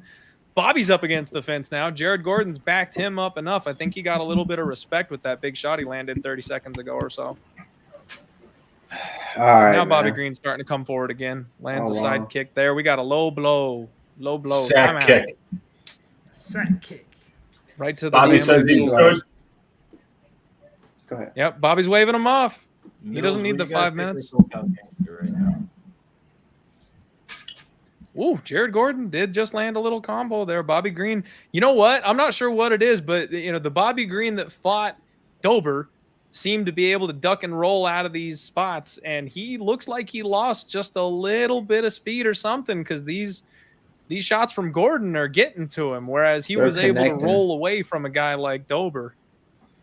Yeah. Not just Bobby that. Green goes for the flying knee, but Gordon didn't bite on it. When you just got knocked out and you come out and you fight the same way, but not even as sharp, it looks to me like he's still off a little bit with his footsteps, when he's ducking and sliding these punches. So it's kind of to me to where it's like, man, you didn't, switch up a little bit, to where you just got knocked out, for having your hands down, being reckless like this. And you're doing this to start off, and you're not really on point to start off. That's how I see it. Yeah, it kind of feels that way, man. I mean, this is how Green has always fought. So, I'm not too surprised that he didn't change much up, but it does look like he's having a little tougher time finding his footing here in this first round. Like he's getting hit, so he's usually used to rolling him, and he's used to ducking and rolling. Clash of heads. Gordon goes down. Yeah. Bobby Green comes in for a shot, and Gordon got clipped the worst. Gordon's out, Bobby you Green guys. pounding. He's out. He's Bobby Bobby Green by knockout, baby. Bobby Green by KO. Let's go. What were you saying, It Mel? might be a mistake. It might have been a Cash headbutt. that parlay, baby. I was gonna. Well, I said it earlier in the round. Let's see what they say, though. I mean, if they rule it a headbutt, though, this thing isn't over yet. Let's see if the ref says anything. So Gordon got dropped happened so there, quick. but I don't know what it was. I couldn't tell if it was from a pissed. punch or if it was from a headbutt. I think it was the head, man. Bobby Green rolled and then came in. It kind of reminds me of the Chris Curtis situation from a couple weeks ago. It's a headbutt. It's a headbutt. It's totally a headbutt. But he was throwing a punch. It's not like it was intentional. His arm was out. He just missed. Now. We'll see what they rule it. This could be a no contest. This could be a DQ. This seems like a no contest. No, it can't be a DQ. There's no way. It's not a DQ. No way. It would just get appealed, right? Complete clash of heads. I mean, it's absolutely unintentional. He threw a jab and he missed. So I think at worst case scenario, it's a no contest. Like if they rule it anywhere, it would be a no contest, not a DQ. Yeah, definitely. You remember the Holland Dawkins fight? Yeah. Same shit, pretty much. Dude, okay, everybody get ready. Everybody get ready. Damn it. Imagine how pissed and how much Chris Curtis is going to go off on Twitter if this is a no contest. Curtis is going to blow up on Twitter if this gets ruled a no contest. I mean, I get it, but Curtis didn't get finished. Like, he didn't stop the fight. That's the only thing. It is different. It is different. I'm just saying, be ready for it. Oh, yeah, he's definitely going to be going off. I don't know if they... I think it'll have to be appealed, if anything. Like they waived the fight off, so I think that'll be the decision. Official decision. Bobby Green is dancing like he definitely won, but we'll find out. Yeah, he don't know. Gordon's pissed. He's over here. I'm doing the same shit if I'm Bobby Green. I'm acting like nothing happened. I didn't hit it with my head. I'm bouncing. What did Joe Martinez just say? Oh, the commission's talking about it. Okay. Yeah, they are. That's what I said. Like they're over there. Once I seen them looking at the scorecards at the TV, this ain't about to be no decision. But he came in and got the microphone. I thought they were going to call it right there. So the announcement that the commission is looking at it, like I think this will be a no contest, guys. And I'm a Bobby Green backer. I think it'll be a no contest. I do too. I'm hoping because not. I was the one that set it up. Like, and that was the first thing. So, yeah. With all the bad bounces I've caught tonight, I would love to catch one here and get Bobby Green on my side. Either way, I lost my prop. Gordon to win by a third round decision on that. But I mean, it's I still need this parlay. The money line will be voided from my parlay, so it'll be a little right. And I need this one I need this one. Imagine having that. Like I said, we all pretty much agreed that the KO was live. Imagine having that ticket and you're like, fuck, no, he had him. But I think they gotta give him no contest. Keith Peterson I saw him with his lips say no contest to Bobby Green. It's a no contest, I think. Damn it. Which saves me because my DraftKings lineup is shaving ass, but Bobby Green getting a first round knockout would not have helped me. I was gonna say, how's that work for DraftKings? this is the one result that would have helped me with anything, Wheezy. I got the knockout for Bobby Green. I got the Bobby Green parlay. I've got Green in my DK. Damn, that was my saving grace. If this is a no contest, it's just like, dang, dude, what do I got to do? I can't buy a win tonight. Yeah, that sucks for my parlay too. But, shoot. I mean, it's better than an L, but it's still. And then this is just going to be a fight to where you're just going to match Bobby Green up real quick with another fighter in 6 weeks. And then you're like, hey, Jaron Gordon, don't worry, we'll give you somebody in about 2 months, Because you're not going to be this ain't imagine being Gordon, too. He felt like he beat Patty, and then he comes here and gets a no contest with Green. Yeah. It's just like, damn. Yeah, for real.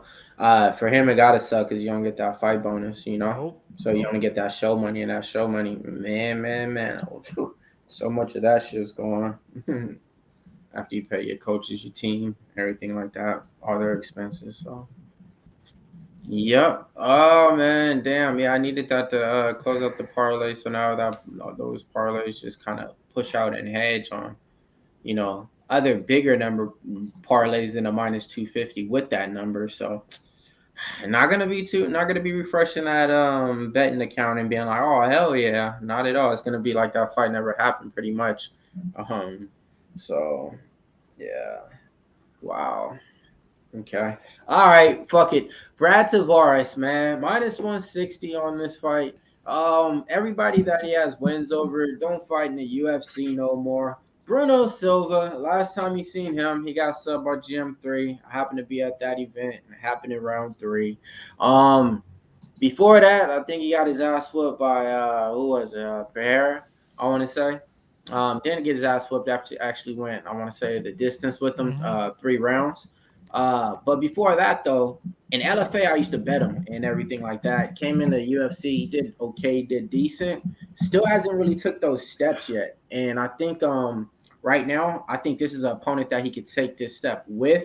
Doesn't have that dumb hair no more. So I'm going to go ahead and look at Bruno Silva in this fight. And, type of night it is, I guess I'm going to look at some props and see how I can play him to win. What you guys doing on this one? I'll start over here with the man to the left. Die Hard, man, I heard you got a new logo. Ooh, yeah, I do have a new logo. I'm feeling pretty good about it. It's nice and clean, brings me up into the 22nd century with everybody else. So thank you for mentioning that, Mills. I appreciate it.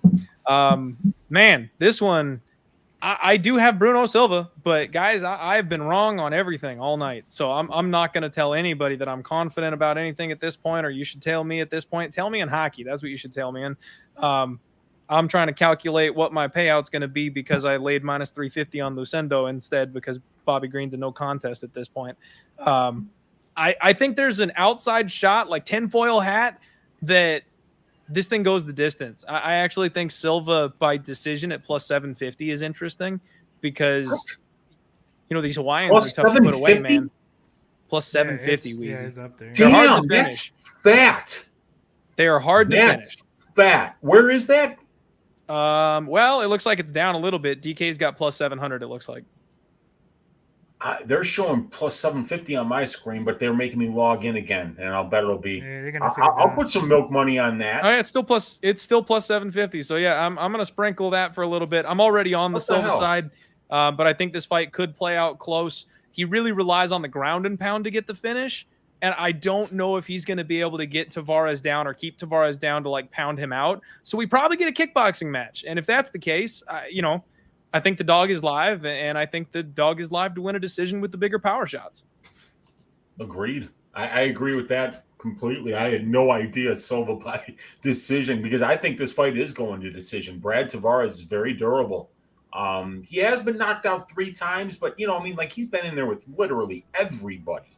So yeah, I predicted Tavares to win this fight by decision, but Christ, man, Silva at plus 750. That's just I threw a couple bucks on it. What the Wheezy, if you want to get gross with it, Silva by split is 25-1. Yikes, dude! I think I'm gonna sprinkle that too. Don't tempt me with a good time, man. I'm already up for the day. I don't. Take the money and run, Weezy. Let me degen for you, Weezy. You take the money and run. Do it, man. Somebody's got to cash that if that happens, man, because this could be a very close fight. Danny and Bill, is y'all doing anything on this? I got nothing. I'll go real quick. I got nothing on this one. I think Silva wins, but not super confident in it. I gotta get going, boys. So hopefully you guys cash on your tickets. Hopefully we kill the bookies tonight. I'll see you guys on Tuesdays. One of us, me and Preston, one of us is gonna be taking some shots if we lose. He's got Ryan Garcia. I got Tank Davis. So tune in at 7:30 Eastern, the main event on Talking Hands on Pub Sports Radio. And somebody's taking shots, and we all know Preston don't take shots all like that. So it's gonna be fun. Little video. Nah, you know what Preston's gonna say? He's gonna be like, "Yep, yeah, I know, I was right." But all right, boys, I'll catch you everybody in the chat. I'll see you guys later. Good to see you, Danny. Have fun, man. Sir. Yeah, but the Anthony question, though, I'm on there with you, Mills. I'm with you. I loaded up on Bruno Silva here on this fight, and then I sprinkled a little bit with Clint there by Bruno Silva by decision plus 650 on FanDuel. Sorry, guys, my stomach's fucked up. Yeah, Silva. Let's go. Do you guys hear Paul Felder going nuts? No. What happened? He was going like nuts. They told him to calm down, and he's like, "I'm calm, because he's he's a big Gordon backer. He's been friends with Gordon."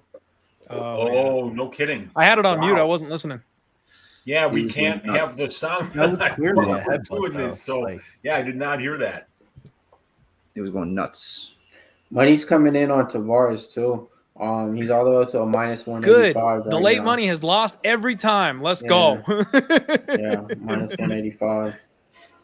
Y'all think round 3 starts at minus 140? I kind of do, but I think Bruno Silva's live, so I mean, shit. I don't know what you guys feel, man, on this Insta prop minus 140. I haven't done any round 3 starts to start tonight, so fuck it. I'm gonna go ahead and hop in, man. It's only 2 fights left to do it on. Let's go ahead and get in, man. I don't like anything on this one. I'm in. I think Clint's idea of the plus 650 makes a whole lot of sense because Brad Tavares is very durable.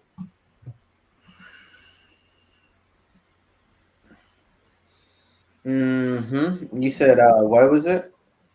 You've got Silva by decision at plus 750, and then you can get Silva by split at 25. Oh, that's a good price. It's like 450 on my book. So I'm going to sprinkle those just a little bit to go with my straight bet. But I think so there was somebody was saying something about, Gerald Meerschaert, the fight with Silva last time, he looked awful. Like he looked like Rick Glenn looked tonight against Meerschaert. He was just never in that fight. He looked skinny. He looked bad. Someone said he was sick. And I was like, oh my God, that makes so much sense. Like in hindsight, I'm like, yes, he looks sick. So he's coming into this fight. You can see his abs popping again. I actually think he's in much better condition coming into this fight. And I think Tavares, he's the younger fighter. Tavares is older. Tavares doesn't really have power. He's kind of a mid-tier gatekeeper at this point. Yeah, I like the dog here.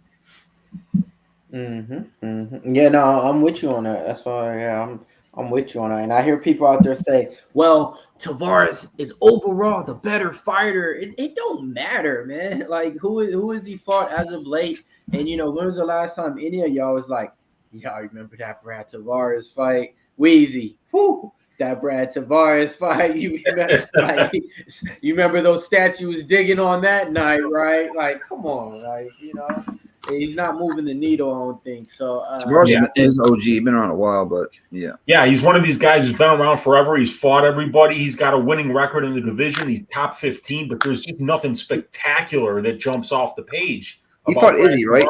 Yeah. He fought Izzy, right? Yeah. Yeah. Oh, yeah, he fought Izzy. He's fought everybody, dude. I think, or something. Tavares was on the Ultimate Fighter way back in the day. He's been around, dude. He's been around. Like you say, he's tough, he has that Islander vibe and everything, but I just think he never got better. Like, too much, always stays solid on what he does, but just never got with the camp or never got with the coach or none of his fighters from his camp or his coach evolved enough to take him with them and, elevate his game. Like sometimes you see, like man, I'll be honest, man. Those Sarah boys, Sarah Longo, they were on hush for a little bit, before all those belts came over there and people start questioning stuff. And Aljo solidified that. Then Marab did that. Then all the other people they got coming up under them, all the young cats now. But yeah, it was a minute to where they were on hush. Now they pretty much got the game locked up. Matt Favola over there doing his thing too.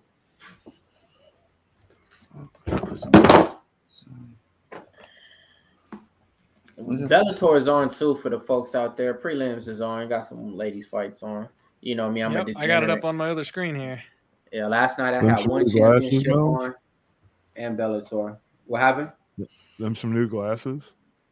No, I've had them for a minute now, like 2 or 3 months. Probably fucking see John Cena in them motherfuckers, huh? Man, you still can't see me though. But yeah, both fighters walking out. Bruno Silva's out there. Bruno Silva's looking like Keith Lee, bro. Like he looks like a whole new man right now or something. Man, who is this guy? But I like it. When I say who is this guy, I think it's gonna have a one of those moments real quick. Maybe that round 3 won't start.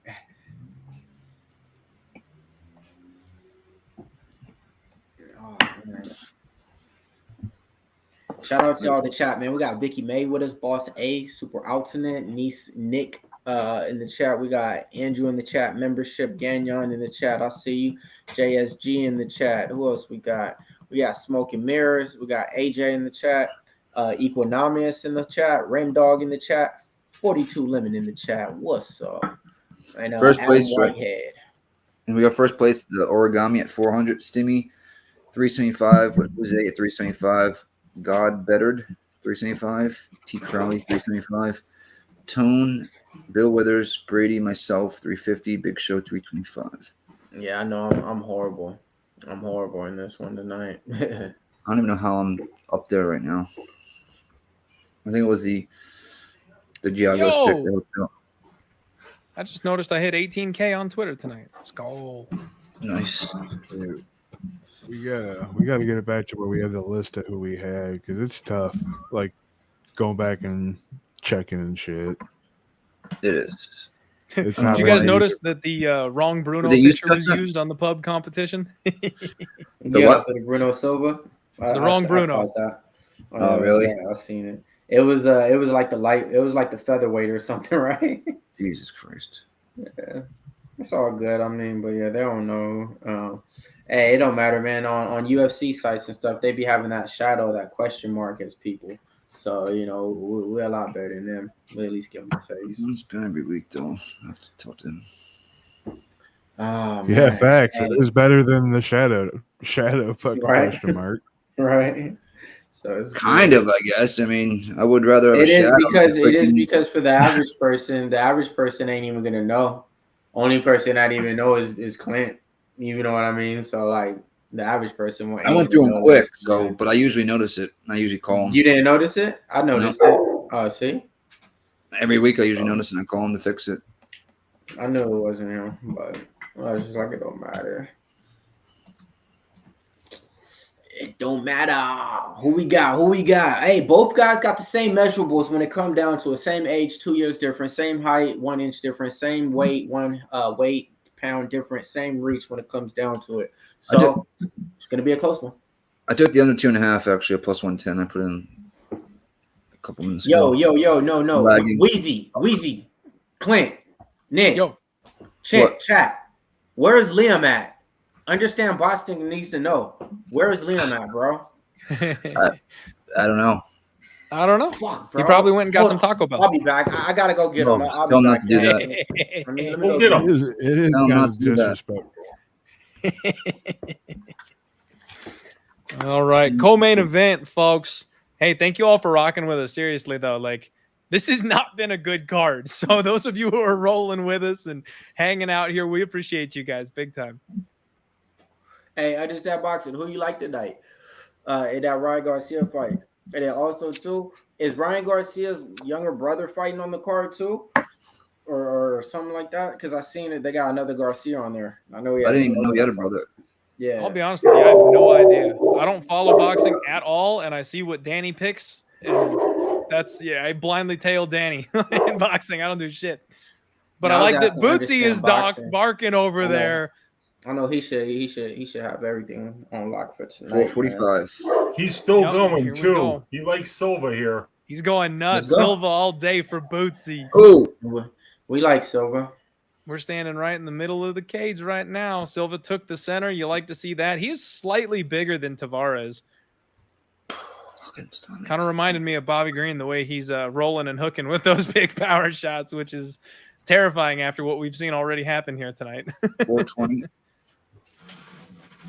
He's trying to work his way in here. And yeah, this is one of those ones where it's like technique versus brawler, man. You can tell Tavares is crisp and clean. He's got a snappy jab, and Silva just wants to lay hands on somebody. You got southpaw versus orthodox, so they're gonna run into. Oh, he just switched. That'll open up the body kick. That'll open up the power punches on the outside. Woo! Coleman, Tavares looked like he clipped Silva just a little bit behind the ear there. Yeah. Switches stances, lands a body kick. He did. This head kick. In here, folks. Let's go. Woo! Yep. Woo! Popcorn. And Nick's ahead of me again because I still don't have no head kick. There it is. Oh, good Blocked jab. by Silva. Good. Silva just winging wild hooks in the pocket there. That was sloppy. Oh, 1-2 by nice long jab from lands. Silva. Tavares is looking good, folks. Silva's looking good. Okay. I think at least. I mean, Silva looks a little wild and sloppy to me as Lee. of right now. Or Kevin Lee. We got 3 minutes and 20 seconds left here in this first round. They're kind of stalking each other right now. Silva goes for the body kick. Tavares feints his way in. Good cover up by Silva, blocks it. Big body kick from Tavares gets through right when Silva tries to land a left hand. Yeah, Brandon's looking good. Yeah. Fred Tavares is looking clean so far here tonight. But I mean, Silva's also doing a pretty good job of covering up defensively. Like, not all these shots are landing full force. Not all of them are getting all the way to him. And he's kind of picking his moments to come back hard. If this goes to third round, I get to say cash it. Yeah. I mean, you can already see some damage on the face of Tavares, though. He's already turning a little bit red. Silva got backed up there against the fence pretty good. They're trading some power shots. Silva takes the center of the cage.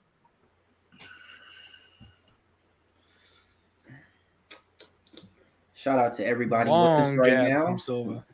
Yeah, I think one more Silva's fight left. Hurting Tavares more than the other way around. Yeah, it looks again kind of like that classic volume versus power argument, right? Like when Silva lands, you can tell Brad's showing it already. And when Brad lands it, it's just more of it, but it doesn't seem to really affect Silva all that much. Silva blocks in like a lot of the elbow. You know what I mean? He blocks it a lot. He shells up well. Yeah, he covers pretty good on the way out. Brad actually landed pretty good right on the guard on that last. I think Silva might have just hurt Tavares, you guys. Okay. Tavares is durable. Yeah, he's a little hurt. Yeah, he got him coming in. Yeah. Nice little check hook. Got him coming in.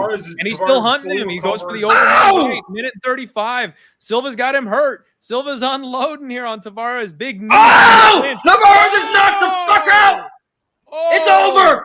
Oh, it's Silva over for the KO. Back with a vengeance. Bruno Silva. Ooh, Tavares is arguing the stoppage. He wasn't all the way out yet, but that was a big power shot from Silva that landed. For a quick second. Bruno Blindado Silva, but yeah, Tavares hates this stoppage. He got up like, wait, what? What do you mean, what, bro? I mean, he was hurt. He was down. He took a big shot, but we've seen that from Tavares before. It doesn't necessarily mean he was out. And like Silva's over there, Smitty's over there holding up Tavares like he's gonna fall down, trying. He ran into that was a great straight right there by Silva. On the jab side it too. really hurt him coming in, and then he landed something nasty. What was it? A knee. Clinch knee that hurts him. A knee and a right. Boom. It was the right. Yeah, that right. Absolutely not. And then a right he followed up with. Tavares was there. He was there. His eyes were clear. He was. I was gonna say you look at his eyes. He's totally tracking him. He was not out. Tavares was still there. But it was such a clean-looking knockdown. Dang, right. I get why. He coiled up. Oh man, it was a real clean knockdown. That's why he jumped in and stopped it. But Bruno Silva, you guys got the job done. Whew. Under 2.5. I appreciate Bruno trying to get me some money back here. Bootsy was right all along. Bootsy tried to tell you guys. I wish I had listened. I followed this dumbass Clint who said he was going to win by decision. Hey, no, I'm kidding, dude. We told you to play both. We told you to play both. Crazy line. I still like it, and you know what? Tavares was there. So anyway. I said money line, Wheezy. I said money line. I'm kidding, you know, if dude. we're playing I'm 750, totally it's a kidding. long I'm shot. Totally kidding. The under was. Yeah, Bootsy called it, man. Bootsy was on him. Bootsy was all about it. He knew. Yeah, he knew. We all like Bruno Silva in this one, you know. So that was the thing too. Yeah, Brad Tavares, yeah, but yeah, or early stoppage though, but still, that was bound to happen either way it go. Which was worse, that one or the one with Dana Batagirl? Bro, that shit was early, bro. That shit was different, early.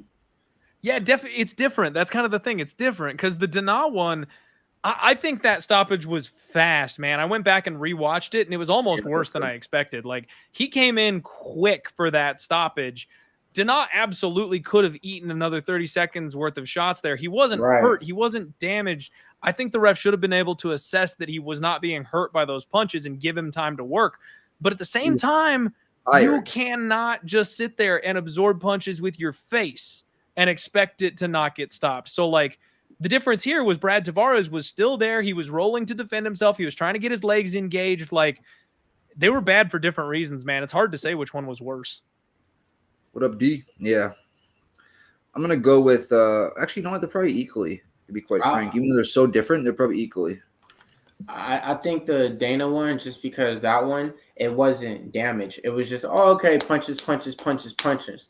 This one, it looked like damage, even though it wasn't. So as the ref, you're like, he got clipped. And then you look and you see him on the ground. You see him get hit. You're not looking at his eyes and seeing, his eyes are actually, in his head, at the time. You're just like, let me stop it. He's already down. So on that one, you can kind of understand. That other one, he hit him about like 17 he stopped times. He stopped her for just a bunch of shots, kind of unanswered, but they were rabbit shots. You know what I mean? He was never out whatsoever, even close to it. Mm-hmm. And he didn't look like he wanted a way out either. Yeah, and Tavares, it looked like his eyes were there, but then if you see him like towards the end, he ended up like curling up, like when the ref kind of comes in, he kind of curls up. He's got his hands, like this. I don't know. Yeah, I think he still was after the drop. I think just because of the drop, like I could see that happening, and then you see him once you're like, oh damn, I stopped it a little bit. He was still, he still had himself, but he did get dropped. But and it was this was the first round, and this one, the other one was in the third round with like a minute and change left or some shit like that. Yeah. Hey Billy, since you like writing long paragraphs, read this dope paragraph out for us. Bring that up, Big Show. I'm not reading right now. I'm placing bets. Oh my god, bro! Here this guy go. Isn't this? Is it from Nick? Yeah. Isn't this awesome? I got UFC on my son's tablet, Bellator on my TV, and listening to y'all on my phone when I was 20.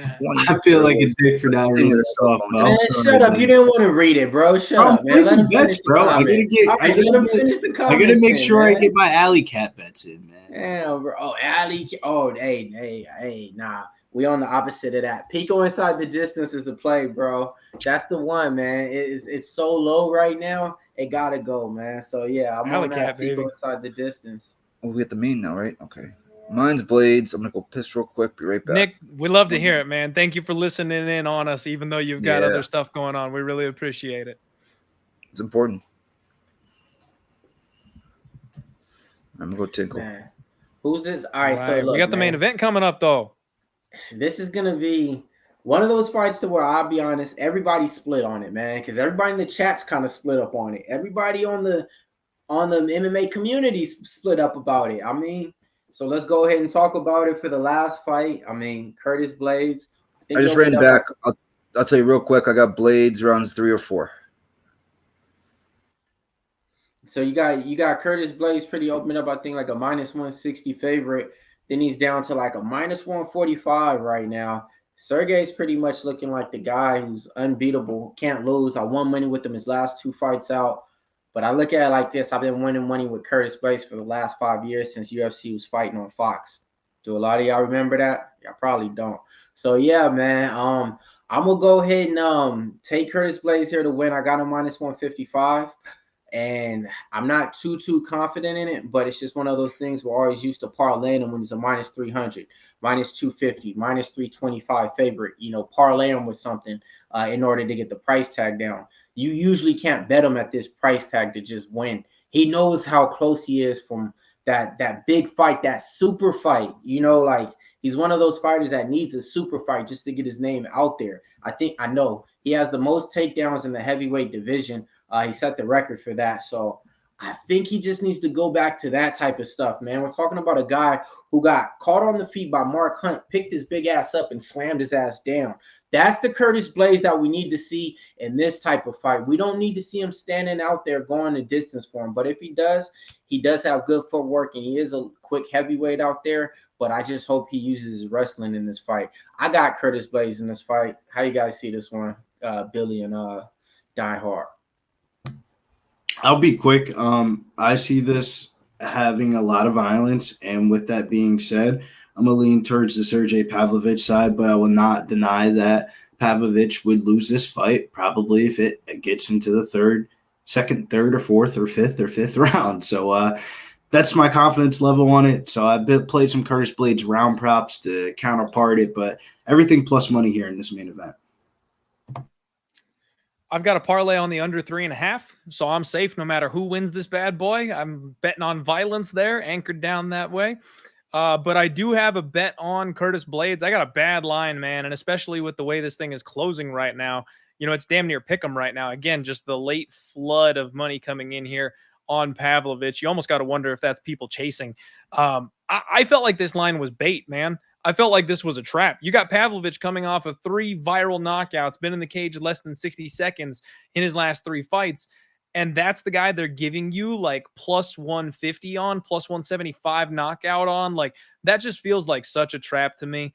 Curtis Blaydes, definitely the more well-rounded fighter. And if Francis Ngannou didn't exist, this man would have had gold wrapped around his waist. I think this is a huge step up in class. You got to show me. I'm backing Curtis Blaydes here. I think he gets the takedowns. And we saw what happened when Overeem put Pavlovich on his back. No one's had a chance or even tried to do it since. I think it's going to be a Blaydes round 2 TKO myself. But I will not be at all shocked. This is the type of coin flippy heavyweight violence fight where if Pav banks him in the first, like I'm not going to be shocked at all. What you hopping in here with, Tone? You hopping in with a play. You looking like the guy that used to buy those Russian flags and stuff like that. So I know you support Russia, but so I really want to see how you're gonna go on this. This is gonna be a very short night, man. Round 1, Sergey. Go get you some money, man. You know what time it is, Bills. I know, but I did hedge a little bit with the Curtis Blaydes late round props. That would be the way he loses. Yeah, but I don't believe in the hype that he hasn't been practicing on his wrestling all this time before that. So I just think that's a little. I was arguing about that too. He had all this time before that Overeem fight to work on that, and he is Russian. So I'm pretty sure we might be covered there. But if he do, it is what it is. I feel it. Let's see what the chat got, man. Because I know everybody's split, man. So go ahead and put your plays and your picks in there for the last night so we can shout them out and see what this purple is for them Lakers right now. But we got my man on here, Fried Diggity for freedom. You did? I ain't mad at it. Big show. Hey, we got to shout out our guy Razor. He popped in the chat earlier and gave out the Lakers for the people. So if anybody wants some NBA action, our guy Razor Sharp is on the Lakers minus 4.5. Yeah, you can take your money line and parlay in with Sergey and get you some nice plus money, or do it the other way around. Or if you don't want to lose your money, take the points with the Grizzlies. No, they getting smacked tonight, brother. Bad spot for the Grizzlies. 10+ win for the Lakers. Y'all can play that too. Let's go. This shit is gonna get real tonight. Hey, I laddered up LeBron James, after that comment about needing to get 40 points before you get the respect.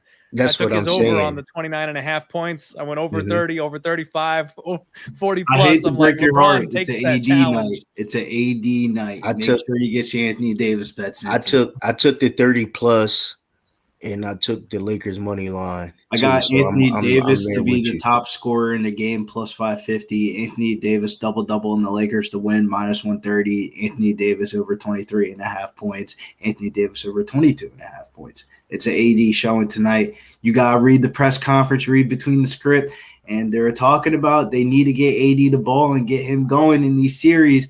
Jaren Jackson just won Defensive Player of the Year. Anthony Davis is hearing about it a little bit. He need to play defense and not worry about offense then, Bubby. That's what I'm hearing. I'm with you on that, though. He need to worry about defense and let 22. LeBron and D. Russ and Hachimura and all them worry about the offense. He need to worry about the defense and staying healthy. We'll worry about his offense when we need it later in the series. You dig? Golden State might be next. That's when we'll need him then.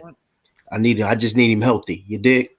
We need him healthy, but we need him playing good. I need him healthy. That's what I need. I need him. If you look at his stats, though, he can get 15. He can get 15 and 15. He shot 10 for 17 in game 1 and shot 4 for 14 in game 2, which is highly unlike Anthony Davis, a person that really just attacks around the rim a lot. But I like Anthony Davis a lot here tonight. I think there's a lot of value on AD's point prop. I'm trying to pull up the full data. Somebody said Curtis Blaydes come out the Mortal Kombat. That's funny. I'll say real quick. I took under 3.5, and Gervonta Davis parlayed at 136. Yeah, Gervonta Davis got knocked out, man. Minus 130, minus 120. Quote from LeBron James. Body bags tonight. He said, "We got to do a better job." Body bags. Sergei gonna start it off. Quote from LeBron James from the last game. He said, "We got to do a better job of getting AD the ball in the most comfortable positions and with more time on the shot clock." And with that being said, I think Anthony Davis goes off tonight, man. Yeah, no. I'm with you on the AD part. Just because he really hasn't showed up yet this series. Yeah, and you all know, he needs to get going. It ain't about LeBron. LeBron could take a step back and let the whole team go and then show up for the drop 36 at any time. And that's what I'm saying. Point prop is low. It's at 22 right now. Like I'm trying to tell you, like what Billy just said, I looked at it before, and then right after he mentioned it, I was like, man, that's a second sign right there. Let me hop on it. Yeah, well, y'all take it. Go ahead, take his points. Y'all taking LeBron. You might as well take his PRA. It's the safest play there. I took LeBron earlier in the morning. I took him over 29. I took him over 8.5 rebounds. I really think he's going to hit that rebound shit, smashing those. Boys, I got to shout this out real quick. Christy Action Man Curtis tweets, "Oh, suddenly we give a fuck about headbutts now." I called it. That's real shit. I love Chris. I'm Chris's biggest fan, so like nobody think I'm hating. But I'm I was with like, you. as soon as that headbutt stoppage happened and it was no contest, I was like, shit, Chris is gonna go off. That's real shit, dog. Like it's bullshit. They don't like Bobby Green. That's all it is. And again, guys, hit that membership. It's only $4.99 a month, less than 18 cents a day. It's worth it, guys. Nah, bro, Tone. I feel like Dana does fuck with Bobby Green because the story about when I think his mom died or something like that. Dana White paid for the whole entire funeral for it. All right, well, Dana is a little softy in his older years. He's a softy now. Yeah, he is softy. Yeah.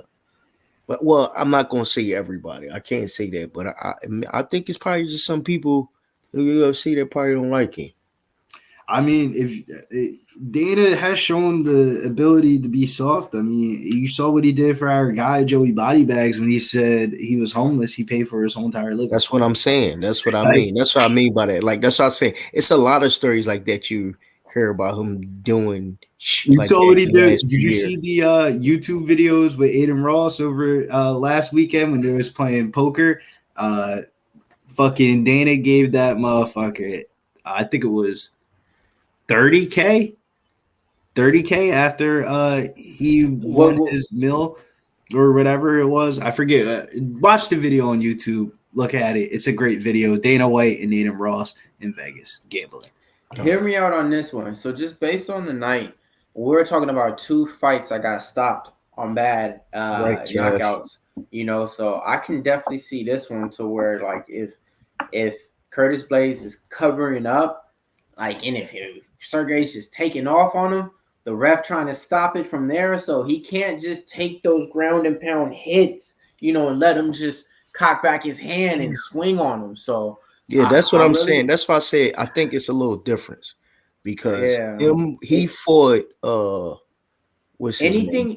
Anything that Sergei throws is gonna look like it's harder than what it is. To where it just looks like, oh my God, and it's really just like, well, no, he's just big and he's just hitting them. So my point is kind of like, you can't be there and let a couple of them just hit you because the ref is going to stop the fight. We just seen that in the Dana fight. Yeah, that's what I felt. Well, that's why I said this is not going to last long.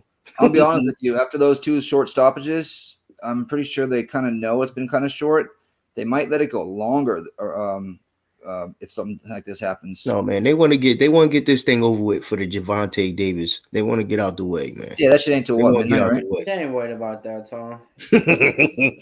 Bellator, they worry about Bellator taking over. No, that's why they go. That's why they put out this weak ass card. That's why they put out this weak ass card, bro. They're like, nah, we ain't gonna watch that. We ain't gonna waste the views on this. Like, nah, man, Bellator got 2 events, big ass boxing event. Dana's like, I'm probably out there. The only good fight on this card and moved it to next week, so they didn't have to even deal with it. They're Which like, one was that? Right. The Lakers playing tonight. That like, was there's a lot going on, minus man. 115 versus Yadong. Oh, you're right. That's gonna be a great fight. It deserved a 5-round main event, so I'm actually happy about that. But it's just funny. Come on, hurry up and make this a quick night so I can go get my seafood. You dig? Let's make this a quick food. If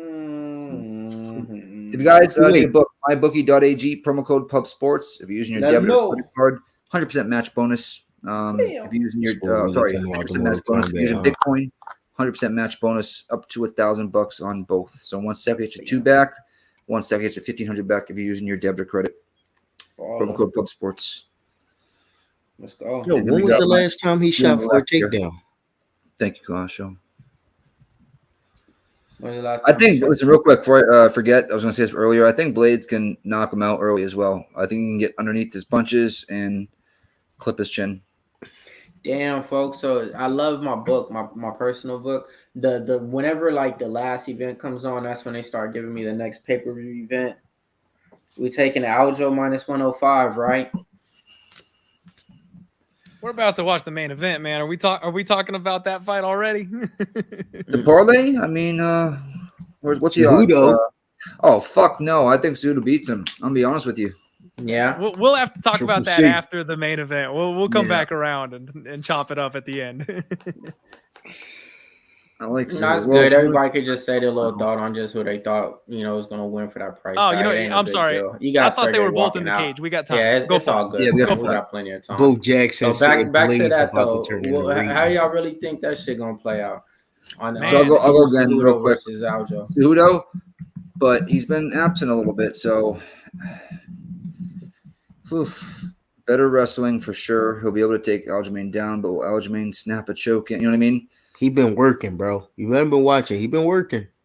I think Cejudo has been an absolute money train for me. Maybe like Moreno is my number 1 most profitable fighter. I think Cejudo is number 2.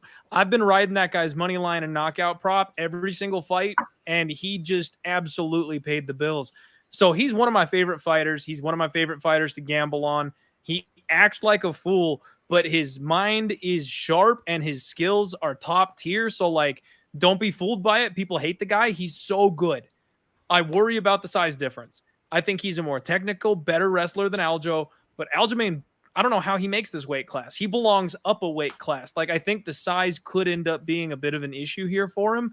So it just comes down to whether or not the technique of Henry Cejudo is enough. When it comes to striking, I think Cejudo is far more technical. He's cleaner. I think he'll land better. So I got to lean with Henry Cejudo. That's my guy, but I don't like him coming off a 2-year layoff.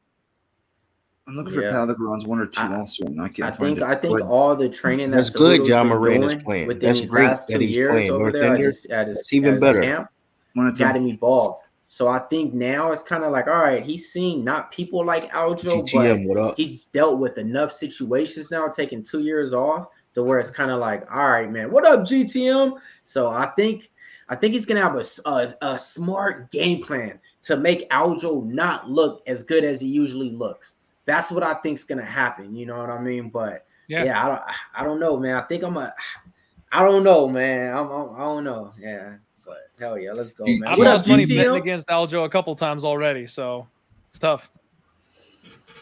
And I just want to tell you, I sprinkled plus 1,000? Let me see, plus 800 Pavlik round 2 knockout. Round 2. You should have just took him round 1 though. It's only 195. Well, your book is jacking you. We be raping you, raping. That's plus 195. We got plus 800 for round deuce. I mean, that's a huge margin right there. That's friggin' what, $6? Yeah, $6.05. I just got 330 twice. What? 1. Yeah, I got Sergei Pavlovich by TKO. Round 2 start minus 150. Fuck it, man. Wait. Sergey never got it. Wait. Oh, this one's never mind. Let me just chill on that one. I don't gotta do that. The props just showed up on Mills's books. He getting a little bit good here. He's like, damn, I've been waiting for all night to join in with y'all. Shit, I'm getting greasy. Last night, I'm like, all right, let me do some more. Fuck that. We got 2 people on Facebook. I'm gonna drop the link for you guys to join the YouTube. Don't blink, anybody. Don't blink. Tan Pino, what up, man? Facebook, come on over. We got like 150 live viewers over here. I know it's only 2 over there. Don't be by yourself. It's always fun when you can watch with Pub Sports over here. Oh shit! Delete that. That's the StreamYard. Whoops. Remove. There we go. Just tell everybody. I put the StreamYard. Go Texans. Yeah, don't do that. Yeah. I just don't need Curtis Blaydes to win this in the 50. Hey, what up, Liam? You look more American than Russian. Billy, so relax, just real man. quick, What you rocking with? Sit Wrestling? back, you rocking bro. with wrestling to what? win? Or you got the new This age is what we've been Drago? waiting for 2 weeks, bro. Nah, we have been talking about this fight for too long. Let's see here. Yeah, I'm rolling with the Curtis Blaydes side here. It's going to be a dicey first 5 minutes. No doubt about it. Pavlovich, he's made me a lot of coins. But Curtis Blaydes, when you look at his historical lines, he's been a huge favorite in most of his fights because when he gets takedowns, it's just hard to get up from underneath him. And I feel like in this fight, Pavlovich, he hasn't really been pushed in that realm. We haven't seen it, not regionally, not at the highest level. And so to go against the best guy virtually in the weight class at the highest level, aside from John Jones in the wrestling department, it's just a tough ask, I feel like, as in terms of a step up in competition here. So that for me is the concern for Pavlovich. However, he's got, absolute cannons for hands. He's not afraid to go punch for punch with anybody. So you can put Blaydes down here, but I do think that Blaydes, he's got a decent idea of what he needs to do. Move around, throw calf kicks, and when you can, grab a hold of this guy. So I'm excited to see how it plays out. Fun heavyweight tilt. You know what's crazy is right now there's only been 11 fights, so 10 fights so far. The highest score is 475 on our contests. Where am I? Who in the top 5? Goddard, Bill Withers. So Goddard in first at 475, Bill Withers 450, Brady 450, DeMar 425, Say Jose 425, Origami 400, Big Show 400, Stimmy 375, Crowley 375, Hang on to your butts. 350, and on 350 for myself. Here we go. I got 450, 449, same as you guys, 447, 446. Oh yeah, my jeans I used to rock was called a Weasel, and they cost $450. Well, then you wasted a lot of money. Tone got me. Yeah, exactly. Nice little combination there by Pavlik. Little 1-2. 430 mark. Oh, shovel uppercut just misses there by Pavlik, but right Blaydes there. is going to be wrestling soon, man. Yeah, I think he already felt the power once, and he did. Probably isn't going to want a lot of that. He's going to have to shoot for that leg.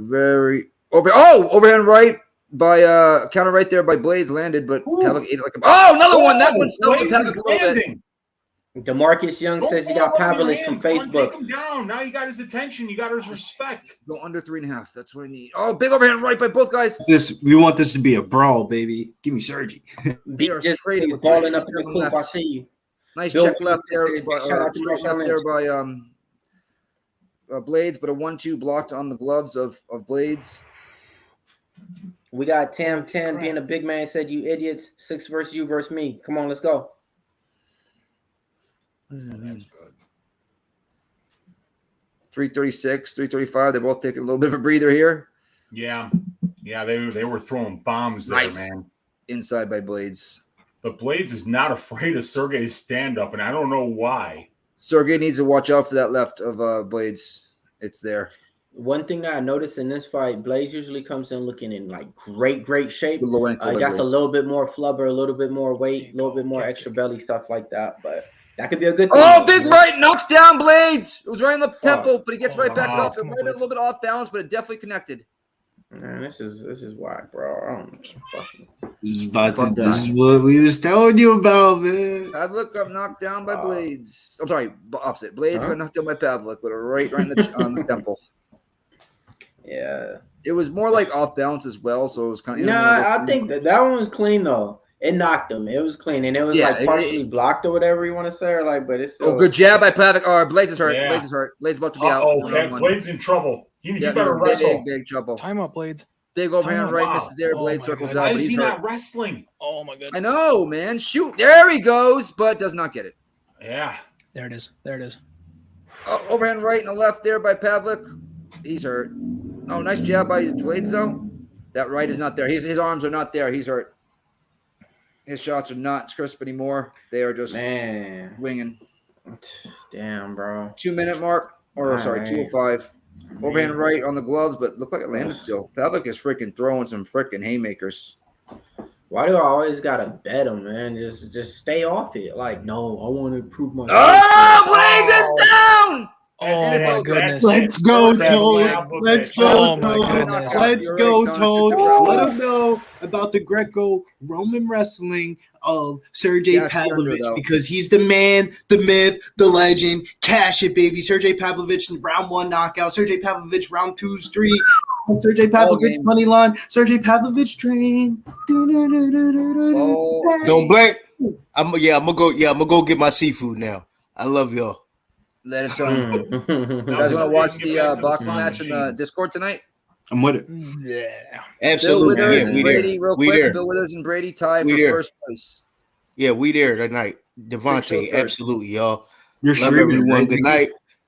Let's go. Great night of fights. I didn't say that. What did you say? Next, nothing. Oh, nothing that we're supposed to say on air. Let's go, Sergei Pavlovich. We told Mills on the podcast about me and Mills. If you guys rewatch it, we were yelling at each other. Mills felt some type of way because he put in the PC. He said, "Great debate." I said, "It's not a debate; it's an argument." And here we go, man. Yeah, real quick, hold on. Nick Pepper, you're right. What was he thinking? He just sit there and struck with him.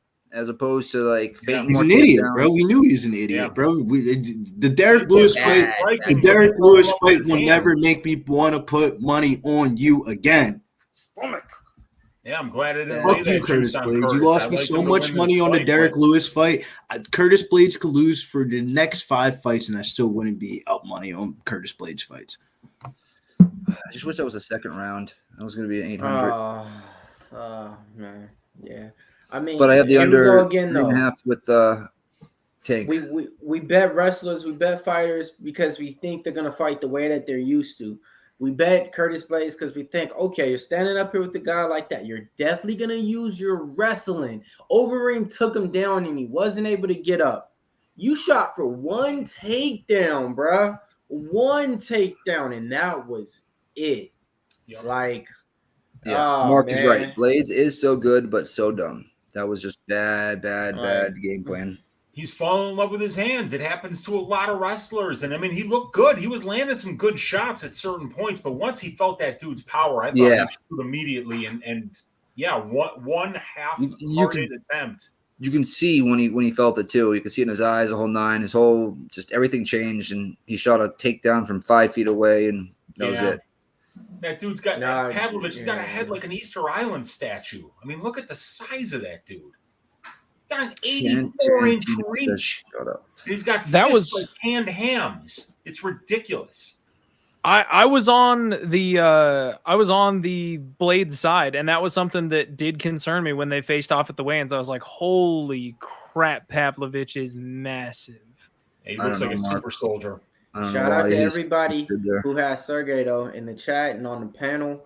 and everywhere else. Because it was split up on there. All the money started going in on Sergey, and that line started going lower and lower and lower on Curtis. So, I know the people that congratulations got again. on the week got some good plus money. To Bill Withers and Wild night. DFS by the numbers. They split the $100 prize. Big Show came in third just by 75 points. You're looking at your future. Or second. Sorry, second. You're looking at your future 2024 heavyweight champion, Sergei Pavlovich. Pavlovich is adorable when he smiles. Did you guys see the post-fight interview? Like that big old beefy man when he smiles is like, all right, I like this guy. Adorable, huh? Adorable. It's like Romanov when he throws his coach across the cage after a win. I'm like, I can't help it. I love the male bonding. Something happened with Usman odds, B. Jizzle said. Same happened. Sorry, same happened with Usman odds. Yep. Well, yep, but we'll wrap this bad boy up. Patchy Mix to bail me out tonight then, huh? Well, yeah, you know what? Tell the guys in the chat what do you guys like for your Bellator bets real quick. We went over a little Bellator, John, over earlier, but it's ends. There's more. Nick, I gotta get the fuck up out of this seat and smoke some weed, man. Okay then. Like my back hurts, bro. I've been here for 9 hours. I feel like it's been 4 hours and 44 minutes. 9 hours. The Sixers played at 1 o'clock. That's when the day started. Yeah, I'm gonna go. This is actually the shortest card we've ever had, ever. It was quick tonight. Why make it long? We lost 2 fights and they pulled one for next week. Like, yeah, the UFC asked for a mulligan on this one. They're like, forget it. Wow, though 4:45. 5 minutes ago it ended. So 4 hours and 40 minutes is what it took to get through 11 fights. Right? Yeah, that's crazy. Because there were quite a few decisions, but obviously a few people got it done quick. First rounders too. We had a no contest for headbutt too. So yeah, dude, I feel so bad for Jared Gordon. He wins, he beats Batty, you know what I mean, but loses, but beats Batty, and then he's doing well in that fight. From what I heard you guys saying when I was on the old Toiletto, and then I come back and I heard headbutt, and I sat down. I'm like, what's going on right now? And I saw he led with his head. That's bullshit. He led with his head. He absolutely did. To me, it should be a disqualification. I'm sorry, DQ. No, I don't know about when did you become a Karen? Like I had buddy on Jared Gordon. I had buddy on Jared. Oh yeah. If you after fighting for his life for 6 hours with Taco Bell, Billy, it'll change a man. Like what? Would you become so fucking soft, man? Oh, I don't know what Taco Bell. I might even throw the rest of it out. But I have a parlay with the Yana fight. Inside the distance, no distance, minus 250. I had Bobby Green at minus 275, so that's obviously a wash. And I have Javante Davis, so it's like right around like a minus 140-ish, but it would have been nice. So for the Bellator card, I like Samika Inaba. She's a minus 130 Hawaiian girl facing a vet, though. I'll be honest, man. The girl's live, Vito Ortega. She's real live on there. I'm just running with the girl that I like in there. Minus 130. Yancy Medeiros, think he gets the job done. Like Kai Kamarka in there, he's a minus 240. I'm with Patchy Mix at a minus 120. The co-main event's going to be tricky. Kana Wanaba versus Lila McFarlane. Don't really got a real solid read on that one. But I like Kai Kamarka, Naba, Yancy Medeiros, and pretty much Mix. Mills, right now in my book, they just, I don't know why, maybe they'll put him back, but it just says the McFarlane fight and then the Stotts fight. You like McFarlane in that one, you said? Not really. She's a plus 115. She's fighting kind of wannabe. It could go either way, in that one. I don't got a good read on that one. I like Patchy Mix though. I like Samika Inaba versus Vito Ortega. That's the one. Minus 130. But it's gonna be a greasy one though. She should get the job done because the Hawaiian crowd's backing her. So yeah. Matt Brunell versus Justin Gonzalez gonna be a banger on there. Striker versus wrestler on there. Minus 115 on Justin Gonzalez. Matt Brunell is only a minus 105. So yeah, Patchy Mix minus 120. Rufion Stotts. Nobody's ever been able to bet him as an underdog. You can get Rufion Stotts at a plus 100. This is crazy out there. But yeah, those are the numbers. Those are the Bellator price that you guys got left. Alon Cruz is fighting right now, Bobby King. And next week we got looks like Song Simón for the main event. And that will start prelims at 4 p.m. Eastern like today. Well, today starts 4:30, but 4 p.m. Eastern. Main card is 7 And take p.m. Ryan Garcia plus 225. Ryan Garcia to win by decision plus 800. Been on it all week. So those are the plays that we're playing right there, man.